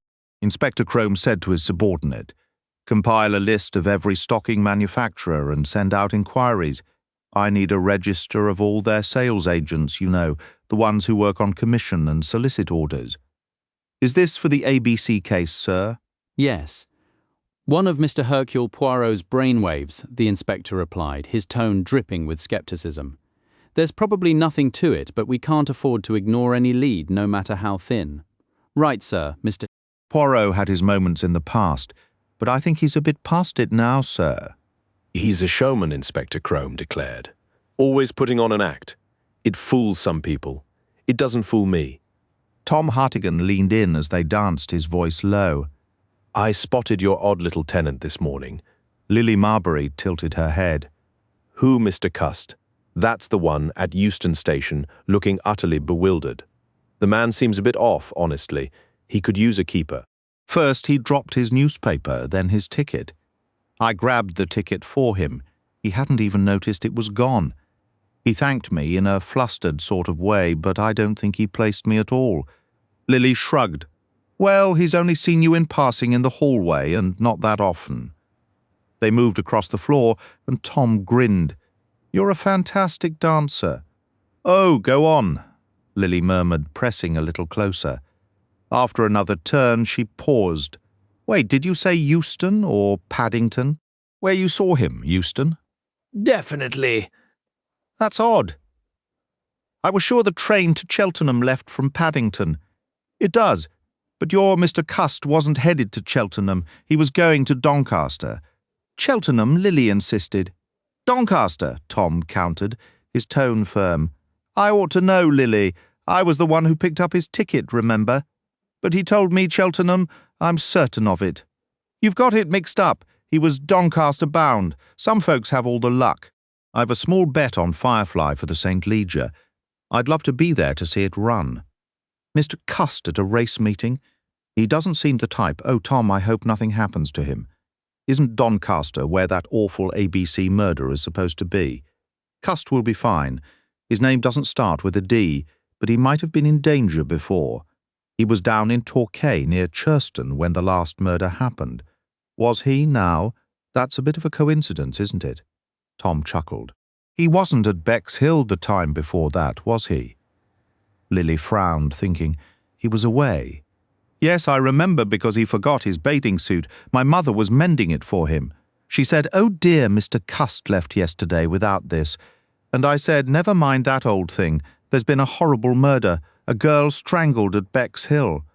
Well, if he wanted his bathing suit, he must have been heading to the coast. I say, Lily, his eyes sparkled with amusement. What if your peculiar lodger is the murderer himself? Poor Mr. Cust, he wouldn't harm a fly. Lily laughed. They danced on, wrapped in the simple joy of being together, though somewhere beneath the surface a faint unsettling thought had been stirred. I believe I will remember that 11th of September in Doncaster for the rest of my life. Now, whenever I hear mention of the St. Leger, my mind leaps not to horse racing, but to murder. Reflecting on my own feelings from that day, what rises most vividly is a nauseating sense of helplessness. We were all there. Poirot, myself, Clarke, Fraser, Megan Barnard, Thora Grey, and Mary Drower, and yet in the end, what could any of us truly do? Our plan was a desperate long shot, banking on the faint chance of spotting one imperfectly remembered face in a swirling crowd of thousands. The odds were even worse than they sounded. Thora Grey was our best hope, and the strain had shattered her usual composure. Her efficient, serene manner was gone, replaced by a frantic twisting of her hands. She was near tears, appealing desperately to Poirot. I never properly looked at him. Why didn't I? I'm such a fool, you're all counting on me, and I'm going to fail. Even if I saw him again, I might not know him. I'm terrible with faces. Poirot, for all his earlier sharp criticisms to me, showed her nothing but gentleness now. His manner was almost tender. It occurred to me then that Poirot was no more immune to a beautiful woman in distress than I was. He patted her shoulder soothingly. Now, mon enfant, no hysterics. We cannot have that. If you were to encounter this man, you would know him instantly. How can you be so certain? For a great many reasons, one of which is that red always follows black. What are you talking about, Poirot? I exclaimed. He was speaking the language of the casino. In roulette, black may dominate for a long run, but eventually red must appear. It is the unyielding law of probability. You mean that luck changes? Precisely, Hastings. And this is where the gambler and the murderer, who is merely the ultimate gambler staking not money but his very life, often fails to think ahead. A winning streak makes him believe it will last forever. He doesn't walk away from the table while his pockets are full. In crime, the successful murderer cannot imagine failure. He credits himself entirely for a flawless performance. But I tell you, my friends, however meticulously planned, no crime succeeds without a generous dose of luck. Isn't that a bit extreme? Franklin Clarke objected. Poirot gestured animatedly. Not at all. It is a 50-50 chance, if you will, but it must fall in your favour. Consider, someone could have walked into Mrs. Ascher's shop just as the killer was leaving.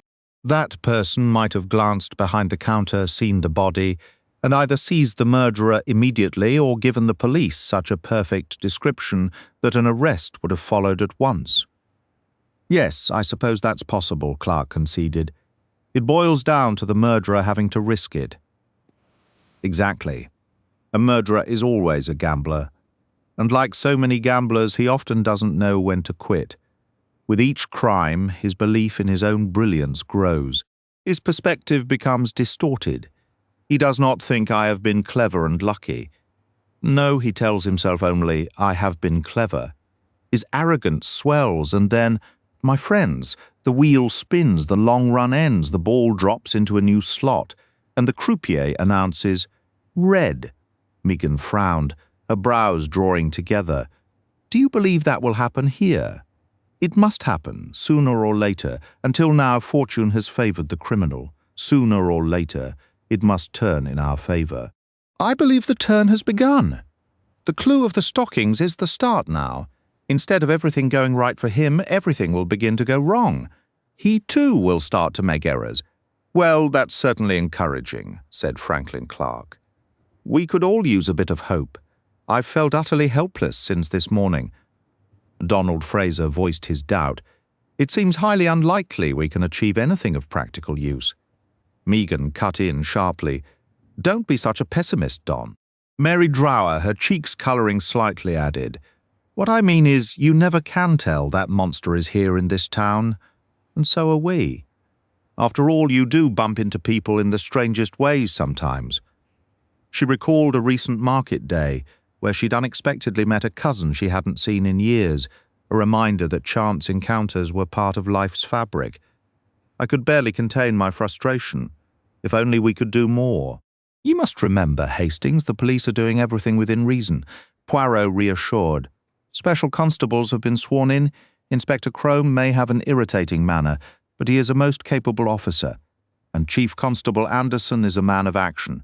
They have implemented comprehensive measures for watching the town and the race course. Plainclothes officers will be everywhere. The press campaign has fully alerted the public. Donald Fraser shook his head, though, with a touch more hope. I'm thinking he'll never try it now. The man would have to be insane. Unfortunately, Clarke noted dryly, he is insane. What is your view, M. Poirot? Will he abandon his plan or try to see it through?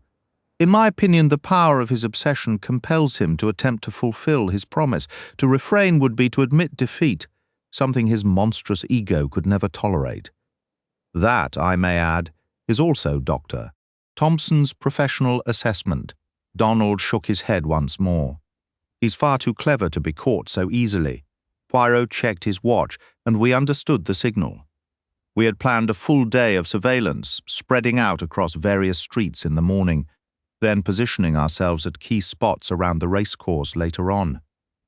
I say we, though, in my case, the exercise felt somewhat futile, as I had never actually seen A.B.C. and wouldn't recognize him if I did. Still, to cover more ground, I had volunteered to accompany one of the ladies as an escort. Poirot agreed, though I caught a faint, knowing glimmer in his eye as he did so. The women went to fetch their hats. Donald Fraser remained by the window staring out, lost in his own thoughts. Franklin Clarke watched him a moment, then, evidently deciding Fraser was too preoccupied to listen, lowered his voice slightly and turned to Poirot. Ma'am, Poirot, you visited Churston and saw my sister-in-law. I was wondering, did she mention, or even imply anything at all about? He trailed off, clearly uncomfortable. Poirot replied with an expression of such pure innocence that I immediately grew suspicious. About what, exactly? What did your sister-in-law say or suggest? Franklin reddened. I know this might not be the best time for personal matters. Not at all. I simply want to set the record straight. A very sensible aim. This time Clarke seemed to detect a hint of amusement behind Poirot's polite demeanour. He pressed on, sounding a bit clumsy. My sister-in-law is a wonderful person. I've always been fond of her, but she has been ill for some time. With that sort of illness, the medication and everything. It can make a person imagine things about others. Is that so? The twinkle in Poirot's eye was unmistakable now, but Franklin, focused on his delicate mission, missed it entirely. It's about Thora, Miss Grey, he said.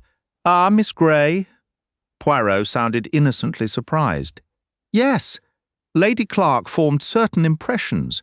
You see, Thora is, well, she's an attractive young woman. I suppose one might say so, Poirot allowed. And sometimes even the best of women can be a little sharp about another. Thora was tremendously helpful to my brother. He always said she was the finest secretary he ever had. He was very fond of her too, but it was all perfectly proper. Thora isn't that sort of girl? No, Poirot offered helpfully. But my sister-in-law grew jealous, I suppose. Not that she ever showed it openly. Still, after Carr's death, when the subject of Miss Grey staying on came up, Charlotte became quite upset. The nurse Capstick says it's the illness and the morphine, that we shouldn't blame Charlotte for these ideas. He paused. Poirot waited. What I need you to understand, me, Poirot, is that there is absolutely nothing to it. It's only the fancy of an unwell mind. He reached into his pocket. Here, I have a letter from my brother, written while I was in the Malay States. I'd like you to read it. It shows the true nature of their relationship. Poirot took the letter. Franklin stepped closer and pointed to a passage as he read aloud. Things here continue much as usual. Charlotte's pain comes and goes. I wish I could report better. You may recall Thora Grey? She has been a dear friend and an immense comfort to me throughout this difficult period. I don't know what I would have done without her steady sympathy and keen interest. She has an exquisite eye for beauty and shares my passion for Chinese art. I count myself very fortunate to have found her. No daughter could have been a closer or more understanding companion. Her own life has had its hardships, but I am glad she has found a true home and genuine affection here. You understand, Franklin explained. That was my brother's feeling toward her. He saw her almost as his own child. What seems so unjust to me is how quickly his wife practically threw her out after his passing. Women can be truly merciless, Min Poirot. Recall that your sister-in-law is unwell and suffering, Poirot reminded him. I know I keep telling myself that very thing. One shouldn't judge too harshly. Still, I wanted you to see this letter. I wouldn't want any remarks from Lady Clarke to give you a mistaken view of Thora. Poirot handed the letter back with a slight smile. I assure you I never accept false impressions from what others say. I arrive at my own conclusions. Well, Clarke said, tucking the letter away. I'm glad I shared it with you regardless. Here come the others. We should be going. As we moved to leave, Poirot held me back. You're quite resolved to join this outing, Hastings? Absolutely. I wouldn't be content staying here with nothing to do. Mental activity is as valuable as physical, my friend. You're certainly better at that than I am, I admitted. Indisputably true, Hastings. Am I to understand you plan to act as escort to one of the ladies? That was the general idea. And which lady had you chosen to honour with your company? Well, I hadn't quite decided. What of Miss Barnard? She seems rather self-sufficient, I hesitated. Miss Grey, then? Yes, she might be better. Hastings, you are transparently dishonest. You had already decided to spend the day with your angelic blonde. Oh, come now, Poirot. I regret disrupting your plans, but I must ask you to offer your escort elsewhere. Very well. I suppose you've taken a fancy to that placid Dutch doll of a girl. The person you are to accompany is Mary Drower, and you must not leave her side. But why, Poirot? Because, my dear friend, her surname begins with D. We cannot afford any risks. I saw the logic in his concern. While it initially seemed exaggerated, I realized that if A.B.C. harbored a fanatical grudge against Poirot, he might well be monitoring Poirot's movements. In that case, targeting Mary Drower could appear to him as a fitting fourth move. I promised to remain vigilant. As I departed, Poirot was seated by the window with a small roulette wheel before him. He gave it a spin just as I reached the door and called after me, "Red. That is a favourable sign, Hastings. Fortune is turning." Chapter 24. Not from Captain Hastings' personal narrative. Mr. Leadbetter muttered a low sound of irritation under his breath as the man beside him stood and shuffled awkwardly past, fumbling his hat over the seat in front and bending to retrieve it. All this during the pivotal scene of Not a Sparrow, that acclaimed, stirring drama of heartache and grace he had anticipated all week. The golden-haired heroine portrayed by Catherine Royal, in Mr. Leadbetter's view the finest film actress anywhere, was just delivering a raw cry of defiance. Never. I would sooner go hungry, but I won't starve. Remember the words. Not a sparrow falls. Mr. Leadbetter shifted his head impatiently. People. Why couldn't they wait until the film ended, and to leave at such a poignant instant? Ah, that was better.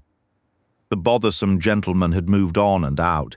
Mr. Leadbetter now had an unobstructed view of the screen and of Catherine Royal standing by the window in the Van Shriner mansion in New York. Soon she was boarding the train, a child in her arms. What odd trains they had in America. Nothing like British railways. Ah, there was Steve again in his mounting cabin. The film continued to its heartfelt, nearly spiritual conclusion. Mr. Leadbetter sighed with contentment as the lights brightened. He rose slowly, eyes adjusting. He never hurried when leaving the cinema. For a moment, Mr. Leadbetter had to blink himself back into the ordinary world. He looked around the nearly empty theatre. Of course it was quiet. Everyone else was at the racetrack. Mr. Leadbetter disapproved of gambling, drinking and smoking, which left him plenty of enthusiasm for the cinema. As the crowd shuffled toward the exit, he got ready to join them. The man slumped in the seat ahead was fast asleep. Mr. Leadbetter felt a spike of irritation. How could anyone doze through a powerful drama like Not a Sparrow? An annoyed gentleman was trying to get past the sleeper's outstretched legs. "Pardon me, sir." Reaching the lobby, Mr. Leadbetter glanced back. There seemed to be a commotion brewing. The usher, a small cluster of people. Perhaps that fellow wasn't asleep, but dead drunk.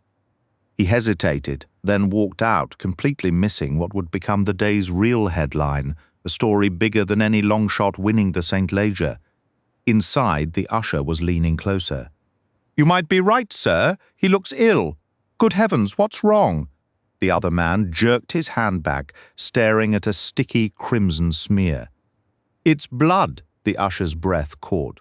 His eye had landed on a corner of something yellow peeking from under the seat.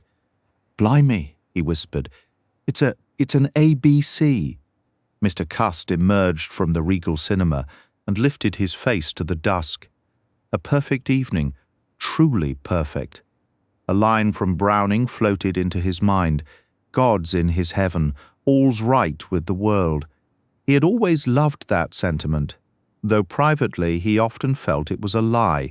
With a light step, he made his way to the Black Swan Inn. He climbed to his second-floor room, a cramped space overlooking a brick-paved courtyard and the garage. The smile vanished from his face the moment he stepped inside. A dark stain marred his sleeve near the cuff. He touched it, damp and red. Blood, his hand dove into his pocket and closed around the object there, a long, slender knife. Its blade was also sticky and red. For a long time, Mr. Cust just sat. Once his eyes darted around the room like a trapped animal's. His tongue flicked nervously over his lips. "It isn't my fault," he said aloud, his voice taking on the pleading tone of a schoolboy before the headmaster. He wet his lips again. Tentatively, he felt the stained fabric once more, then his gaze fixed on the wash basin. A moment later, he was pouring water from the heavy jug. He removed his coat and carefully rinsed the sleeve, squeezing it out. The The water swirled a sickening pink. A knock at the door froze him in place, staring. The door opened to reveal a plump maid holding a water jug. "Oh, excuse me, sir. Your hot water." He forced his voice to work. "Thank you, I've already washed in cold." Why had he said that?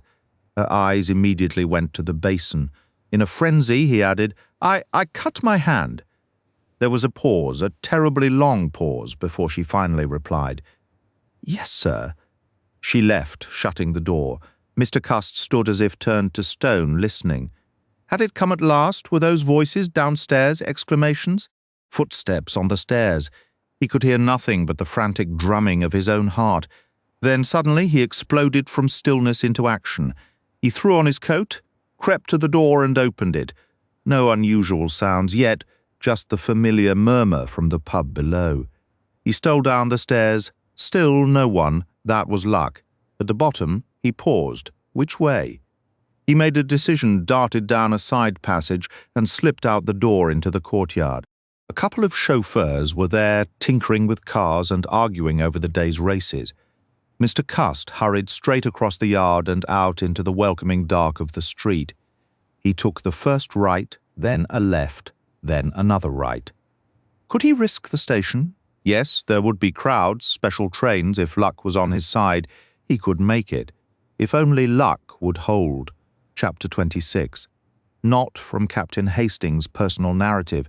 Inspector Crome listened to the agitated account from Mr. Ledbetter. "I tell you, Inspector, it sends a chill down my spine just thinking about it.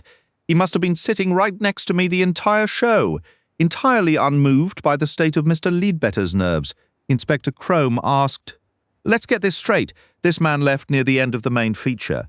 Not a Sparrow starring Catherine Royal," Mr. Ledbetter corrected absently. He passed by me and pretended to stumble. Then he bent over the seat in front to retrieve his hat. That must have been the moment he stabbed the poor man. You didn't hear anything? A cry, a groan. In truth, Mr. Ledbetter had heard nothing over Catherine Royal's dramatic, raspy delivery, but his imagination supplied a convincing groan. Inspector Crome accepted it and urged him to continue. And then he walked out. Can you describe him? A very large man, at least 6 feet tall, a giant. Fair or dark hair? I'm not entirely sure. I believe he was bald. A sinister sort of fellow. Did he limp at all? Inspector Crome pressed.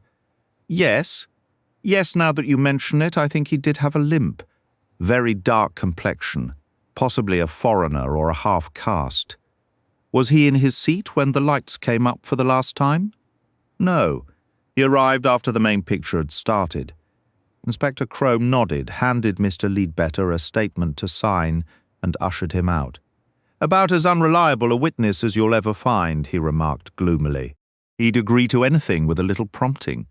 He hasn't the slightest clue what our man actually looks like. Bring the commissionaire back in. The commissionaire, stiff and military, entered and stood at attention, his eyes fixed on Colonel Anderson. Now then, Jameson, let's hear your report. Jameson saluted. Yes, sir. At the close of the performance, sir, I was informed a gentleman had been taken ill. The gentleman was in the 2 and 4 penny seats, slumped down. Other gentlemen were standing around him. The gentleman appeared in a bad way, sir. One of the gentlemen present touched the ill gentleman's coat and drew my attention. Blood, sir? It was clear the gentleman was deceased. Stabbed, sir? My attention was also drawn to an A.B.C. railway guide under the seat, wishing to follow procedure. I did not touch the item, but reported immediately to the police that a tragedy had occurred. Very good, Jameson. You acted correctly. Thank you, sir. Did you notice anyone leaving the 2 and 4 penny section about 5 minutes before the end? Several people, sir. Could you describe any of them? Afraid not, sir. One was Mr. Geoffrey Parnell. There was also a young man, Sam Baker, with his young lady. I didn't take particular note of anyone else. A pity. That'll be all, Jameson. Yes, sir. The commissionaire saluted and left. We have the medical details, Colonel Anderson said. We'd better see the man who found the body next.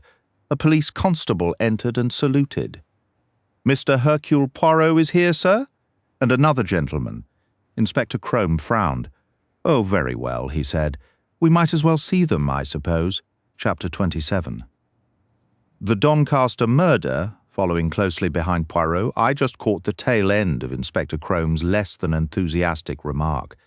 Both he and the chief constable looked weary and discouraged. Colonel Anderson acknowledged us with a nod.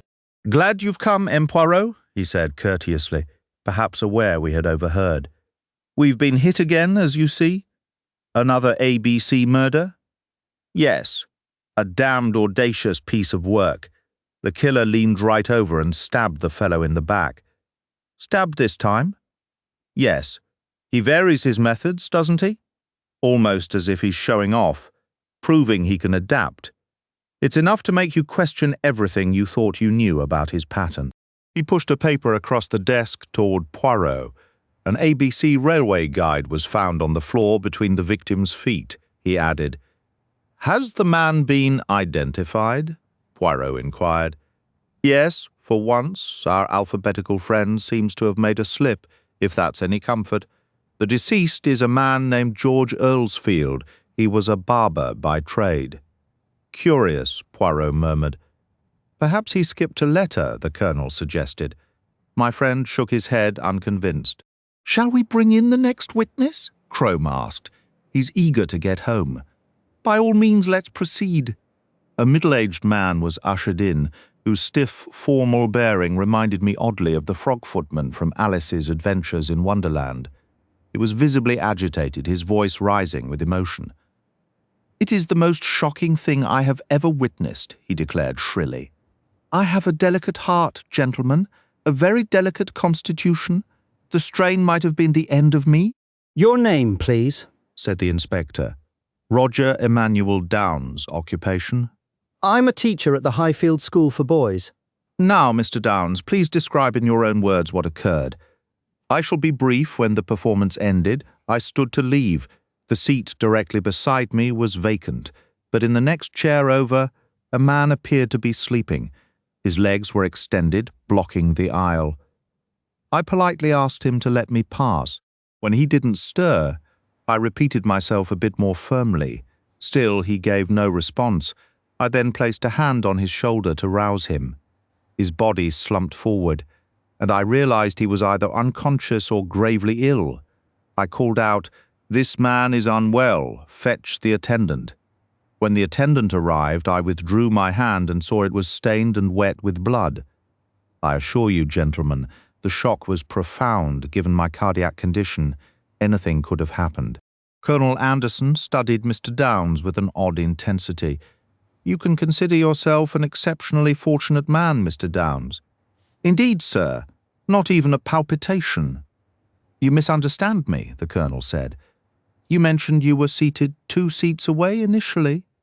"I was in the seat directly beside the murdered man. Then I shifted over to be behind an empty one." "You're roughly the same height and build as the deceased, are you not? And you were also wearing a woolen scarf around your neck, just as he was?" "I fail to see the relevance," Mr. Downes began stiffly. "I'm telling you where your luck came in," Colonel Anderson interrupted. "Somehow, when the murderer followed you into that theatre, he got confused. He chose the wrong back. I'd stake my reputation on it, Mr. Downes. That blade was meant for you. Whatever resilience Mr. Downes's heart had shown earlier, it failed him now." He sank into a chair, gasping, his face turning a deep purple. "Water!" he choked out. "Please, water!" A glass was brought to him. He sipped it slowly, his colour gradually returning to normal. "Me?" he whispered. "Why on earth would anyone target me? It appears that way," Crome said flatly. "Frankly, it's the only explanation that fits. You mean this monster, this bloodthirsty madman, has been shadowing me, waiting for his chance? That seems to be the case." "But in heaven's name, why me?" the schoolmaster demanded, outraged. Inspector Crome wrestled with the urge to retort. "Why not?" and instead said, "I'm afraid it's pointless to expect a logical motive from a lunatic." "Good heavens," Mr. Downes murmured, the anger draining from him replaced by a hushed dread. He stood up suddenly, looking much older and deeply shaken. "If you have no further need of me, gentlemen, I believe I shall go home. I don't feel at all well." "That's perfectly all right, Mr. Downs. I'll have an officer accompany you, just to ensure you get home safely." "Oh, no, thank you. That really isn't necessary. Best to be safe," Colonel Anderson said gruffly. His eyes flicked sideways toward the inspector, posing a silent, unspoken question. The other man returned the faintest of nods. Mr. Downs left the room, his steps unsteady. "Just as well he didn't figure it out," Colonel Anderson remarked. "We'll have a team in place, correct?" "Yes, sir. Inspector Rice has already coordinated. The residence will be under surveillance. Do you believe," Poirot inquired, "that when A.B.C. realizes his error, he may attempt a second time?" Anderson gave a slow, agreeing nod. "It's a distinct possibility. This A.B.C. appears to be a meticulous, orderly sort of individual. Having his plans disrupted would likely unsettle him deeply." Poirot nodded, his expression contemplative. "If only we had a proper description of the man," Colonel Anderson said with clear frustration. "We're still completely in the dark. It may yet come," Poirot offered calmly. "You really think so?" "Well, I suppose it's possible, for heaven's sake. Can't anyone use their eyes?" "Patience," Poirot advised. "You seem remarkably sure of yourself, M. Poirot. Do you have a specific reason for this optimism?" "I do, Colonel Anderson. Thus far, the murderer has not made a single error. He is inevitably going to make one soon.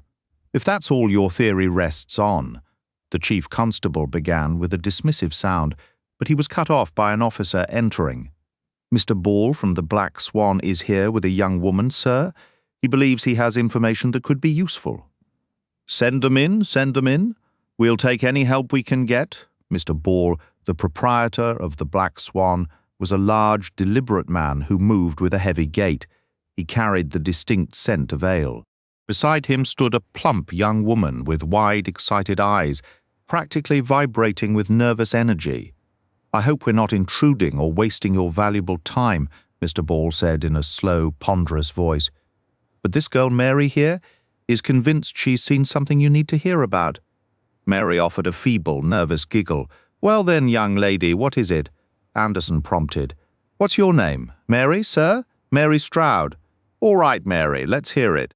Mary cast a helpless look toward her employer. "It's her job to take hot water up to the gentlemen's rooms," Mr. Ball explained, stepping in.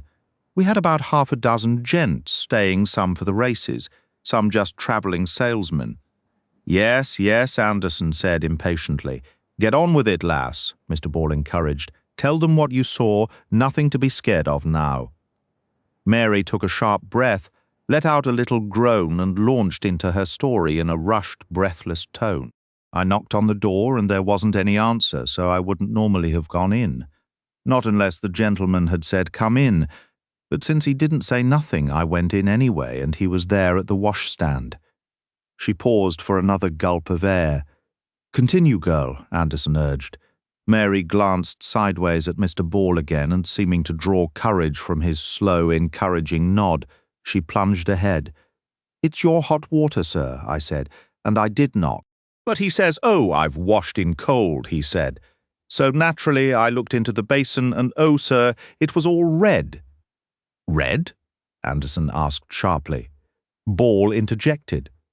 "The girl told me he had his coat off, and he was holding the sleeve of it, and it was all soaked through. That's right, isn't it, lass?" "Yes, sir, that's right," she rushed on, her words tumbling out. "And his face, sir, it looked strange, terribly strange it looked. Gave me quite a fright, it did." "When was this?" Anderson demanded. "About 5:15, as near as I can figure." "That was over 3 hours ago," Anderson snapped. "Why didn't you come forward immediately? Didn't hear about the trouble right away," Ball explained. "Not until the word came along that there'd been another murder. Then this girl starts screaming about how it might have been blood in the wash basin. I asked her what she meant, and she told me the story. Well, it didn't sound right to me, so I went up to the room myself. It was empty. I asked a few questions around the place, and one of the lads in the courtyard said he saw a fellow slipping out that way, and by his description, it matched. So I told the missus that Mary here had better go to the police. She wasn't keen on the idea. Mary wasn't. So I said I'd come along with her. Inspector Crome pulled a sheet of paper toward him. "Describe this man," he instructed, "as quickly as you can. We've no time to lose."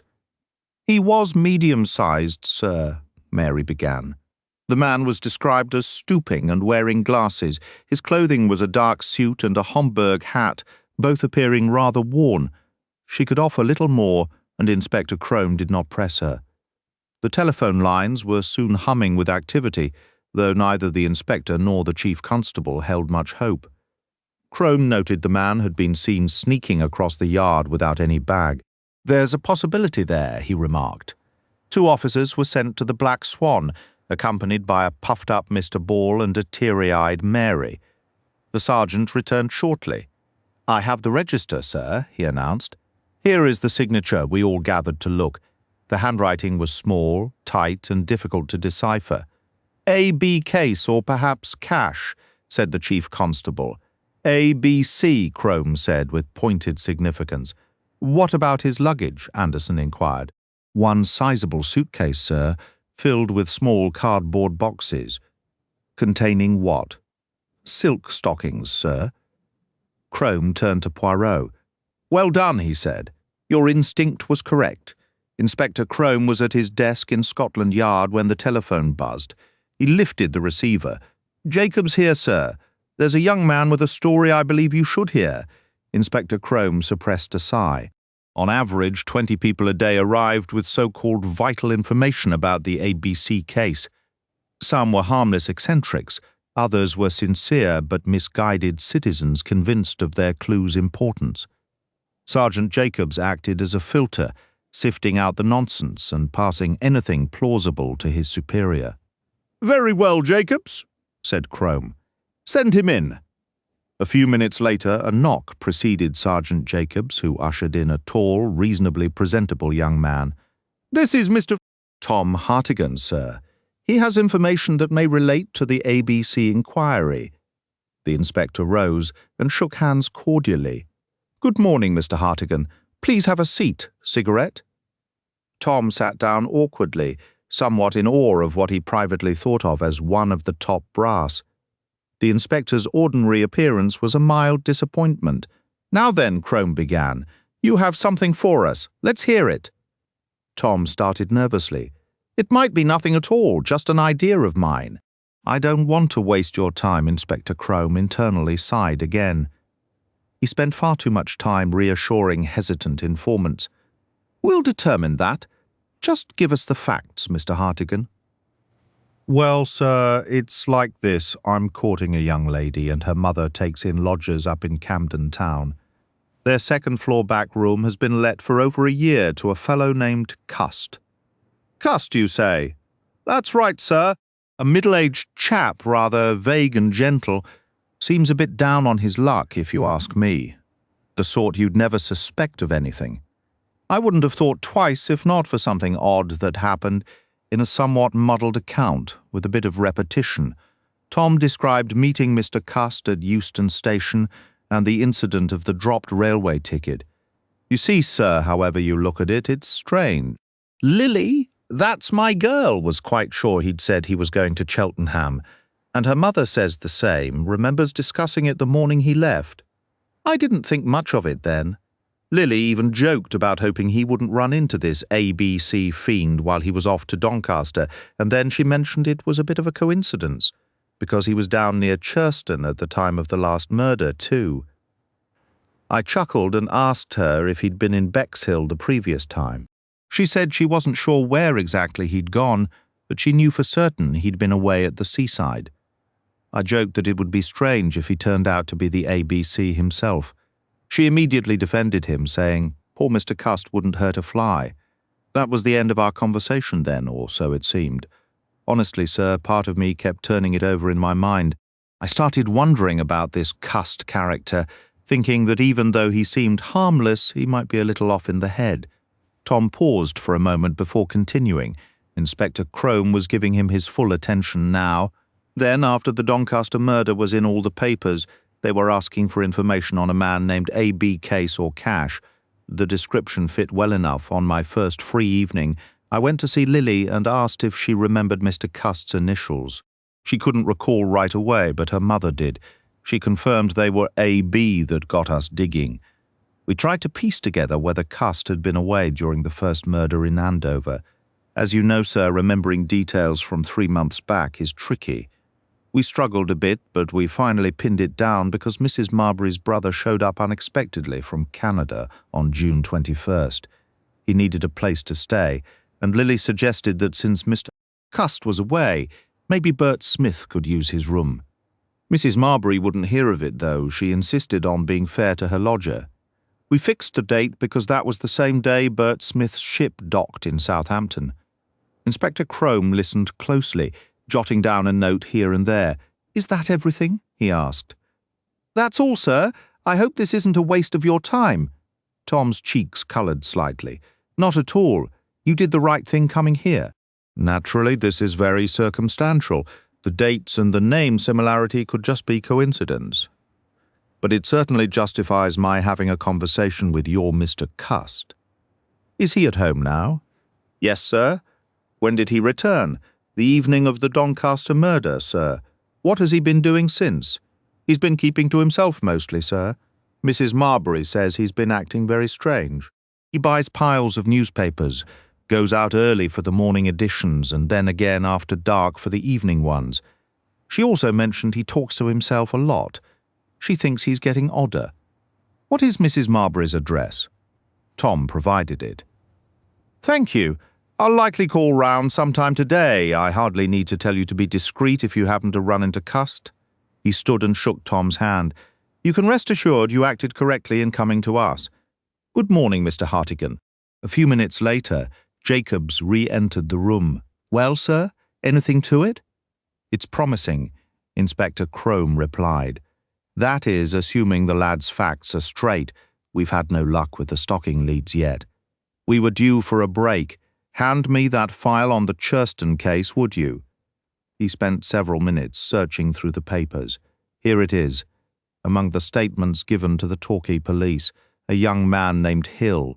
He stated that after leaving the Torquay Palladium, having seen the film Not a Sparrow, he noticed a man behaving oddly, muttering to himself. Hill heard him say, "That's an idea. Not a Sparrow. Wasn't that the film playing at the Regal in Doncaster?" "Yes, sir. There might be something there. It seemed insignificant at the time, but it's possible the idea for his next crime's method struck him right then. We have Hill's name and address here. His description of the man is vague, but it aligns well enough with the descriptions from Mary Stroud and this Tom Hartigan." He nodded slowly to himself. "We're getting warm," said Inspector Crome, a rather inaccurate statement, as he himself perpetually seemed slightly chilled. "Any orders, sir? Post a couple of men to keep an eye on that Camden Town address, but don't let our man get spooked." "I need to speak with the Assistant Commissioner. After that, I think it's best we bring Cust in and ask if he'd care to make a statement. He sounds like he's already on edge." Outside, Tom Hartigan had found Lily Marbury waiting for him along the embankment. "Everything go all right, Tom?" Tom gave a nod. "I spoke to Inspector Crome himself, the one running the whole show. What's he like? A bit reserved and posh. Not what I picture for a detective. That's Lord Trenchard's new breed," Lily said, impressed. "Some of them are really quite distinguished." "So what did he say?" Tom provided a quick summary of their conversation. "So they really believe it might be him. They think it's possible at any rate. They'll come by to ask him a few questions. Poor Mr. Cust. Now, none of that. Poor Mr. Cust, my girl. If he's A.B.C., he's responsible for 4 awful murders." Lily sighed and shook her head. "It just feels so dreadful," she remarked. "But come on, you're going to get some lunch with me. Just think if we're right. My name will probably be in all the papers." "Oh, Tom, really?" "Absolutely. And yours too. And your mother's. I wouldn't be surprised if they even print your picture." "Oh, Tom." Lily squeezed his arm in delight. "So what do you say to a quick bite at the corner house?" Lily tightened her grip. "Let's go then." All right, just give me a moment. I need to make a quick call from the station. Who to? A girl I was supposed to meet. She darted across the street and returned a few minutes later looking somewhat flushed. All right, Tom. She linked her arm with his. Tell me more about Scotland Yard. You didn't happen to see the other one there, did you? What other one? The Belgian gentleman, the one A.B.C. always writes to. No, he wasn't there. Well, tell me everything. What happened when you went inside? Who did you talk to and what did you say? My. Cust placed the receiver back on its hook with great care. He turned to face Mrs. Marbury, who stood in the doorway, her curiosity plain. Don't often get telephone calls, do you, Mr. Cust? No, Mrs. Marbury. Not often. Nothing troubling, I hope. No. How persistent she was. His gaze fell on the newspaper in his hand. Births, marriages, deaths. My sister just had a baby boy, he suddenly declared. He who had never had a sister. Oh my, well, now that's lovely, I'm sure. And he's never once mentioned a sister all this time, she thought privately. Isn't that just like a man? I was quite surprised, I'll tell you, when the lady asked for Mr. Cust for a moment. I thought it sounded like my Lily's voice. Similar, but more aloof, if you know what I mean, sort of lofty. Well, congratulations, Mr. Cust. Is it the first, or do you have other little nieces and nephews? It's the only one, said Mr. Cust. The only one I've ever had or am likely to have, and I believe I must leave immediately. They want me to come. I think I can just make a train if I hurry. Will you be gone long, Mr. Cust? Mrs. Marbury called as he hurried up the stairs. Oh no, just 2 or 3 days, that's all. He vanished into his bedroom. Mrs. Marbury retreated to the kitchen, sentimentally thinking of the dear little baby. Her conscience gave a sudden pang. Last night, Tom and Lily and all that business of checking dates. Trying to suggest Mr. Cust was that horrible monster, A.B.C., just because of his initials and a handful of coincidences. I don't suppose they were really serious, she thought, reassuring herself. And now I hope they feel a bit ashamed. In some vague, unexplainable way, Mr. Cust's claim that his sister had a baby had completely erased any lingering doubts Mrs. Marbury might have had about her lodger's character. Mrs. Marbury tested the iron's heat against her cheek before smoothing out Lily's silk slip, her thoughts drifting to the young woman's condition. I do hope she didn't suffer too much, poor thing, she mused, her mind following familiar domestic concerns. Mr. Cust descended the stairs quietly, a bag in hand. His gaze lingered on the telephone, that brief, chilling conversation replaying in his head. Is that you, Mr. Cust? I thought you should know an inspector from Scotland Yard might be coming to see you. What had he said in reply? The memory was foggy. Thank you, that's very kind of you. Something along those lines. Why had she called? Could she possibly have suspected? Or was she merely ensuring he would be home for the inspector's visit? But how did she know the inspector was coming? And her voice, she had deliberately disguised it from her mother. It began to seem as if she knew, yet surely if she knew, she wouldn't have. Then again, she might. Women could be so unpredictable, capable of sudden cruelty and unexpected kindness. He remembered seeing Lily once carefully releasing a mouse from a trap. A kind girl. A kind and pretty girl. He hesitated by the hall stand, laden with coats and umbrellas. Should he? A faint noise from the kitchen decided for him. No, there wasn't time. Mrs. Marbury might step out at any moment. He opened the front door, slipped through, and closed it softly behind him. Where to now? Chapter 29. At Scotland Yard. Another conference was underway.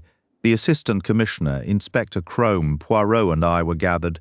The Assistant Commissioner remarked, "That was a solid lead of yours, M. Poirot, about tracking a large sale of stockings." Poirot gestured modestly. It was logical, this man was no regular salesman. He sold his goods outright instead of soliciting ongoing orders. "Everything clear on your end, Inspector?" asked the Assistant Commissioner.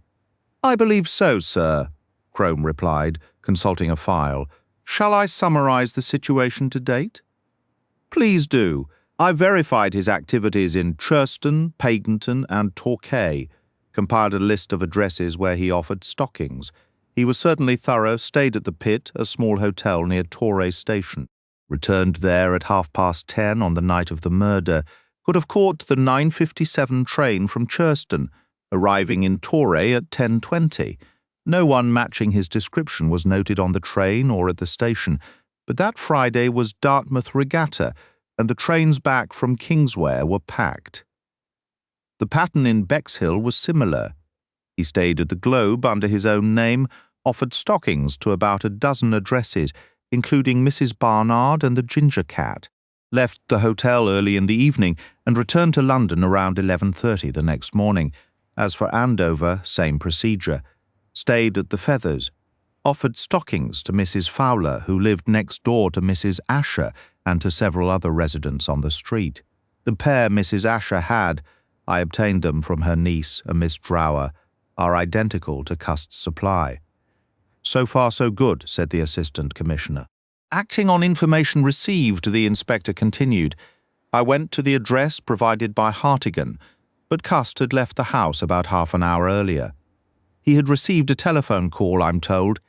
His landlady mentioned it was the first time such a thing had ever happened to him.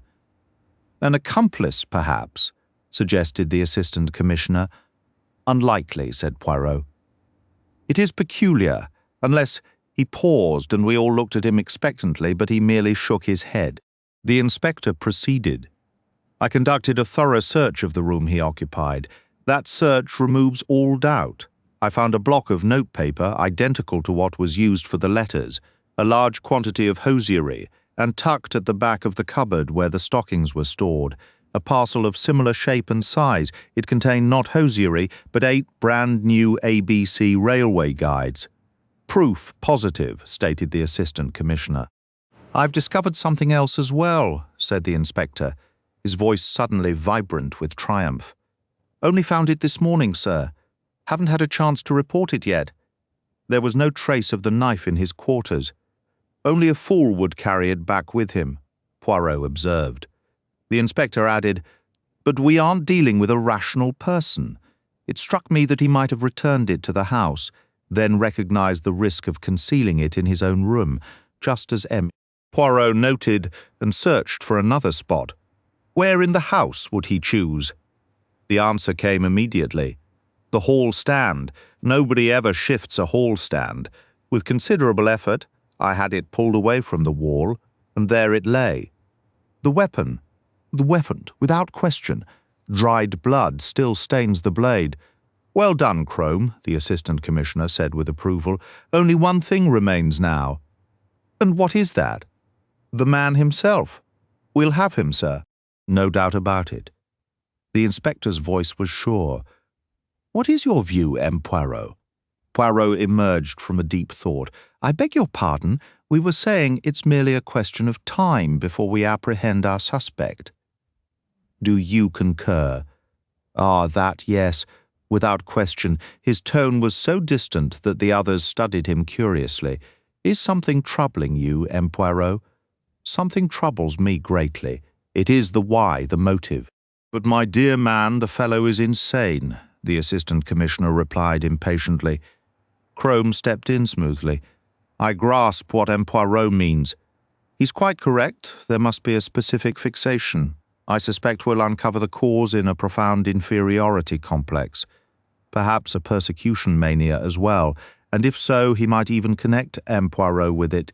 He could harbour the delusion that M. Poirot is a detective specially hired to pursue him. Said the A.C. That's the modern jargon in my time. If a man was mad, he was mad. We didn't hunt for scientific terms to pretty it up. I suppose a thoroughly contemporary doctor would recommend placing a man like A.B.C. in a sanitarium, praising him as a splendid fellow for weeks on end, and then releasing him as an upstanding member of society. Poirot offered a faint smile but did not reply. The meeting concluded. Well, the Assistant Commissioner said, as you say, Crome taking him into custody is only a matter of time. We would have caught him already, the inspector remarked, if he weren't so utterly ordinary. We've already harassed plenty of perfectly harmless citizens as it is. I wonder where he is right at this moment, mused the Assistant Commissioner. Mr. Cust lingered beside a greengrocer's. He gazed across the street. Yes, that was the place, Mrs. Ascher. Newsagent and tobacconist. In the vacant window hung a sign to let. Empty, lifeless. Pardon me, sir. The greengrocer's wife reached for some lemons. He apologized and shifted aside.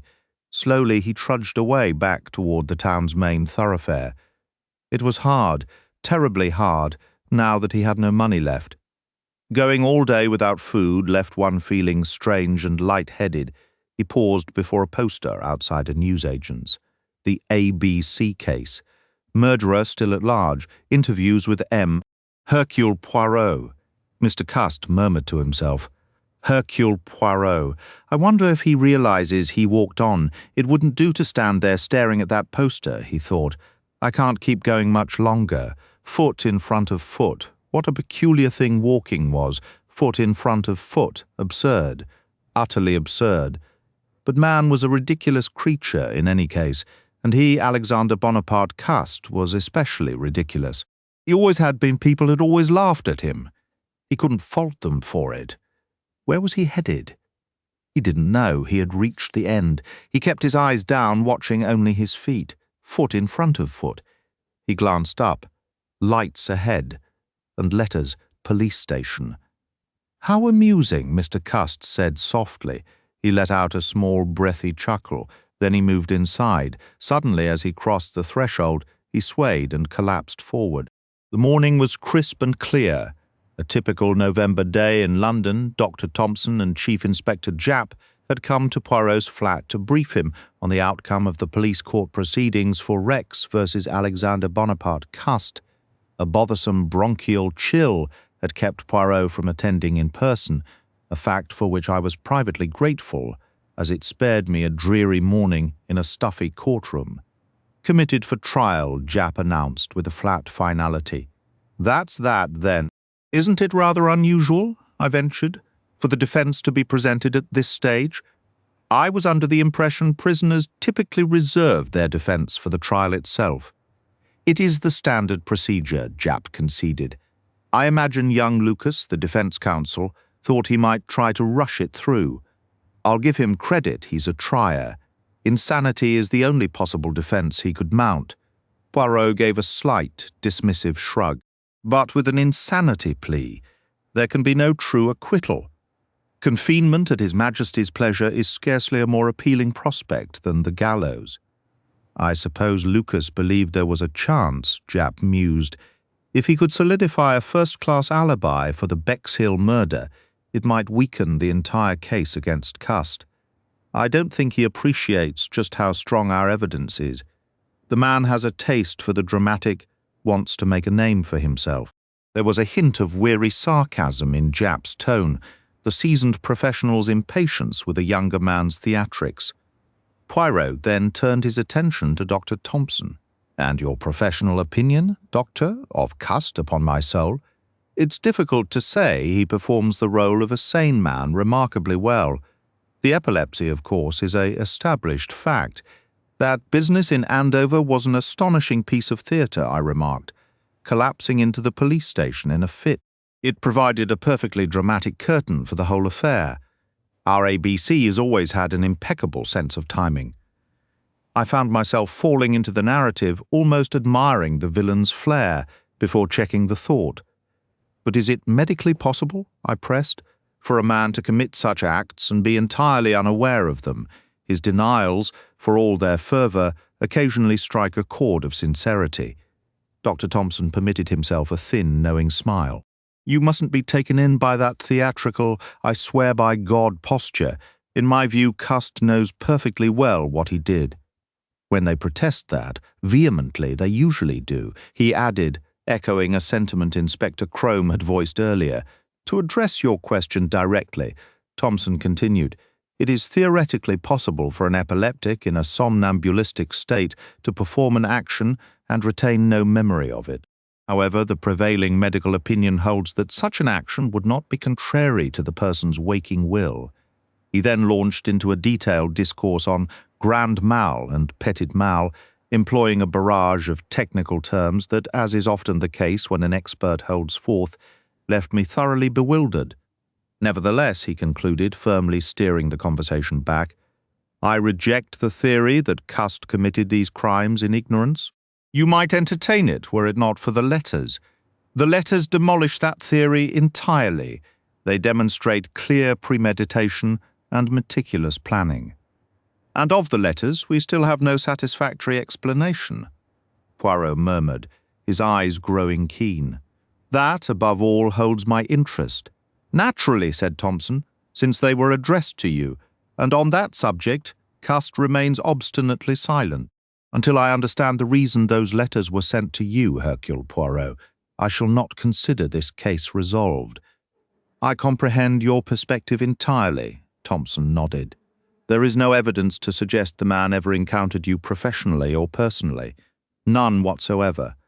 Then permit me a suggestion, your name. My name, precisely.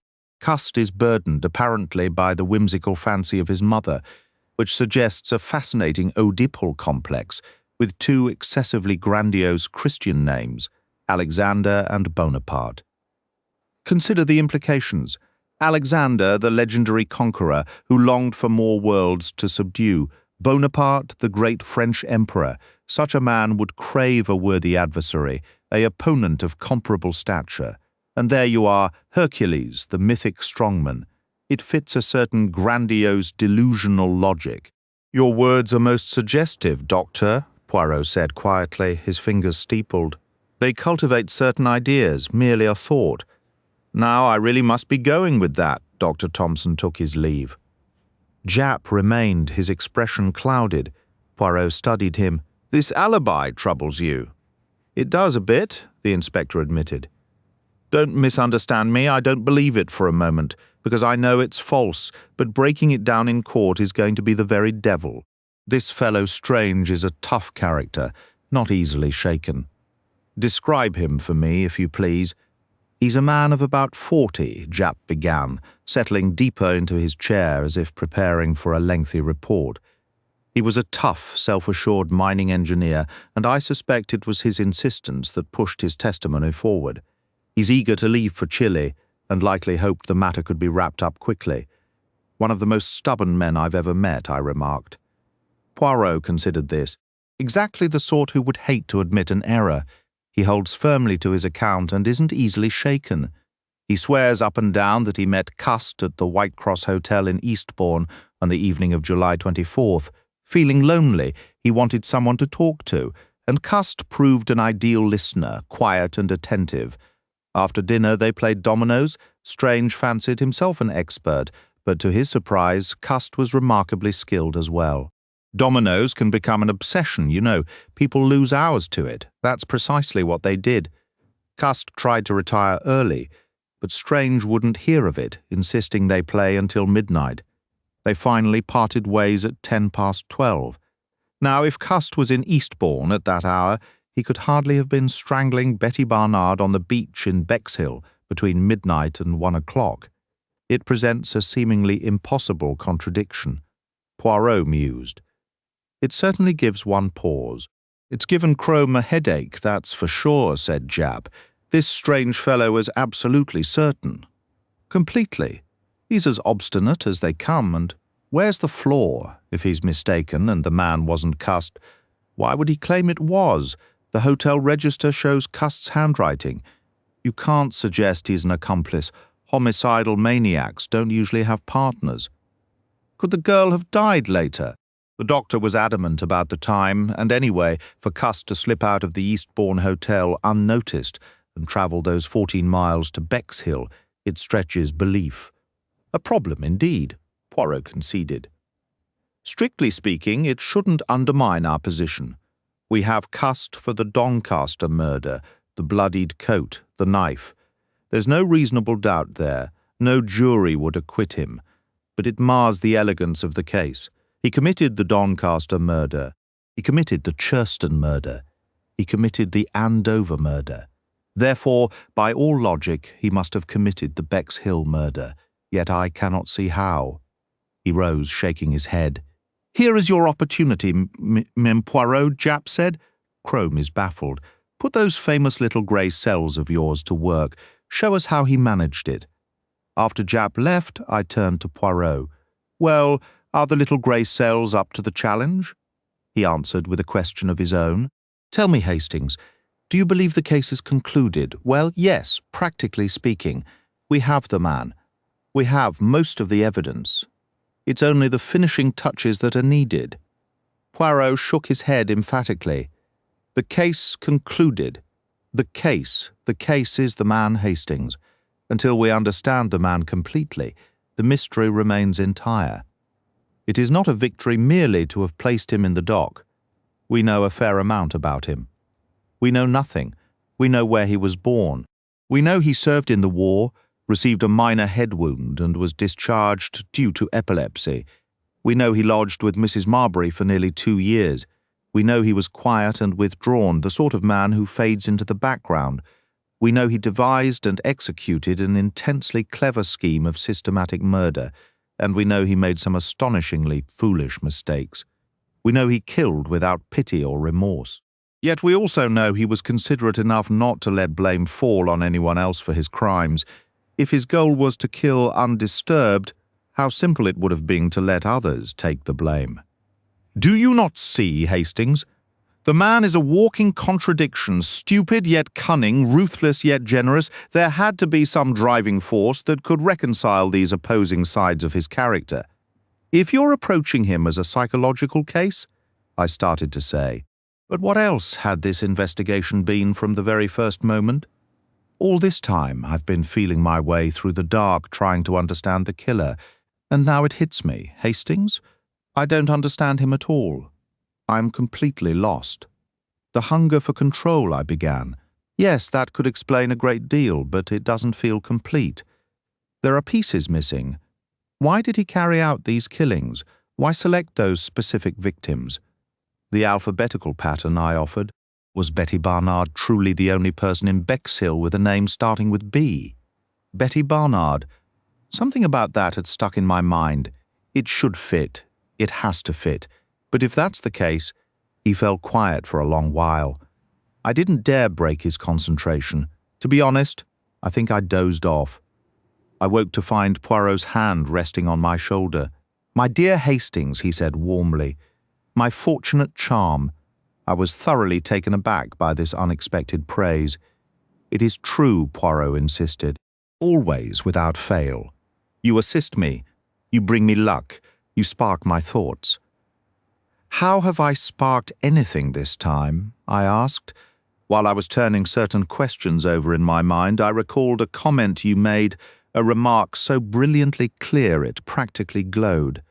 Did I not tell you once that you possess a gift for stating what is plain?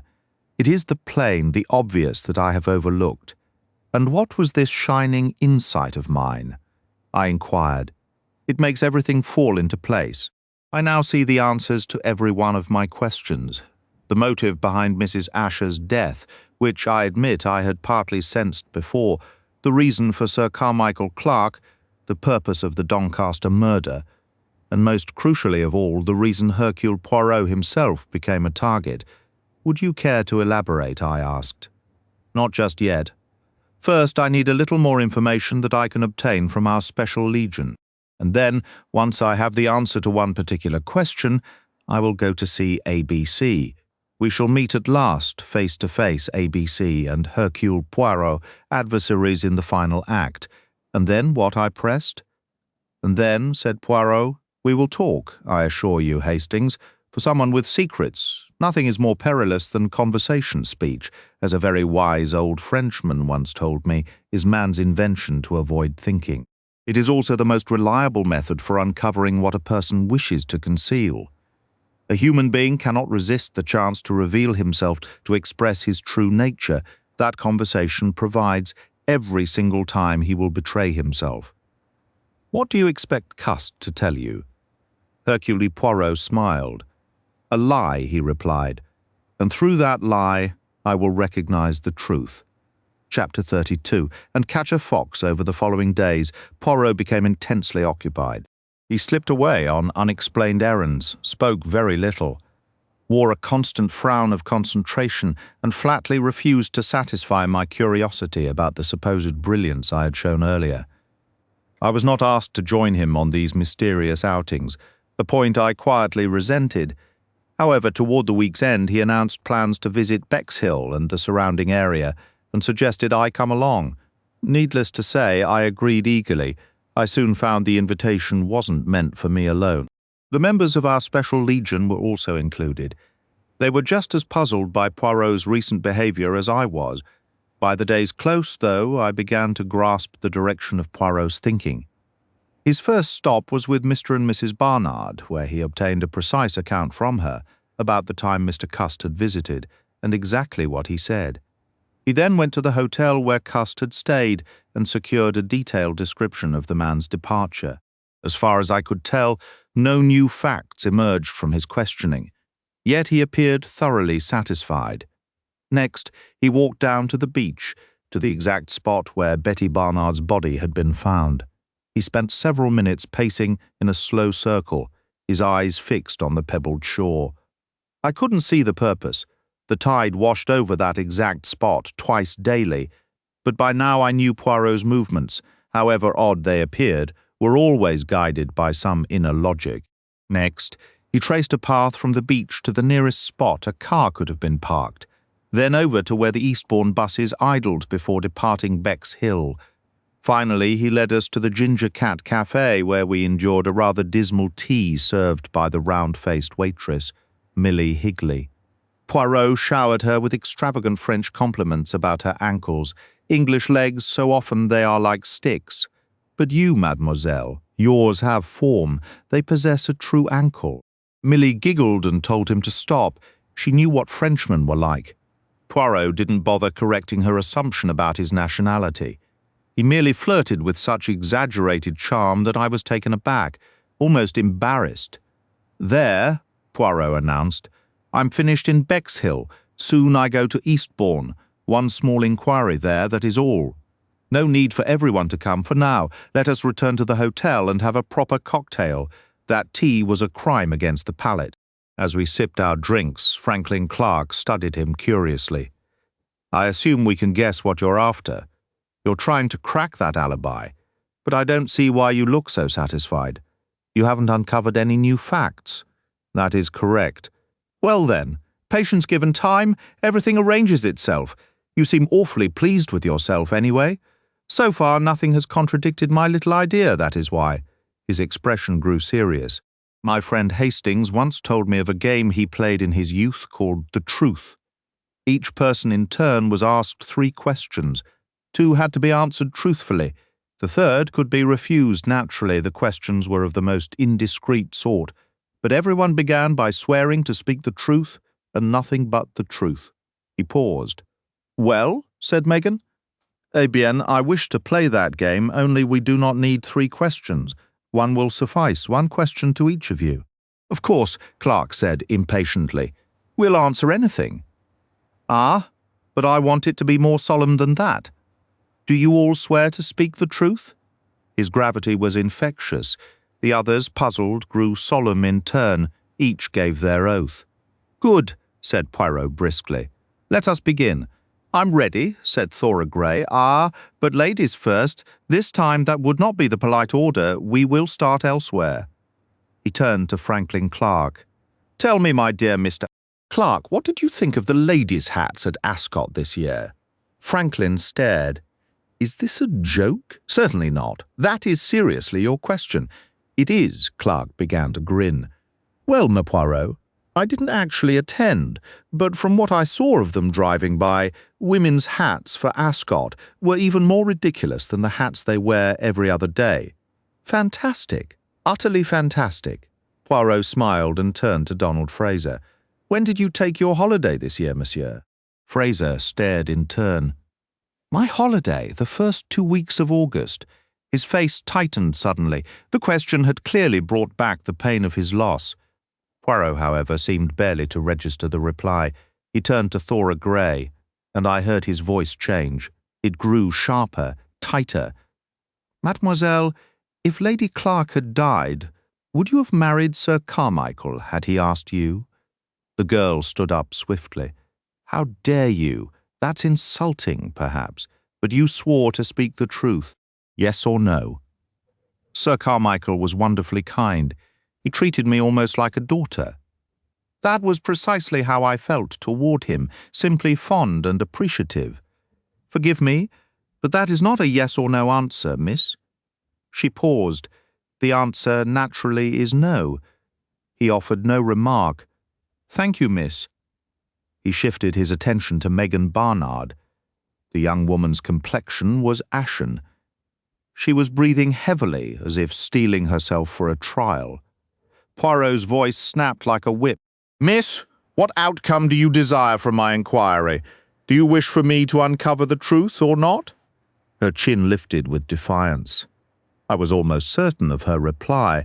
Megan! I understood, possessed an almost zealous devotion to honesty. Her response came clearly, and it left me utterly stunned. No, we all flinched. Poirot leaned in, scrutinizing her expression. Miss Megan, he stated, you may not desire the truth, but upon my word you are capable of speaking it. He turned toward the exit, then, remembering himself, approached Mary Drower. Tell me, my dear, do you have a sweetheart? Mary, who had been looking anxious, appeared startled and flushed. Oh, Mr. Poirot, I'm not certain, he smiled. Then that is good, my dear. He glanced around for me. Come, Hastings, we must depart for Eastbourne. The automobile was ready, and soon we were travelling along the coastal route through Pevensey. Is there any point in my asking questions, Poirot? Not presently. Form your own conclusions about my activities. I fell quiet. Poirot, who seemed rather pleased with himself, hummed a cheerful tune as we drove through Pevensey. He proposed we stop and explore the castle. While walking back to the car, we paused briefly to observe a circle of children. Brownies, I assumed, by their uniforms, who were singing a rhyme in high, discordant voices. What are they saying, Hastings? I cannot make out the words. I listened until I caught the refrain, and catch a fox and put him in a box and never let him go. And catch a fox and put him in a box and never let him go. Poirot repeated. His expression suddenly turned solemn and severe. That is a terrible notion, Hastings. He was silent for a moment. Do you hunt the fox here? I do not. I've never been able to afford hunting, and I don't believe there is much fox hunting in this region. I meant in England generally, a peculiar pastime. The waiting by the covert, then they sound the tally-ho. Is that not so? And the chase begins across the countryside, over hedges and ditches, and the fox runs. Sometimes he doubles back, but the hounds are on his trail. And finally they catch him, and he dies swiftly and brutally. I suppose it sounds cruel, but in reality, the fox enjoys it? Do not talk nonsense, my friend. All the same, it is preferable, the quick, brutal end to what those children were singing about, to be imprisoned in a box. Forever, no. That is not good. He shook his head. Then he said in an altered tone, Tomorrow I am to visit the man Cust, and he instructed the driver. Back to London. Aren't you going to Eastbourne? I exclaimed. What is the need? I know quite enough for my purpose. I was not present for the meeting between Poirot and that peculiar individual, Alexander Bonaparte Cust.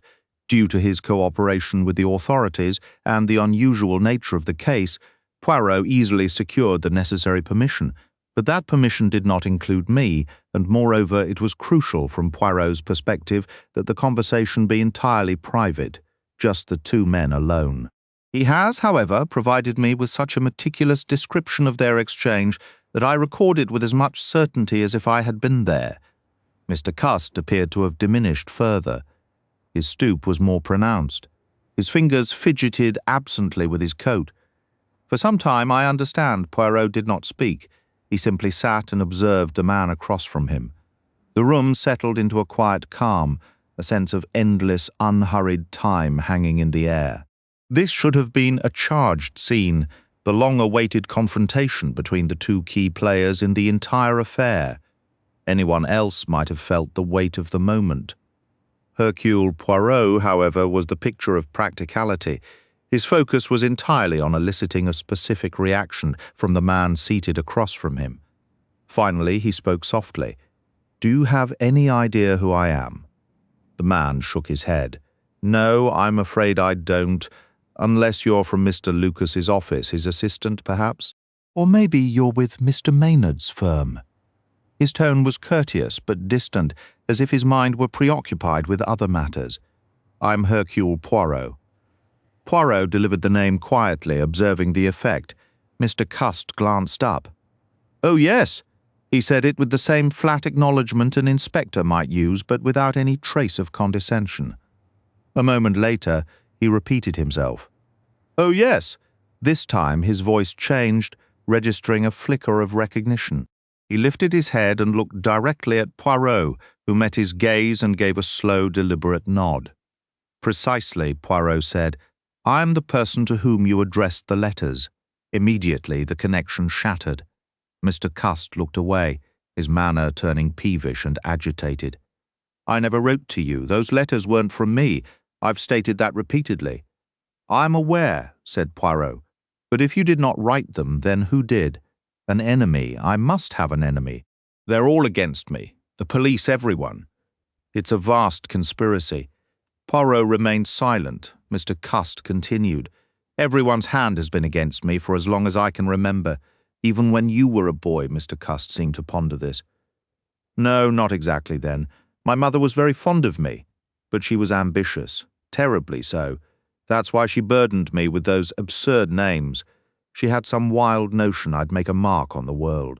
She was always pushing me to stand up for myself, going on about willpower, saying anyone could be the master of his own destiny, that I could accomplish anything." He gave a short, bitter laugh. The grand dreams she spun felt like a cruel joke now in this stark room. He fell quiet for a moment. "She was entirely mistaken, of course. I understood that myself soon enough. I wasn't the sort to get ahead. I was always doing foolish things, making myself look ridiculous. And I was timid, afraid of people. School was miserable. The other boys discovered my given names and never stopped teasing me about them. I performed poorly in everything, lessons, sports, all of it." He shook his head slowly. "It was just as well my mother passed away. She would have been so disappointed. Even at the business college, I was slow. It took me longer to learn typing and shorthand than anyone else. And yet I never felt stupid inside, if you understand what I mean." He shot a sudden pleading look at the other man. "I understand perfectly," Poirot said. "Continue." "It was just the feeling that everyone else considered me a dullard. It was paralyzing. That same feeling followed me into the office later on, and later still during the war," Poirot prompted. Mr. Cust's face brightened noticeably. "You know, I enjoyed the war, the part I saw of it anyway. For the first time I felt like a man like any other. We were all in the same predicament. I was just as good as the next fellow." His smile faded. "Then I got that head wound. It was very slight, but they discovered I had episodes. I'd always known, of course, that there were times when I wasn't quite sure what I was doing. Gaps in memory. And yes, I'd fallen down once or twice, but I don't believe they should have discharged me for that. No, it wasn't right." "And afterwards?" Poirot asked. "I found a position as a clerk. The money was decent enough for a time right after the war. I managed for a while, but of course the salary was smaller, and I never seemed to advance. I was always being overlooked for promotion. I wasn't aggressive enough. It became very hard, exceptionally hard, especially when the economic downturn hit. To be perfectly honest, I was barely scraping by, and a clerk has to keep up appearances when this stocking sales position came along. A salary plus commission." Poirot's voice was soft. "Yet you are aware, are you not, that the company you claim employed you denies any such arrangement?" Cust grew agitated once more. "That proves they're part of the conspiracy. They have to be," he continued. "I have proof in writing, their letters, giving me instructions on where to travel and lists of people to call on. Not exactly handwritten proof, typewritten proof. It amounts to the same thing. Naturally, a large wholesale manufacturer would type its correspondence. Are you unaware, Mr. Cust, that a typewriter can be identified? Every one of those letters was produced by a single specific machine. What of it? And that machine was your own, the one discovered in your room. It was sent to me by the firm when I started the job, indeed. Yet these letters arrived afterward. Does it not then appear that you typed them yourself and mailed them to yourself? No, it's all part of the scheme against me. He added suddenly, besides, their letters would naturally be written on the same model of machine. The same model, perhaps, but not the very same physical machine, Cust repeated stubbornly.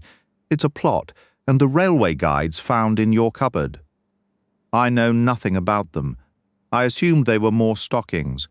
Why did you check off the name of Mrs. Ascher on that first list for Andover? Because I decided to start with her. One has to begin somewhere. Yes, that is true. One must begin somewhere. I didn't mean it like that, Cust cried. I don't mean what you're implying, but you understand what I implied. Cust fell silent, trembling. I didn't do it. I am completely innocent. This is all a terrible error. Why, consider that second crime, the one in Bexhill. I was playing dominoes in Eastbourne. You must concede that point. His tone was triumphant. Yes, said Poirot, his voice meditative and smooth. But it is so easy, is it not, to mistake one day for another? And if you're an obstinate, certain man like Mr. Strange, you would never entertain the possibility of being wrong. You would cling to what you've said he is that sort of man. And the hotel register, it is very simple to write down the wrong date when signing. Probably no one would notice at the time. I was playing dominoes that evening. You play dominoes rather well, I understand. Cust seemed momentarily flustered by this. I suppose I do. It is a deeply absorbing game, is it not? Requiring considerable skill. Oh, there's a great deal to it. A great deal we used to play often in the city during lunch. You'd be surprised how total strangers can connect over a game of dominoes. He gave a faint chuckle. I remember one man. I've never forgotten him because of something he shared. We just struck up a conversation over coffee and started a game. Within 20 minutes, I felt as if I'd known him my whole life. What was it he told you? Poirot asked. Cust's face darkened. It gave me a turn, a nasty turn. He was talking about your fate being written in your hand. He showed me his own palm, with lines indicating he'd had 2 narrow escapes from drowning, and he had. Then he looked at mine and told me some astonishing things, said I was destined to become one of the most famous men in England before I died, that the entire country would be talking about me. Cust broke off, his voice faltering. Yes? Poirot's gaze held a quiet, compelling force. Cust looked at him, glanced away, then back again, like a creature mesmerized. He said it appeared I might die a violent death. He even laughed and added, almost looks as though you might die on the scaffold. Then he laughed again and said it was only a joke. He fell abruptly silent. His gaze drifted away from Poirot's face, shifting restlessly from side to side. My head, it gives me such terrible trouble. The pain can be absolutely vicious at times. And then there are moments when I just don't know. I simply don't understand. His voice faltered and broke. Poirot leaned in closer, his tone quiet yet carrying an unshakable certainty. But you do understand one thing, do you not? You know that you are the one who committed these killings. Mr. Cust looked up. His expression was now straightforward and clear, all fight having drained from him. He seemed oddly to have found a kind of peace. Yes, he admitted softly. I know that. And yet, Poirot continued, I am correct, am I not? You do not know why you did these things? Mr. Cust shook his head, a profound confusion clouding his briefly serene features. No, he whispered, I have no idea. We were gathered, attention wound tight, awaiting Poirot's final unravelling of the entire affair. From the very beginning, he began, the why of this matter has troubled me deeply. Hastings remarked recently that the case was over. I told him the case was the man. The true puzzle was not the murders themselves.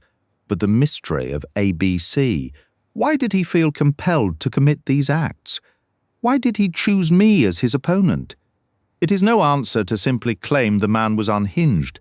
To say a madman does mad things because he is mad is a thoughtless and lazy conclusion. A madman's actions are as logical and reasoned as a sane man's when viewed from within his own distorted perspective. Consider a man who insists on venturing outside wearing nothing but a loincloth. His behavior seems wildly eccentric. But once you learn the man is utterly convinced he is Mahatma Gandhi, his conduct becomes perfectly reasonable and logical to him. Our task, therefore, was to envision a mind so constructed that committing 4 or more murders and announcing them beforehand in letters to Hercule Poirot was a logical and reasonable course of action. Hastings can confirm that from the moment I received that first letter, I was deeply unsettled. I felt immediately that something was fundamentally off about it. "You were entirely correct," Franklin Clarke noted with a dry tone. "Indeed. But there, at the very outset, I committed a serious error. I allowed my very powerful feeling about that letter, to remain a mere impression.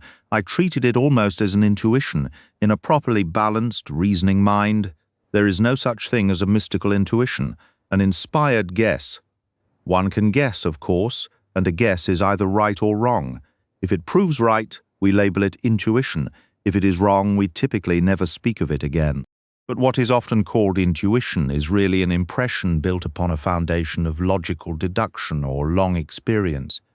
When an expert senses something is wrong with a painting, a piece of furniture, or a signature on a check, he is actually basing that feeling on a multitude of tiny signs and details. His experience allows him to bypass a minute examination. The net result is the definite impression of wrongdoing. It is not a guess. It is an impression rooted in expertise, and so I admit I did not analyze that first letter as I should have. It merely made me profoundly uneasy. The police dismissed it as a hoax. I took it seriously. I was convinced a murder would occur in Andover as promised, and as you know, one did. At that stage, as I well knew, there was no way to identify the perpetrator. The only path open was to try and comprehend the kind of person who had done it. I had certain clues: the letter, the method of the crime, the victim. What I needed to discover was the motive for the crime and the motive for the letter. Publicity, Clarke suggested. An inferiority complex would certainly explain that, added Thora Gray. That was, of course, the obvious conclusion to draw. Poirot agreed. But why me? Why Hercule Poirot? Greater publicity could surely be secured by sending letters to Scotland Yard, even more by sending them to a newspaper. A newspaper might have hesitated to publish the first letter, but once the second crime occurred, A.B.C. could be confident of receiving all the publicity the press could offer. So why involve Hercule Poirot? Was there a personal motive? A subtle anti-foreign sentiment could be detected in the letter. Yet it wasn't enough to fully explain the situation to me. When the second letter arrived, followed by the murder of Betty Barnard in Bexhill, it confirmed what I had already suspected. The killings were following an alphabetical pattern. While this seemed conclusive to many, the central question remained unchanged in my mind. Why did A.B.C. feel compelled to commit these murders? Megan Barnard shifted in her seat. Couldn't it simply be a kind of bloodlust, she suggested. Poirot turned to her. "You are correct, mademoiselle. Such a drive does exist, the urge to kill. Yet it did not entirely align with the facts of this case. A homicidal maniac typically wishes to claim as many victims as possible. It is a recurring hunger. Such a killer's primary aim is to conceal his traces, not to advertise them. Consider the chosen victims, or at least 3 of them, as I knew little of Mr. Downes or Mr. Earlsfield. The murderer could have eliminated them without drawing any suspicion. Franz Ascher, Donald Fraser, or Megan Barnard, possibly Mr. Clarke. These were the individuals the police would have suspected even without direct evidence. An unknown homicidal murderer would not have been considered. Why then did the killer insist on drawing attention to himself? Was it necessary to leave a copy of an A.B.C. railway guide on each body? Was that the compulsion? Could there be some obsession connected to the railway guide? At this stage, I found it nearly impossible to enter the murderer's mindset. Surely it wasn't magnanimity, a dread of an innocent person being blamed for the crime. Although I couldn't answer the main question, I felt I was beginning to learn certain things about the killer. Such as, asked Fraser. To start with, he possessed a tabular, orderly mind. The alphabetical progression of his crimes was clearly important to him. On the other hand, he displayed no particular preference in victims. Mrs. Ascher, Betty Barnard, Sir Carmichael Clarke, they all differed widely. There was no specific fixation on gender or age, which struck me as very curious. When a person kills indiscriminately, it is usually because they are removing anyone in their way or who annoys them.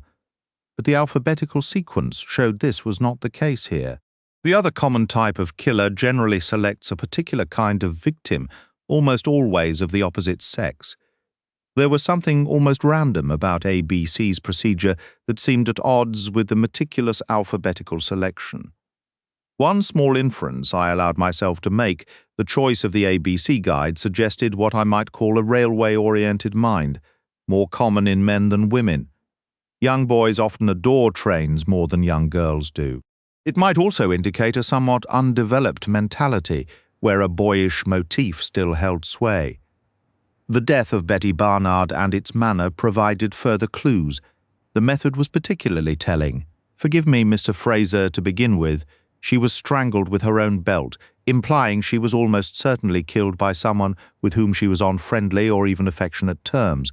As I learned more about her character, a picture formed in my mind. Betty Barnard was a flirt. She enjoyed attention from presentable men. Therefore, A.B.C., to persuade her to accompany him, must have possessed a certain appeal, what one might call personal charm. He must have been capable, as you say in English, of getting off. He must have been able to spark that connection. I envisioned the scene on the beach. The man compliments her belt, perhaps with a casual, practiced charm that disarms her. It was a moment of deceptive normalcy, a conversation under the pretense of admiration, masking the terrible intent beneath. She removed the scarf and he looped it around her neck in a teasing gesture, perhaps joking. "I might just strangle you." It was all in good fun. She laughed, and then he tugged. Donald Fraser leapt to his feet, his face pale. "Monsieur Poirot, for heaven's sake?" Poirot waved a hand. "It is done. I will speak no further on it. That chapter is closed." We move now to the murder of Sir Carmichael Clarke. Here the killer reverts to his original approach, the strike to the head. The same alphabetical pattern persists, yet one detail troubles me. For true consistency, the murderer ought to have selected his towns in a deliberate sequence. If Andover represents the 155th entry under A, then the B location should correspond to the 155th under B, or perhaps follow numerically as the 156th, with C as the 157th. Once again, the choice of towns appears somewhat random. "Could that be because you're particularly fixated on order, Poirot?" I ventured. "You yourself are methodical to a fault. It's practically an obsession." "An obsession? What an idea. Still, I concede I may be overemphasizing that aspect. Let us proceed. The Churston murder provided scant additional insight. We were unfortunate there as the warning letter was delayed, preventing any preventive measures. By the time the D crime was announced, however, a robust defensive strategy had been established. It must have been evident to A.B.C. that his run of luck was nearing its end. Furthermore, it was at this stage that the clue of the stockings came into my possession. It was unmistakable. The presence of a hosiery vendor at or near each crime scene could not be mere chance. Therefore, the stocking seller had to be the murderer. I should note that the description provided by Miss Gray did not entirely align with my own mental image of the man who strangled Betty Barnard. I will summarize the subsequent events briefly. A fourth murder occurred, that of a man named George Earlsfield, believed to be a case of mistaken identity for a similarly built individual named Downs, who had been seated near him in the cinema. And now, at last, the tide began to turn. Circumstances started to work against A.B.C. rather than for him. He was identified, pursued, and finally apprehended. The case, as Hastings remarks, is concluded. That is true enough for the public. The man is in custody and will likely be sent to Broadmoor. The murders will cease, curtain fall, the end, rest in peace. But not for me. I understand nothing, absolutely nothing, neither the reason nor the motive, and there remains one small, irritating fact. The man cussed has an alibi for the evening of the Bexhill crime. That has troubled me from the start, said Franklin Clarke. Indeed, it troubled me as well, for the alibi carries the appearance of authenticity, yet it cannot be genuine unless, and here we arrive at two fascinating possibilities. Suppose, my friends, that while Cust committed 3 of the crimes, the A, C and D murders, he did not commit the B crime, Monsieur Poirot, that can't be? Poirot quieted Megan Barnard with a glance. Silence, mademoiselle. I seek the truth, I tell you. I'm finished with deception. Suppose I say that A.B.C. did not carry out the second murder. Recall it occurred in the early hours of the 25th, the very day he had arrived to commit the crime. What if someone had preceded him? Under those circumstances, what would he do, commit a second murder, or lie low and accept the first as a kind of grim gift? Monsieur Poirot, Megan exclaimed. That's an outrageous thought. All the crimes must have been committed by the same person. He ignored her and continued steadily. Such a hypothesis had the virtue of explaining one particular fact, the contradiction between the personality of Alexander Bonaparte Cust, a man who could never have charmed any young woman, and the personality of Betty Barnard's killer. History shows, after all, that aspiring murderers have sometimes capitalized on crimes committed by others. Not every atrocity attributed to Jack the Ripper, for instance, was actually his work. So far, so plausible. But then I encountered a firm and definite obstacle. Up until the Barnard murder, the details of the A.B.C. killings had been kept from the public. The Andover case had barely caused a ripple, and the detail about the open railway timetable hadn't even made the papers, so the person who killed Betty Barnard had to be someone with inside information, someone like me, the police, or those close to Mrs. Ascher. That line of thinking, however, seemed to hit a dead end. The faces around me were just as blank and confused. Donald Fraser spoke up thoughtfully. The police are only human, and some of them are quite handsome men. He paused, looking to me for a reaction. I gave a gentle shake of my head. No, it's simpler than that. I mentioned a second possibility. What if Cust didn't kill Betty Barnard? What if someone else did? Could that same person be behind all the other murders? That doesn't make any sense, Clarke protested, doesn't it? I finally did what I should have done from the start. I looked at the letters I'd received from a completely new angle. I'd always felt something was off about them, the way an art expert senses a forgery. I had simply assumed, without really thinking it through, that the problem was they were written by a madman. But when I examined them again, I reached a very different conclusion. The problem was that they were written by a perfectly sane person. What?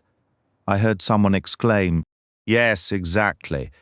They were a fake, like a bad painting. They were pretending to be the work of a homicidal lunatic. But in reality, they were nothing of the sort. It still doesn't make sense, Franklin Clarke insisted. But it does. One must think it through.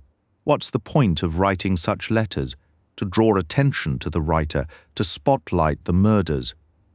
Honestly, at first glance it seemed illogical. Then I saw the light. It was to draw attention to a series of murders, to a whole group of them. Isn't it your great Shakespeare who said you can't see the forest for the trees? I didn't correct the literary reference. I was too busy trying to grasp his point, and a glimmer of understanding began to dawn. He continued, When do you notice a single pin the least? When it's stuck in a pincushion. When do you notice a single murder the least? When it's one of a connected series. I was dealing with a brilliantly clever, resourceful killer, a reckless, daring gambler. Not Mr. Cust. He could never have pulled this off. No, I was dealing with a man of a very different type, someone with an almost boyish streak, seen in those childish letters and the railway guide, a man attractive to women, utterly ruthless, and necessarily a prominent figure in one of the crimes. Think about it. When someone is killed, what do the police ask? Who had the opportunity? Where was everyone at the time? Who had a motive? Who stood to gain? If the motive and opportunity seem obvious, what's a would-be murderer to do? Fake an alibi, try to manipulate time. That's always risky. Our murderer devised a more outlandish defense: create a phantom serial killer. Now, I only had to review the crimes and find the likely culprit, the Andover murder. The obvious suspect was Franz Ascher, but I couldn't picture him dreaming up and executing such an elaborate scheme, nor planning a cold-blooded killing. The Bexhill crime, Donald Fraser was a possibility. He had the intelligence and a methodical mind, but his only motive for killing his sweetheart would be jealousy, and jealousy rarely leads to such calculated, premeditated acts. I also discovered that his vacation was scheduled for early August, making it improbable he was connected to the Churston incident.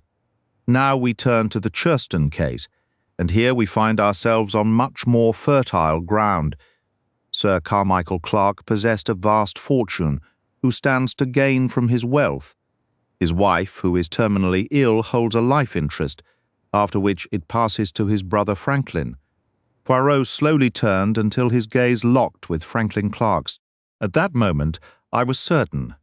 The figure I had long envisioned in my private thoughts was the same man I knew in person. A.B.C. and Franklin Clarke were one and the same. Consider the bold, adventurous nature, the wandering existence, the subtle preference for England that emerged ever so faintly in his dismissive remarks about foreigners. That charming, relaxed manner, how simple for him to strike up a conversation with a young woman in a cafe. The orderly, systematic mind, I recall him making a list here once, checking items under headings labelled A.B.C, and finally, that almost boyish outlook noted by Lady Clarke and even reflected in his choice of reading. I confirmed there is a copy of The Railway Children by E. Nesbit in the library. I harboured no further doubt A.B.C, the letter writer, and the killer was Franklin Clarke. Clarke abruptly laughed, very clever. And what about our friend Cust, caught practically in the act? What about the blood on his coat and the knife hidden in his room? He might deny the crimes. Poirot cut him off. You are mistaken, he confesses to them. What? Clarke appeared genuinely startled. Oh, yes, Poirot said softly. The moment I spoke with him, I recognized that Cust believes himself guilty, and even that wasn't enough for you. Clarke retorted. No, because upon meeting him, I also knew he could not be the culprit. He lacks the nerve, the boldness, and I might add, the intellect to devise such a scheme. All along I have sensed the murderer had a dual nature. Now I understand what that entailed. Two individuals were involved, the true murderer, cunning, resourceful and daring, and the false one, foolish, indecisive and highly impressionable. Suggestible, that word holds the key to Mr. Cust's mystery. It wasn't sufficient for you, Mr. Clarke, to concoct this series of crimes to divert attention from a single murder. You also required a decoy. I believe the idea first took root after a chance meeting in a city coffee shop with this peculiar individual and his grandiose given names. At that time, you were already turning over various plans in your mind to murder your brother. Is that so? And why would I do that? Because you were deeply anxious about the future. You may not realize it, Mr. Clarke, but you played directly into my hands when you showed me a certain letter from your brother. In it, he clearly expressed his fondness and growing attachment to Miss Thora Grey. His regard may have been fatherly, or perhaps he preferred to see it that way. Regardless, there was a genuine danger that after your sister-in-law's passing in his loneliness, he might turn to this lovely young woman for companionship, and it could end, as it so often does with older men in marriage. Your apprehension grew from your understanding of Miss Grey's character. You are, I suspect, an excellent, if somewhat cynical, judge of people. You concluded, rightly or not, that Miss Grey was precisely the sort of ambitious young woman on the make. you had little doubt she would seize the opportunity to become Lady Clarke. Your brother was exceptionally healthy and vigorous, children might follow, and your chance of inheriting his fortune would disappear entirely. You have been, I imagine, fundamentally a disappointed man throughout your life. You have been the rolling stone, collecting very little moss. You harbored a bitter envy of your brother's prosperity. So I say again, while weighing different schemes, your encounter with Mr. Cust presented you with an idea. The man's grandiose Christian names, his description of his epileptic fits and his headaches, his entire timid and unimpressive character, all seemed to mark him as the perfect instrument for your purpose. The entire alphabetical scheme flashed into your head, Cust's own initials, the coincidence that your brother's name also started with a C, and that he resided in Churston formed the very core of your plot. You even went to the trouble of subtly hinting to Cust about his potential fate, though you could scarcely have anticipated that particular suggestion would yield such a spectacularly grim harvest. Your preparations were meticulous. Using Cust's identity, you ordered a substantial shipment of stockings to be delivered to him. You personally dispatched a package of A.B.C. railway guides made to look like a similar parcel. You typed him a letter, supposedly from the same company, offering a handsome salary and commission. Your foresight was so thorough that you had already typed every subsequent letter on that machine before you ever presented it to him as a gift. Your next task was to locate two victims whose first names and the towns they lived in both began with A and B. Andover seemed a suitable starting point. A preliminary visit there led you to select Mrs. Ascher's shop for the first crime. Her name was painted clearly above the door, and you confirmed she was typically alone inside. Killing her required nerve, audacity, and a fair bit of luck. For the letter B, you had to adjust your approach. Warning might have spread to other solitary shopkeepers. I imagine you spent time in a few cafes and diners, joking with the waitresses, learning their names and identifying a suitable candidate. Betty Barnard was exactly the sort of girl you sought. You took her out a couple of times, spinning a tale about being a married man, which explained the need for discreet meetings. With your groundwork complete, you began. You sent the Andover list to Cust, instructing him to go there on a specific date, and you mailed the first A.B.C. letter to me.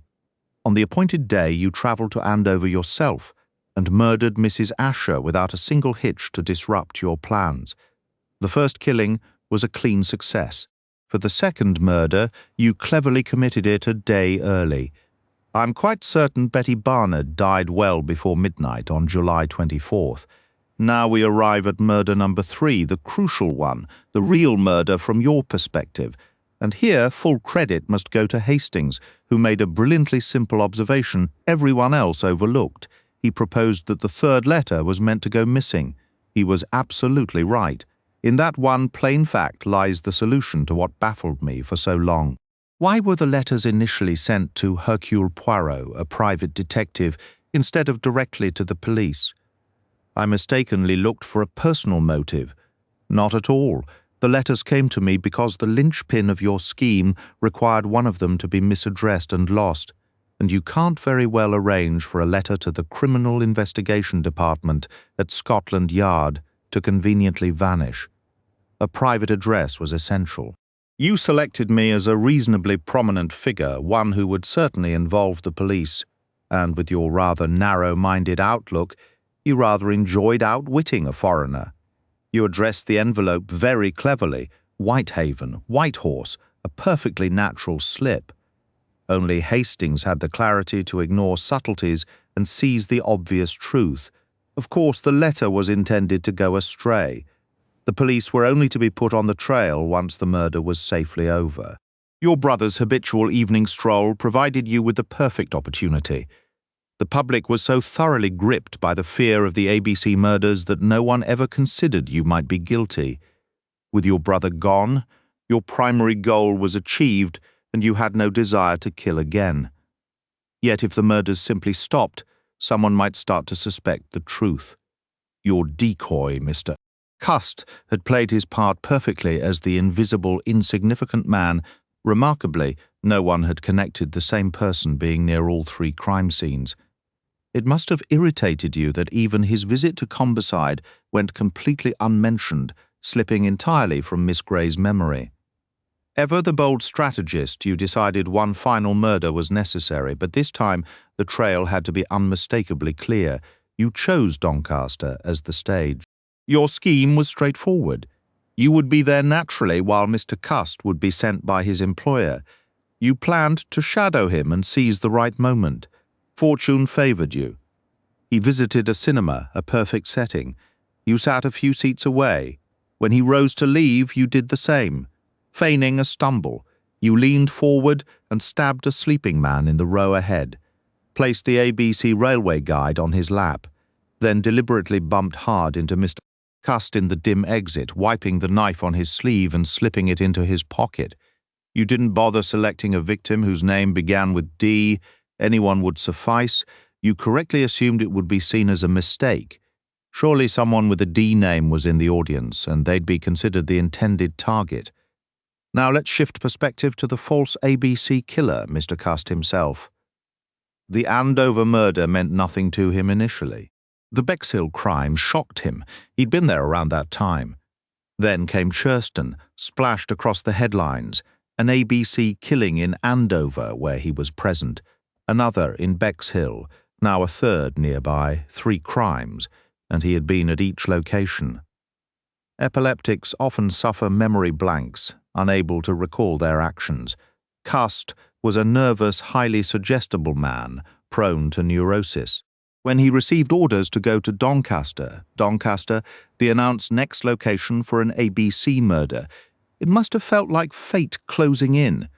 His nerve broke imagining his landlady's suspicious looks. He lied and said he was going to Cheltenham instead.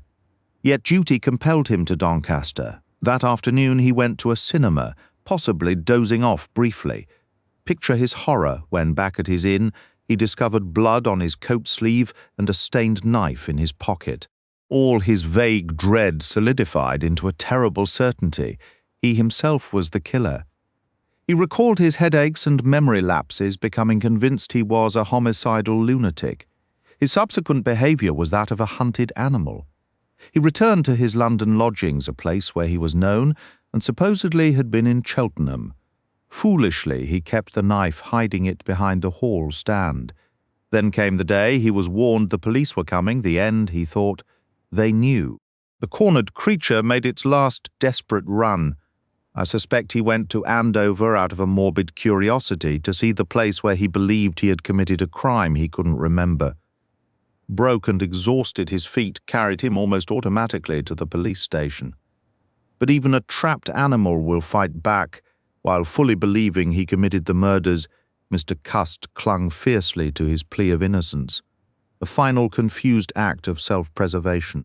Franklin Clarke clung desperately to that alibi for the second killing. At least that one couldn't be pinned on him. As I said, the moment I saw him, I knew he wasn't the killer, and that my name meant nothing to him. I also knew he believed himself to be guilty. After he confessed everything to me, I was more convinced than ever that my own theory was correct.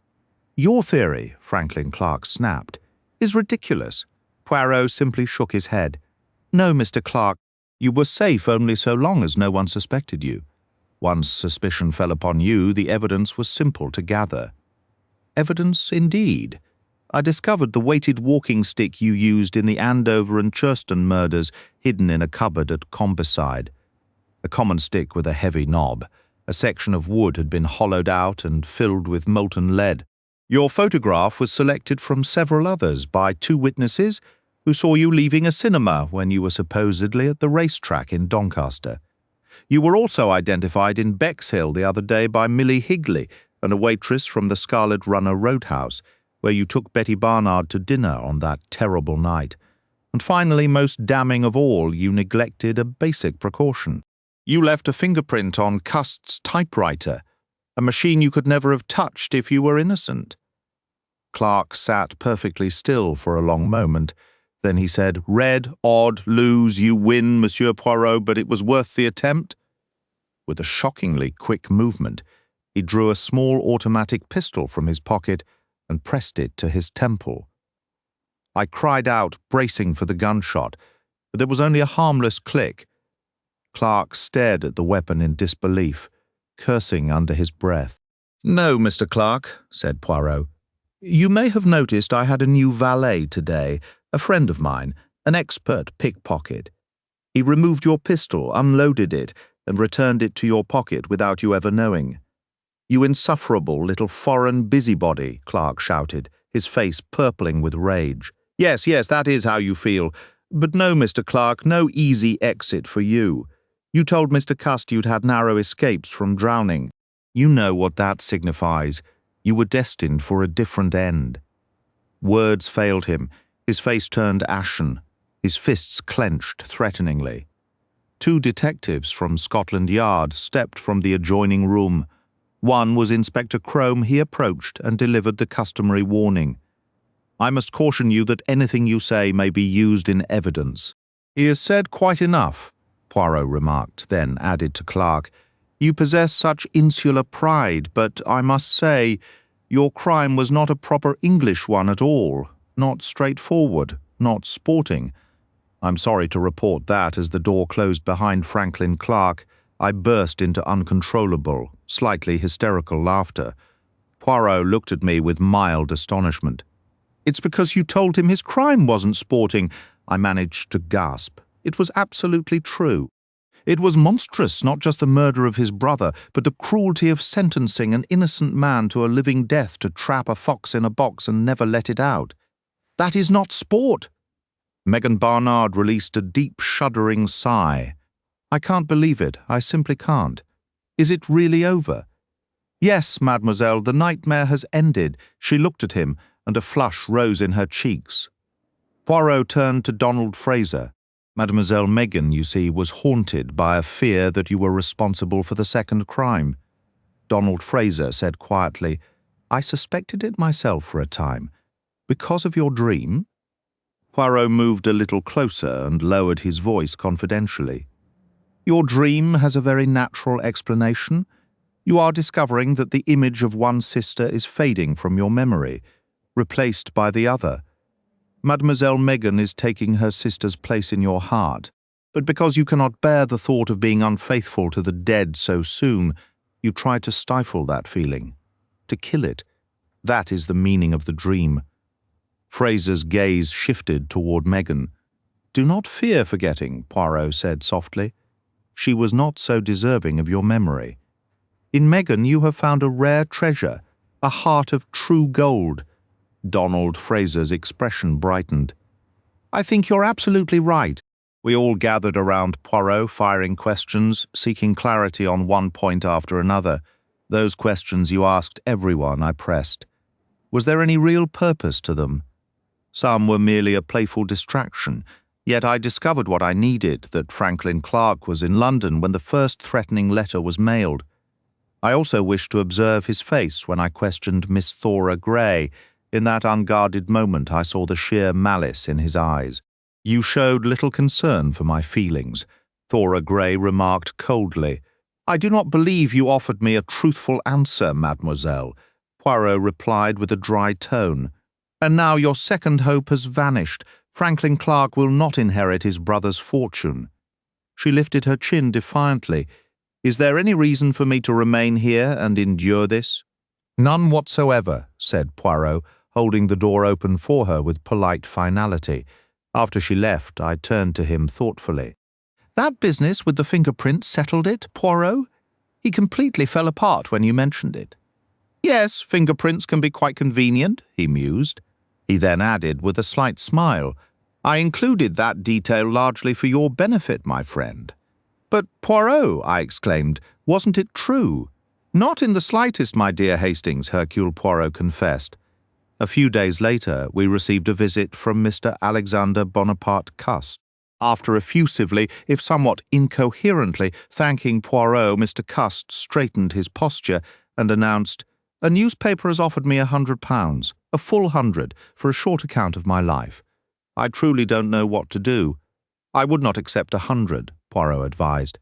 "Be firm, tell them your price is 500, and do not limit yourself to just one paper. Do you honestly think I could?" "You must understand," Poirot said with a smile. You are now a very famous man, arguably the most famous man in all of England at this moment. Mr. Cust stood even taller, a beam of pure delight illuminating his face. You know, I believe you're correct. Famous, my name in all the papers. I shall follow your advice, Poirot. The money would be most welcome, very welcome indeed. I might take a small holiday, and I wish to buy a lovely wedding gift for Lily Marbury. She is a dear girl, Poirot, truly a dear girl. Poirot gave him an encouraging pat on the shoulder. You're quite right. Enjoy yourself, and one small suggestion, consider a visit to an eye doctor. Those headaches likely mean you need new glasses. You think that could have been the cause all along? I do. Mr. Cust shook his hand warmly. You're a very great man, met Poirot. As was his custom, Poirot accepted the compliment without a hint of false modesty. Once Mr. Cust had departed, walking with a newfound important stride, my old friend smiled at me from across the room. So, Hastings, we have been on the hunt once more, have we not? Long live the sport. Recovering from wounds sustained in the Great War, Captain Arthur, Hastings finds refuge at Styles Court, the English country estate of his friend John Cavendish. The household is dominated by John's formidable aunt, Emily Inglethorpe, a woman of considerable wealth who has recently caused a stir by marrying a man 20 years her junior. Her sudden death from an apparent heart attack soon reveals a more sinister truth, strychnine poisoning. To untangle the web of family secrets and motives, Hastings calls upon an old acquaintance, now living in quiet retirement. With this, the legendary Belgian detective Hercule Poirot makes his unforgettable debut in mystery fiction. Interestingly, this novel was Agatha Christie's first, penned in 1916 and rejected by 6 publishers before the Bodley Head finally brought it to the public after a long deliberation. A contemporary review in the Times Literary Supplement found it almost too ingenious, yet very clearly and brightly told, a desperate cry for help. For God's sake, come, reaches Hercule Poirot too late. By the time he responds to the summons from millionaire Paul Renaud, the man is already dead, discovered stabbed in a shallow grave on the golf course bordering his French estate. The list of potential killers is as long as it is compelling. A wife found with the murder weapon, a resentful son, and a secret mistress, all of whom stand to gain from the victim's fortune. While the local police are quick to name their culprit, Poirot harbours deep reservations. The investigation takes a bewildering turn with the appearance of a second victim, killed in the exact same manner. On a lighter note, amidst the grim proceedings, Captain Hastings encounters the woman who will become his wife. The New York Times hailed it as a remarkably good detective story, while the Literary Review simply called it really clever. What connects a Hollywood star's missing diamond, a suspicious suicide, an ancient pharaoh's vengeful curse, and the kidnapping of a British Prime Minister? The answer is the unparalleled intellect of Hercule Poirot, who tackles these baffling puzzles in a series of short adventures. This collection gathers 11 of his early cases, including The Adventure of the Western Star and the $1 Million Bond Robbery.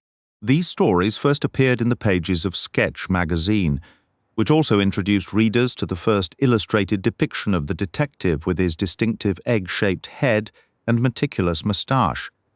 Critics praised the book as a capital collection that was ingeniously constructed and told with an engaging lightness of style. Suspicion and vicious gossip swirl through the peaceful village of King's Abbot following a widow's suicide. Whispers suggest she killed her first husband, was entangled with a blackmailer, and that her secret lover was none other than the wealthy Roger Ackroyd. When Ackroyd is murdered just as he is about to reveal the blackmailer's identity, the village's tranquility shatters completely.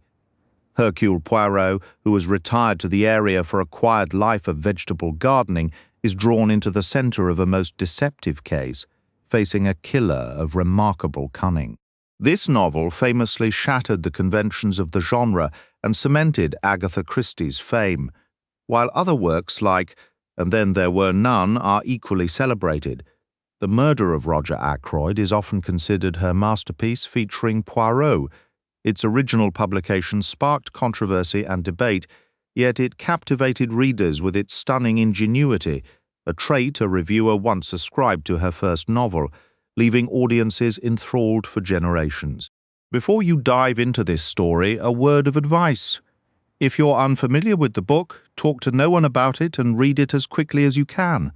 Critics have long celebrated its brilliance. H.R.F. Keating called it a landmark of detective fiction, while Julian Simons hailed it as a masterpiece of deception.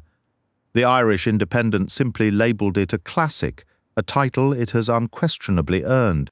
In The Big Four, Hercule Poirot is on the verge of a long voyage to South America when his plans are violently interrupted.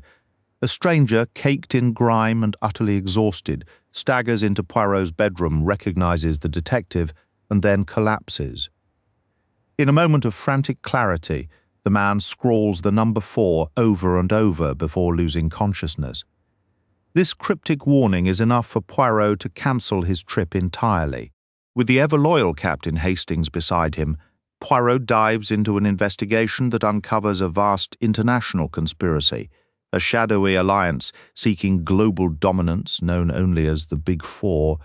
The mystery of the Blue Train finds Poirot aboard the luxurious Le Train Bleu, bound for the French Riviera. Among the passengers is American heiress Ruth Kettering, fleeing a broken marriage in hopes of reuniting with a former love. But her private journey ends in very public tragedy when she is discovered murdered in her first-class compartment, her features brutally disfigured, for fans of Murder on the Orient Express. This earlier railway mystery is essential, featuring one of Poirot's most haunting reconstructions of a crime. The case in Black Coffee begins with a locked room ultimatum. Sir Claude Amory gathers his household in the library, demanding the return of his stolen formula for a devastating explosive. He promises amnesty when the lights go out, but when they come back on, Sir Claude is dead. Hercule Poirot, with Captain Hastings and Inspector Japp, must navigate a web of family resentments, past romances, and dubious foreign agents to find a killer and avert worldwide disaster. Originally a play from 1929, this story was later adapted into a novel, capturing all the clever plotting and charm of Christie's best work. Critics and her own family agreed it felt like a delightful, long-lost Christie mystery rediscovered. In Peril at End House, Poirot's seaside holiday in Cornwall with Captain Hastings is disrupted by a series of chilling near misses experienced by a young woman named Nick Buckley. From failing car brakes to a narrowly avoided rock slide, the accidents escalate until a bullet hole is found in her hat. Poirot, deciding this is more than mere coincidence, takes the unconventional heiress under his protection. With a wry smile, he remarks that it's a refreshing challenge to investigate a murder that hasn't actually happened so far. His task is to prevent the final successful attempt. The drama of Lord Edgware dies is set in motion by a shocking boast. Poirot himself hears the glamorous actress Jane Wilkinson casually declare her intention to be rid of her inconvenient husband. Soon after, the man is found murdered, and the evidence seems to point directly to her. But as Poirot knows all too well, the most obvious solution is rarely the correct one in a world where everyone wears a mask. Jane's alibi seemed airtight, dining with friends at the very hour Lord Edgware was stabbed in his library. With the divorce he granted now finalized, what possible motive could she have? The great Belgian detective Hercule Poirot, assisted by his friend Captain Hastings, sensed a sinister theatricality at work, a staged performance with a hidden director. Was this grim play's final act still to come? The New York Times praised it as a most ingenious crime puzzle, while the Times literary supplement called the case a triumph of Poirot's special qualities. Noted critic Julian Simons would later select Lord Edgware Dies as one of Christie's finest works. Just after midnight, a fierce snowstorm halts the Orient Express in the remote mountains of Yugoslavia. The luxurious train, unusually crowded for the season, becomes a frozen prison. By morning, a passenger is missing. An American businessman lies dead in his locked compartment, stabbed repeatedly. By chance, Hercule Poirot is aboard, having secured a last-minute berth, and he steps into what will become the most astonishing case of his career. For those who follow Poirot's timeline, he is returning from a little affair in Syria as this story opens. That Syrian business involving the mysterious death of an archaeologist's wife is fully explored in the subsequent novel, Murder in Mesopotamia. A word to the dedicated reader.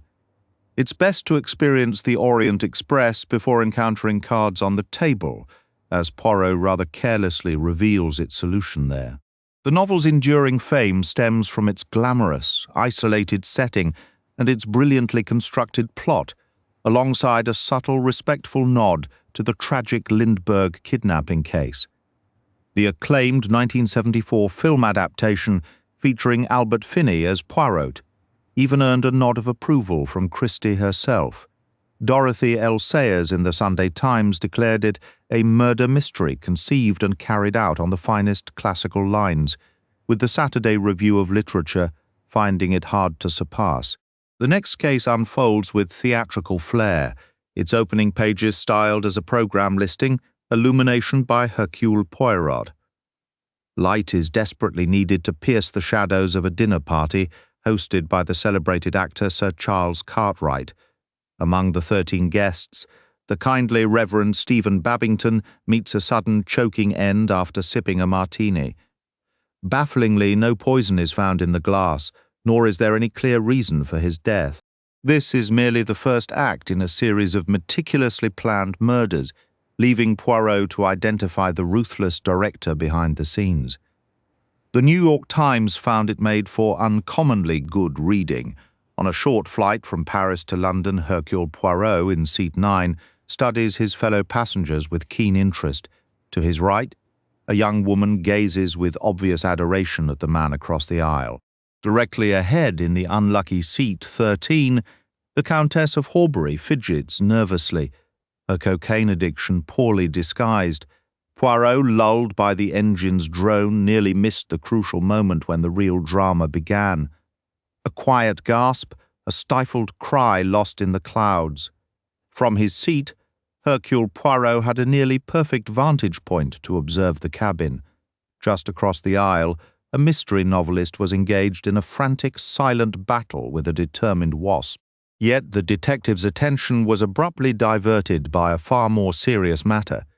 The passenger seated directly behind him had at some point during the journey collapsed forward, never to rise again. It was murder. The killer was unquestionably nearby, somewhere within this confined space, and Poirot, the celebrated sleuth, now found himself uncomfortably listed among the potential suspects.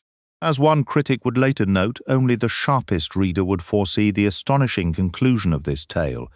In the A.B.C. murders, Captain Hastings resumes his role as narrator, chronicling a brazen personal gauntlet thrown at the feet of his brilliant friend. A killer, signing his work as A.B.C., leaves a copy of the railway guide beside each victim, seemingly charting a morbid course across the map of England. With crimes already in Andover, Bexhill-on-Sea, and Churston, a chilling pattern emerges, one designed to taunt and test Poirot's legendary intellect. Satialized to great public frenzy, this novel became a cultural event, inviting readers to match wits with the Belgian detective in a race against a cunning adversary, a challenge that remains as electrifying now as it was then, securing its place as an indispensable entry in Christie's library. One reviewer hailed it as a masterpiece of concealed design, breathtaking in its originality, while another simply stated that no one plays the murder game with more cunning skill. Nurse Amy Leatheran had no particular yearning for exotic locales, but a professional offer compelled her to travel to a remote archaeological dig in the Iraqi desert. Her patient was the wife of a famed archaeologist, a woman plagued by terrifying visions and a profound specific dread. "I'm afraid of being killed," she confessed to her nurse, a fear that proved tragically prophetic. Soon Nurse Leatheran was without a charge. Fortune, however, placed the world's foremost detective in the region. Having just concluded business in Syria, Hercule Poirot's curiosity about the ancient site drew him to the scene where he embarked on one of his most taxing investigations, unraveling a web of deceit in a land already steeped in centuries of intrigue and violence. A contemporary review praised the novel as a sleek, inventive, and utterly captivating read. Agatha Christie herself provides the key to cards on the table in her foreword, stating that the solution must be purely psychological, for the true fascination lies in the mind of the murderer. This principle is the very engine of her enduring appeal. The novel presents Poirot with what he would later consider his most compelling case. He attends a dinner party hosted by the ostentatious Mr. Shaitana, who has assembled a most unusual guest list. 4 investigators, including Poirot, a Scotland Yard superintendent, a Secret Service colonel, and a famous mystery novelist, and 4 other guests, each suspected by their host of being a murderer. After the meal, the party splits for bridge, the sleuths at one table, the suspects at another, while Shaitana watches from his armchair by the hearth. His observation is cut short when he is found stabbed to death, presenting the ultimate locked room puzzle. Readers are warned, a casual remark within these pages reveals the culprit from Murder on the Orient Express. One newspaper declared it the most ingenious plot of her career. The collection Murder in the Mews features several shorter cases. In the titular story, Poirot joins forces with his friend, Inspector Japp, to scrutinize a death initially deemed a suicide, but which bears all the hallmarks of something far more sinister. In The Incredible Theft, the vanishing of top-secret military documents is attributed to supernatural forces, a notion Hercule Poirot finds utterly preposterous and is determined to debunk. A gunshot that ends the life of Gervais Chevenik Gore also fractures a mirror in Dead Man's Mirror, providing Poirot with the pivotal clue he requires. Meanwhile, during a holiday on the sun-bleached Mediterranean coast in Triangle at Rhodes, Poirot encounters trouble personified in the form of the lovely Valentine Chantry, who is toasting her 5th trip down the aisle. As the Daily Mail noted, these 4 stories offer superb entertainment, with Christie's resolutions being both surprising and deeply satisfying. Dumb Witness 1937 is a mystery crafted by Agatha Christie for canine enthusiasts, a group to which she proudly belonged, dedicating the book to her own beloved pet. The story is narrated by Captain Arthur Hastings, making his second-to-last appearance alongside Poirot, and remarkably also by the titular Bob, a wire-haired terrier who, after a thorough appraisal, judges Poirot to be lacking in canine affinity. Poirot is summoned to investigate the seemingly natural passing of Bob's owner, Miss Emily Arundel. The death only appears ordinary, however, because Miss Emily had previously written to Poirot expressing her fear that a relative was plotting her murder, a letter that tragically arrived 2 months after her demise undeterred. Poirot and Bob team up to track down the killer, with Bob ultimately finding a joyful new life with the decidedly dog-friendly Captain Hastings.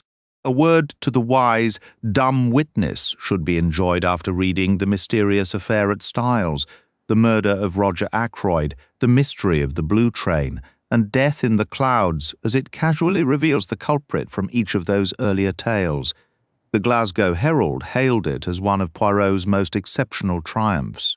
A perennial favourite, Death on the Nile, 1937, finds the great detective once more attempting a peaceful vacation, this time aboard the steamer Karnak as it glides along the Nile River. His itinerary includes stops at famed archaeological sites, but Poirot's plans for leisure are, as usual, spectacularly ill-fated. The journey is shattered when the newly married heiress Lynette Ridgway is discovered shot through the head. Stranded on the vessel with a full roster of suspects, Poirot finds an able ally in Colonel Race of British intelligence. It's worth noting that a film adaptation was released in 1978 by the producers of Murder on the Orient Express, featuring Peter Ustinov as Poirot, a performance well received by audiences. Though Christie herself, having passed away 2 years earlier, did not live to see it, the Daily Mail simply called the original novel flawless. Appointment with Death, 1938, opens with a chilling line. "I'm so sorry," she said. "Your mother is dead, Mr. Boynton." The narrative then captures, as if from a remote vantage point, the reactions of 5 individuals for whom this news signifies liberation. The setting shifts to a vividly depicted tour of the Middle East, where Poirot visits Jerusalem's Dome of the Rock, the stark Judean desert, the Dead Sea, and the breathtaking ancient city of Petra. It is here, amidst this rose-red splendor, that the detested matriarch Mrs. Boynton is found dead, a nearly imperceptible puncture on her wrist hinting at a lethal injection. With just one day to unravel the mystery, Poirot remembers a sinister offhand comment overheard earlier in Jerusalem. "You see, don't you, that she's got to be killed?" The Observer proclaimed it twice as brilliant as the already brilliant death on the Nile. Hercule Poirot's Christmas 1938 was the author's direct response to her brother-in-law's complaint that her mysteries were too cerebral. What he wanted was a bloody, violent murder. Christie delivered exactly that, from its ominous epigraph borrowed from Macbeth to its shocking conclusion. The story pulls no punches. The scene is set on Christmas Eve, promising anything but peace and goodwill. The Lee family gathering, typically a subdued event, was shattered by a thunderous impact and a piercing shriek. Simeon Lee, the domineering patriarch, was found lifeless in a spreading crimson stain, his neck brutally cut. Hercule Poirot, a guest of his friend Colonel Johnson, the local chief constable, arrived at the Lee estate to find an air thick, not with grief, but with palpable simmering distrust among the relatives. Surviving the holiday season with family takes on a new deadly meaning this year with Poirot on the case. A note of caution, a conversation between Poirot and Colonel Johnson, incidentally discloses the culprit from 3-act tragedy. In Sad Cyprus, the young and composed Eleanor Carlyle faces a hostile courtroom, charged with murdering her romantic rival, Mary Gerard. The case against her appears overwhelming, built on motive, opportunity, and her access to the lethal poison. Within that tense arena, only the meticulous Hercule Poirot stands between Eleanor and a tragic fate. The Daily Mail praised Poirot solves another exciting case. Biographer Charles Osborne reflected, "It stands as one of her most authentic and fluid crime novels, notable for its exploration of a potential judicial error, and it functions magnificently as a puzzle. The nursery chant 1-2 Buckle My Shoe frames a sinister sequence of events in Poirot's next case. It begins with the questionable suicide of a Harley Street dentist, who was also implicated in a patient's death. Having been a patient himself that very day, Poirot's suspicions are immediately aroused. A single shoe buckle emerges as a vital clue. But as the rhyme counts on, the question remains, can Poirot gather the pieces and arrange them correctly before the killer completes their grim tally? The New York Times called it a swift course of unflagging suspense leads to complete surprise. Evil Under the Sun introduces Arlena Stewart, a dazzling actress whose presence on Smuggler's Island seems to dim everyone else around her. Poirot, also vacationing there, observes how every eye on the beach is drawn to her. Her bronzed form becomes a familiar sight on the sands, until one clear morning it is discovered lifeless in a secluded inlet, the victim of strangulation. Poirot's holiday is predictably over. His inquiry reveals that nearly every guest at the secluded resort harbours some link to the glamorous victim, forcing him to determine who possessed both the ruthless will and the chance to kill her. A film adaptation was released in 1982, featuring Peter Ustinov as Poirot. The Daily Telegraph declared, "Christie has never written anything better," while the Times literary supplement noted, "Christie springs her secret like a land mine." Achieving instant bestseller status, Five Little Pigs, titled Murder in Retrospect in the US, tasks Poirot with solving a 16-year-old murder.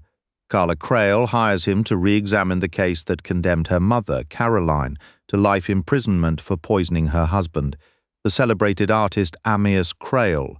Poirot's method is unique. He tracks down 5 key witnesses from the past and persuades each to provide their own account of those fatal days, masterfully weaving together these conflicting memories with present-day revelations. The novel constructs a profound investigation into the elusive nature of truth, setting a new standard for the genre long before Akira Kurosawa's celebrated film popularized the Rashomon effect. Agatha Christie was already masterfully guiding her audience to examine a single crime through a prism of conflicting viewpoints, highlighting the inherent unreliability of such account.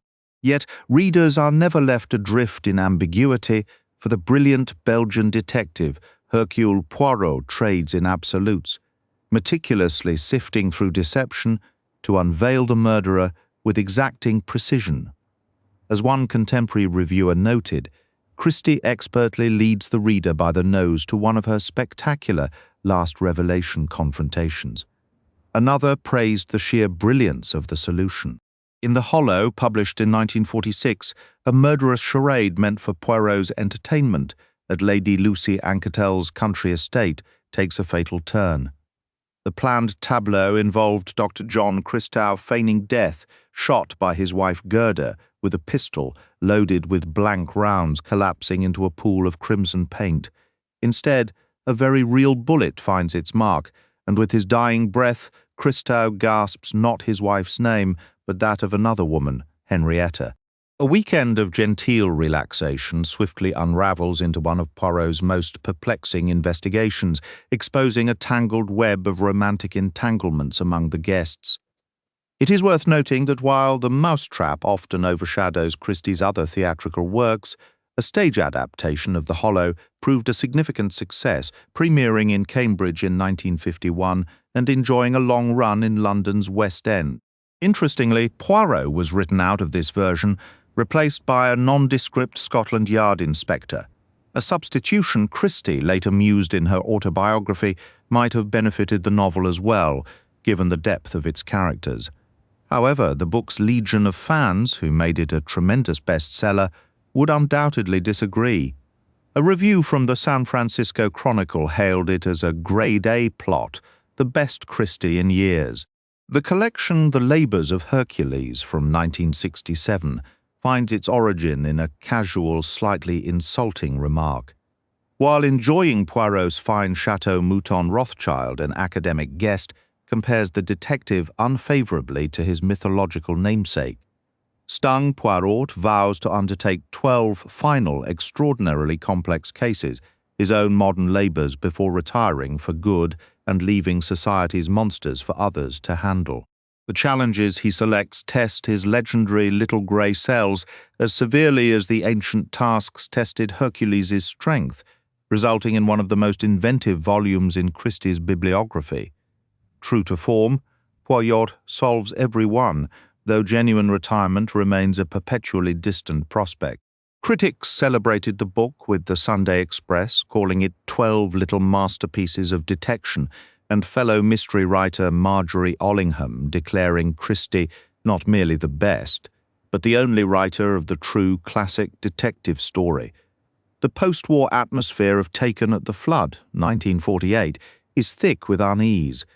When Gordon Claude perishes in the Blitz shortly after wedding the beautiful young widow Rosaline Underhay, she inherits the entire Claude fortune. Resentment festers among the deprived family, a bitterness that soon washes up on Poirot's doorstep. A relative of the deceased, claiming guidance from the spirit world, insists Rosaline's first husband is actually still alive, rendering her marriage to Gordon invalid. Skeptical of the supernatural but intrigued by the notorious Rosaline's story, Poirot's interest is fully cemented by a newspaper report detailing the mysterious death of a man named Enoch Arden in Walmsley Vale, near the Claude family home. The stage is set for a deep dive into greed, identity, and the ghosts of the past. Hercule Poirot faces a dilemma in his investigation. Does he travel to Walmsley Vale to ensure Rosaline faces the law, or is his true aim to prevent her from meeting an untimely end? This case also introduces Superintendent Spence, who becomes a recurring ally in several of Poirot's future adventures. Critics praised the novel, with one noting the author's exceptional skill at merging the comfortable with the grim, while another commended its lively pace and inventive storytelling. A major newspaper simply advised readers not to miss it. The old nursery rhyme chants, Mrs. McGint is dead. But in the village of Broadhinny, it's a brutal reality. An elderly woman is found slain in her own cottage, the floorboards ripped up by someone desperately searching for something. The obvious suspect, her unpleasant lodger James Bentley, is swiftly convicted and sentenced to hang. Yet Superintendent Spence harbours doubts about the man's guilt and persuades Poirot to re-examine the case, hoping to save a possibly innocent life. The investigation brings back the eccentric crime writer Ariadne Oliver to assist reviewers, found the plot elegantly straightforward yet utterly perplexing with every clue fairly presented. One called it a wonderful return to form for the brilliant detective. Cora Lansquenade had a notorious habit of making inappropriate comments. After her brother Richard's funeral, her blunt observation, "He was murdered, wasn't he?" proves fatally accurate when she is later found murdered herself. The family solicitor, Mr. Entwistle, alarmed by this violent turn among his clients, engages Hercule Poirot to untangle the motives within the complicated Abernethy family, all of whom are keenly interested in the deceased's substantial estate.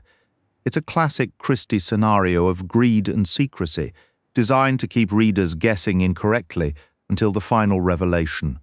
A series of petty thefts at a London student hostel would typically bore Hercule Poirot. However, when his efficient secretary, Miss Lemon, becomes concerned for her sister who manages the establishment, he reluctantly agrees to investigate. His interest is immediately captured by the strange assortment of stolen and damaged items, ranging from a stethoscope to a diamond ring discovered in a pot of soup. Poirot delightedly calls it a unique and beautiful puzzle, but the situation turns darkly serious when it becomes clear that a murderer is operating among the students. Critics celebrated the novel's surprising twists, noting that even long-time fans would be caught off guard by the ingenious plot developments. For a charity feat at a country house in Dartmoor, mystery novelist Ariadne Oliver designs an elaborate murder hunt game. As the event approaches, however, she is plagued by a growing sense of dread that something genuinely malicious is planned. She summons her friend Hercule Poirot to attend, and her fears are tragically confirmed when the pretend game yields a real corpse. Poirot must now navigate a web of deception among the guests to find a killer who used the festive atmosphere as a cover. Reviewers hailed the book's original and clever construction, a testament to the author's legendary ingenuity in crafting the perfect puzzle. In the idyllic setting of Meadowbank, a prestigious girls' school nestled in the English countryside, the distant turmoil of a Middle Eastern revolution casts a long and deadly shadow. Prince Ali Yusuf, the progressive ruler of Ramat, sees his dreams of modernization crumbling. Facing imminent exile, he entrusts a fortune in jewels to his close friend and personal pilot, Bob Rawlinson. With few options, Rawlinson conceals the treasure among the belongings of his unsuspecting niece, Jennifer Sutcliffe, who is about to begin her term at Meadowbank. Tragically, Rawlinson is killed before he can explain his actions, leaving Jennifer wholly unaware of the dangerous secret she carries. Yet someone else is not so ignorant. When violence erupts at the peaceful school, the brilliant Hercule Poirot must be called upon to untangle the mystery. This novel also introduces readers to the shadowy Colonel Pikeaway and the enigmatic financier Mr. Robinson, figures who would later weave through other Christie tales. One contemporary review hailed it as immensely enjoyable, while another noted the pleasure of watching a flawless literary technician at the peak of her craft. Agatha Christie presents the adventure of the Christmas pudding as a festive selection from her own literary kitchen, reminiscing fondly about childhood holidays. Yet for her famous detective, Christmas cheer is invariably interrupted by grim business. In the title story, a reluctant Poirot finds himself bundled off to experience a traditional English country Christmas. He gets the full experience, decorations, pudding, and quite inconveniently, a dead woman in the snow, a Kurdish dagger staining her white fur wrap, a vivid crimson.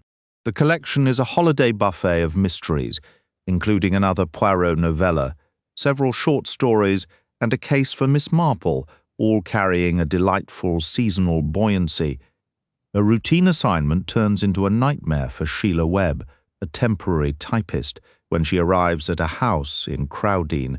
Instead of a new client, she discovers a well-dressed corpse in a room filled with 5 strangely set clocks.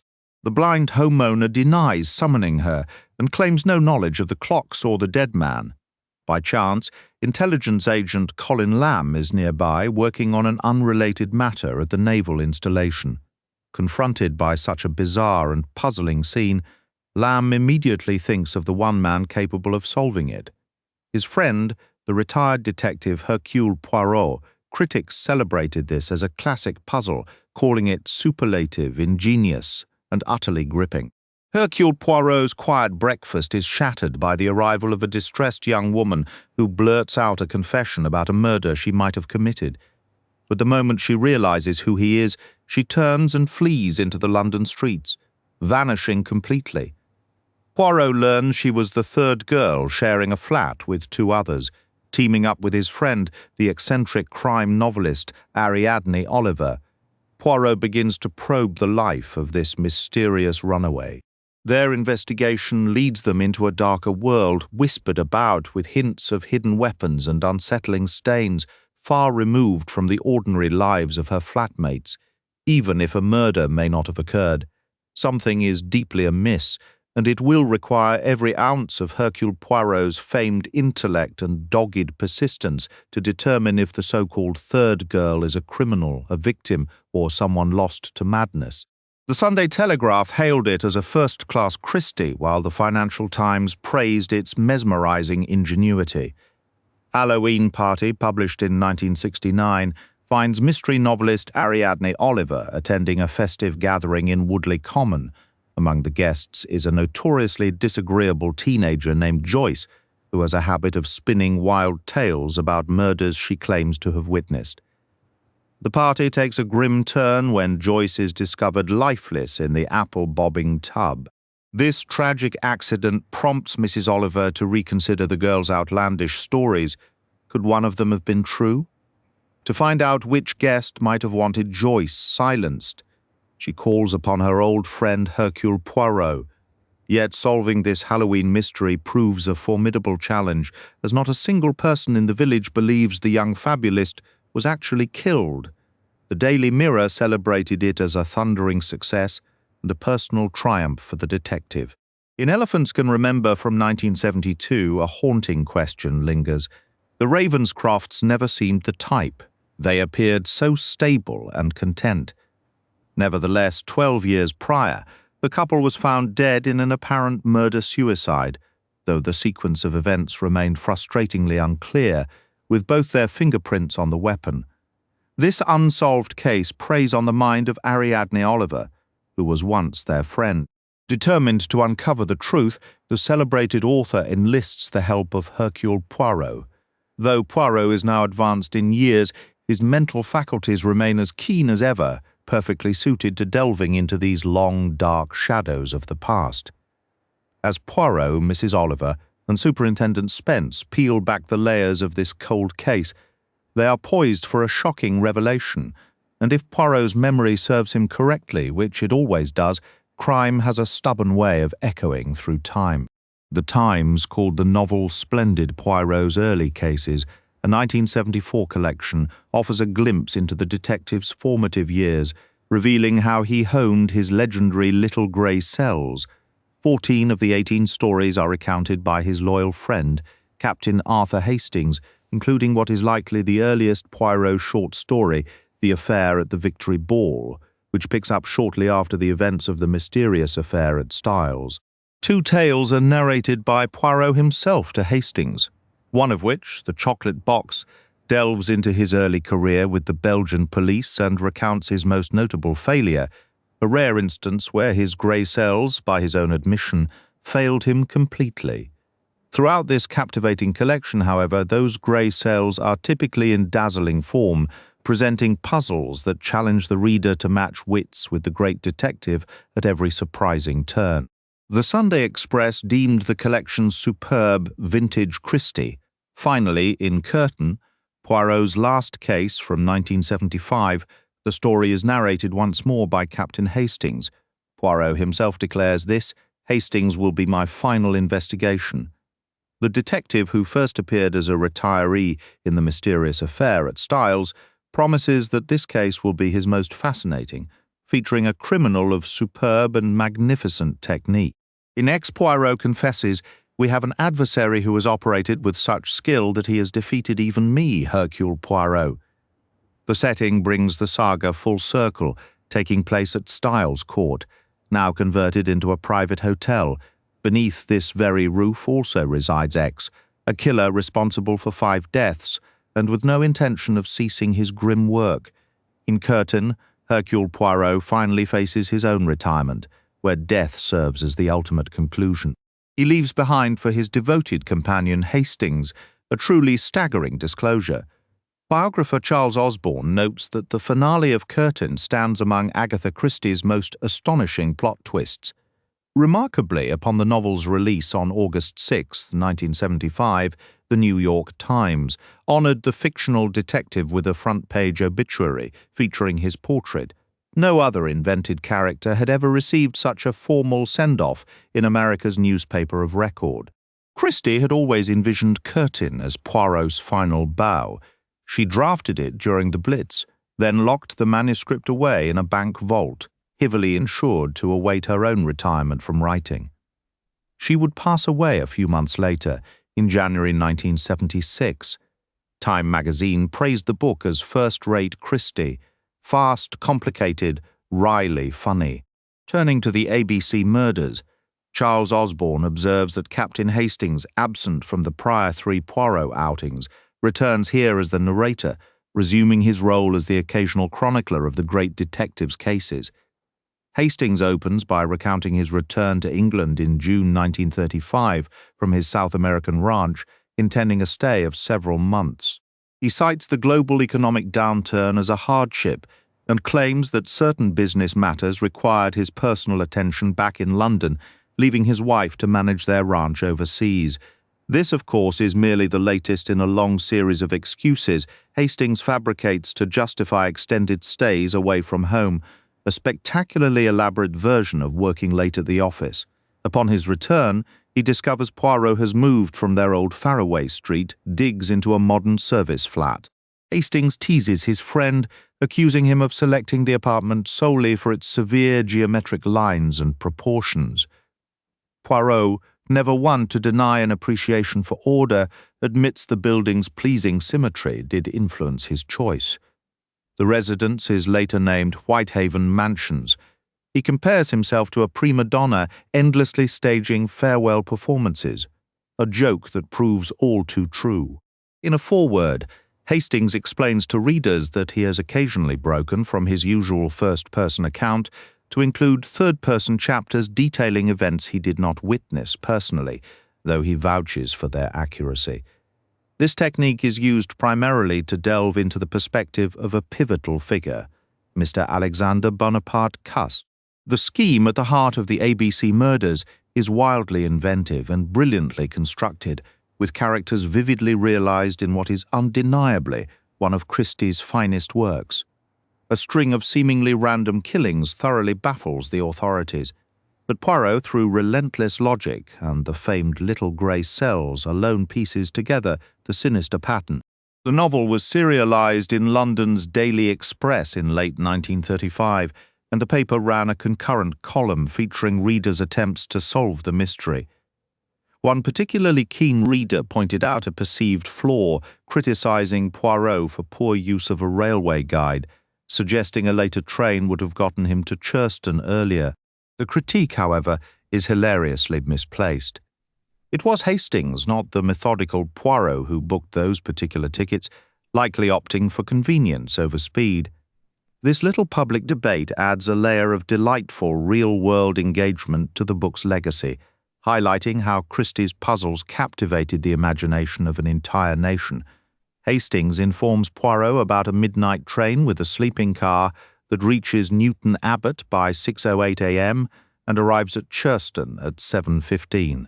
He mentions the ABC rail guide notes Churston is a small Devon town, situated 204 3/4 miles from Paddington, with a population of 656. The modern guide, however, no longer uses fractions, listing the distance as a clean 205 miles from London's Paddington station and giving the population as 1,582. It regretfully adds that train service to Churston has been discontinued, with the nearest British rail station now being in Paignton, 3 miles distant. A bus connects Paignton to Churston on a 14-minute journey. That same midnight train in today's schedule pulls into Newton Abbot at 4:17 a.m., shaving a full hour and 51 minutes off its 1935 running time. Elements of the A.B.C. murders have found their way, with varying degrees of imitation, into other crime novels.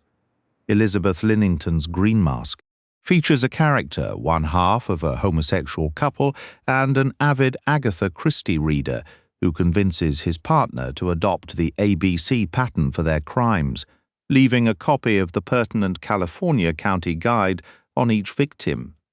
Ellery Queen's Cat of Many Tales draws significant inspiration from Christie's work. The French novel The Sleeping Car Murders, later a film starring Simone Signoret and Yves Montand, clearly owes a debt to this particular Poirot case. Intriguingly, within the novel itself, Poirot casually outlines the plot for a future Christie story during a conversation. Imagine, he muses, 4 people playing bridge while a 5th sits by the fire. One of the 4, while acting as dummy, slips away to murder the lone man, and so intent are the others on their game that they notice nothing. Now, there is a puzzle. Which of the 4 could it be? This idea, fully formed in the author's mind, would later become the basis for another novel written just months afterward.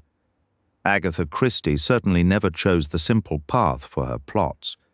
Inspector Japp jokes to Poirot, "I wouldn't be surprised if you ended up solving your own murder one day." This playful jab would prove oddly prophetic decades later in Poirot's final and most remarkable case, Curtain. A film adaptation titled The Alphabet Murders was produced by Metro-Goldwyn-Mayer at their Elstree studios in 1966, directed by Frank Tashlin, known for his comedies like The Paleface with Bob Hope and his work on Bugs Bunny cartoons. The movie became a broad visual farce. It featured Tony Randall as a particularly fussy Poirot, Robert Morley as Hastings, and included cameos from Margaret Rutherford and Stringer Davis, who were famous from MGM's Miss Marple films. The script by David Purcell and Jack Seddon took substantial liberties with the source material. The production had a rocky start. An earlier version was to be directed by Seth Holt, with Zero Mostel as Poirot, but Agatha Christie herself halted proceedings on the first scheduled day of filming. She vehemently objected to a script that included, among other things, an entirely invented bedroom scene for her fastidious detective. A more faithful TV adaptation starring David Suchet as Poirot aired on London weekend television in early 1992. Internationally recognized as an opera expert, Charles Osborne has authored several works on music and literature, including titles such as The Complete Operas of Verdi from 1969, Wagner and His World in 1977, and W. H. Auden, The Life of a Poet, published in 1980.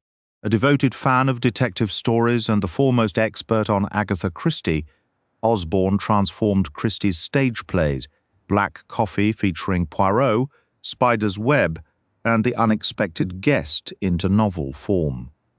He resides in London. Agatha Christie is globally celebrated as the Queen of Crime. Her novels have surpassed 1 billion sales in English, with an additional 1 billion sold across numerous other languages, making her the most translated and published author ever, trailing only the Bible and Shakespeare in total copies circulated. She penned 80 mystery novels and short story compilations, 19 plays, and 6 romantic novels under the pseudonym Mary Westmacott. Her debut, The Mysterious Affair at Styles, was composed near the end of the First World War, a period during which she worked as a volunteer nurse. This novel introduced Hercule Poirot, the meticulous Belgian sleuth who would rise to become the most beloved fictional detective since Sherlock Holmes. Initially turned down by several publishers, the book was finally released by the Bodley Head in 1920. By 1926, Christie was producing about a book annually when she crafted her magnum opus, The Murder of Roger Ackroyd. This was her first publication with William Collins, initiating a prolific partnership that spanned 5 decades and yielded more than 70 titles. It also became the first of her stories adapted for the stage, titled Alibi, enjoying a successful run in London's West End. Her most renowned play, The Mousetrap, debuted in 1952 and continues its record-breaking performance at St. Martin's Theatre, holding the title of the longest-running stage production in history. Appointed a dame in 1971, Christie passed away in 1976. Posthumous releases include the best-selling Sleeping Murder that same year, followed by her autobiography and the short story volumes Miss Marple's Final Cases, Problem at Pollensa Bay, and While the Light Lasts. In 1998, Black Coffee became the first of her plays to be novelized by Charles Osborne, who also serves as her biographer.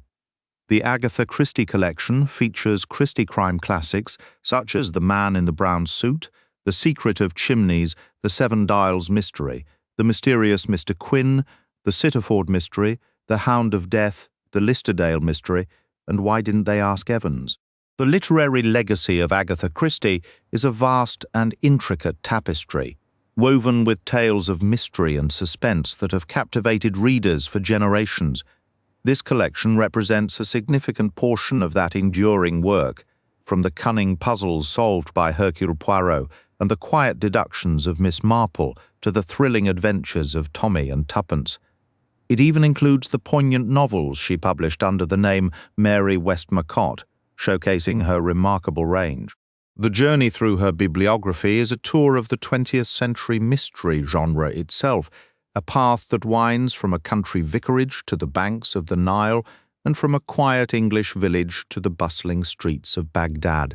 Navigating the publishing details, however, can feel like its own little mystery.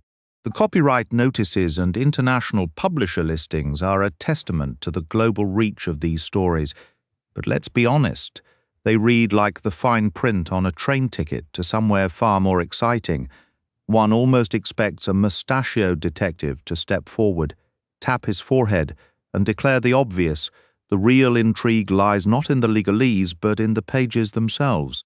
The various imprints and digital editions are merely the vessels. The priceless cargo is the clever plot, the sharp character, the perfectly placed clue. This particular volume, The A.B.C. Murders, stands as a classic example of Christie's genius, first captivating audiences in the 1930s. Its continued publication across decades and formats, from the original Collins edition to modern e-books, speaks to its timeless appeal. The supporting materials, such as the essay by Charles Osborne, offer deeper insight, framing the novel within the grand panorama of her career. Ultimately, these stories invite us into a world where order is restored, justice is served, and the puzzle, no matter how complex, always finds its solution. That is the promise and the pleasure held within this extensive catalogue of crime. The address for correspondence is 10 East 53rd Street, New York, New York 1022. For digital editions, please refer to the publisher's official website. Additional details regarding the works of Agatha Christie can be found through the publisher's dedicated author section. The text reference used was the July 1981 printing. The contents are organized as follows: an introductory note about the author, a listing of her available works, special features included in this electronic edition, and a foreword. The narrative then proceeds through its chapters, beginning with the letter, followed by an account not from Captain Hastings' personal records, the events in Andover, the case of Mrs. Ascher, and the testimony of Mary Drower. It continues with an examination of the scene of the crime, interviews with Mr. Partridge and Mr. Riddell, and the arrival of the second letter. The investigation moves to the Bexhill-on-Sea murder, introducing the Barnards, their daughter Megan Barnard, and Donald Fraser, leading to a conference among the principals. Subsequent sections detail the third letter, the involvement of Sir Carmichael Clarke, and another passage outside of Hastings' narrative, titled Marking Time. This is followed by Poirot Makes a Speech, a diversion by way of Sweden, and an interview with Lady Clarke. The text offers a description of a murderer before returning to another segment, not from Hastings' perspective. The timeline advances to September 11th in Doncaster, which is followed by several consecutive chapters, again distinct from Hastings' account, culminating in the Doncaster murder and another non-Hastings narrative. The action then shifts at Scotland Yard, followed by yet another external account. The climax builds with Hercule Poirot Asks Questions, a chapter titled And Catch a Fox, the introduction of Alexander Bonaparte Cust, and the revelatory Poirot Explains. The story concludes with finale. The publication includes standard copyright information and details about the publisher. For comprehensive information on the author, one should consult her official estate website.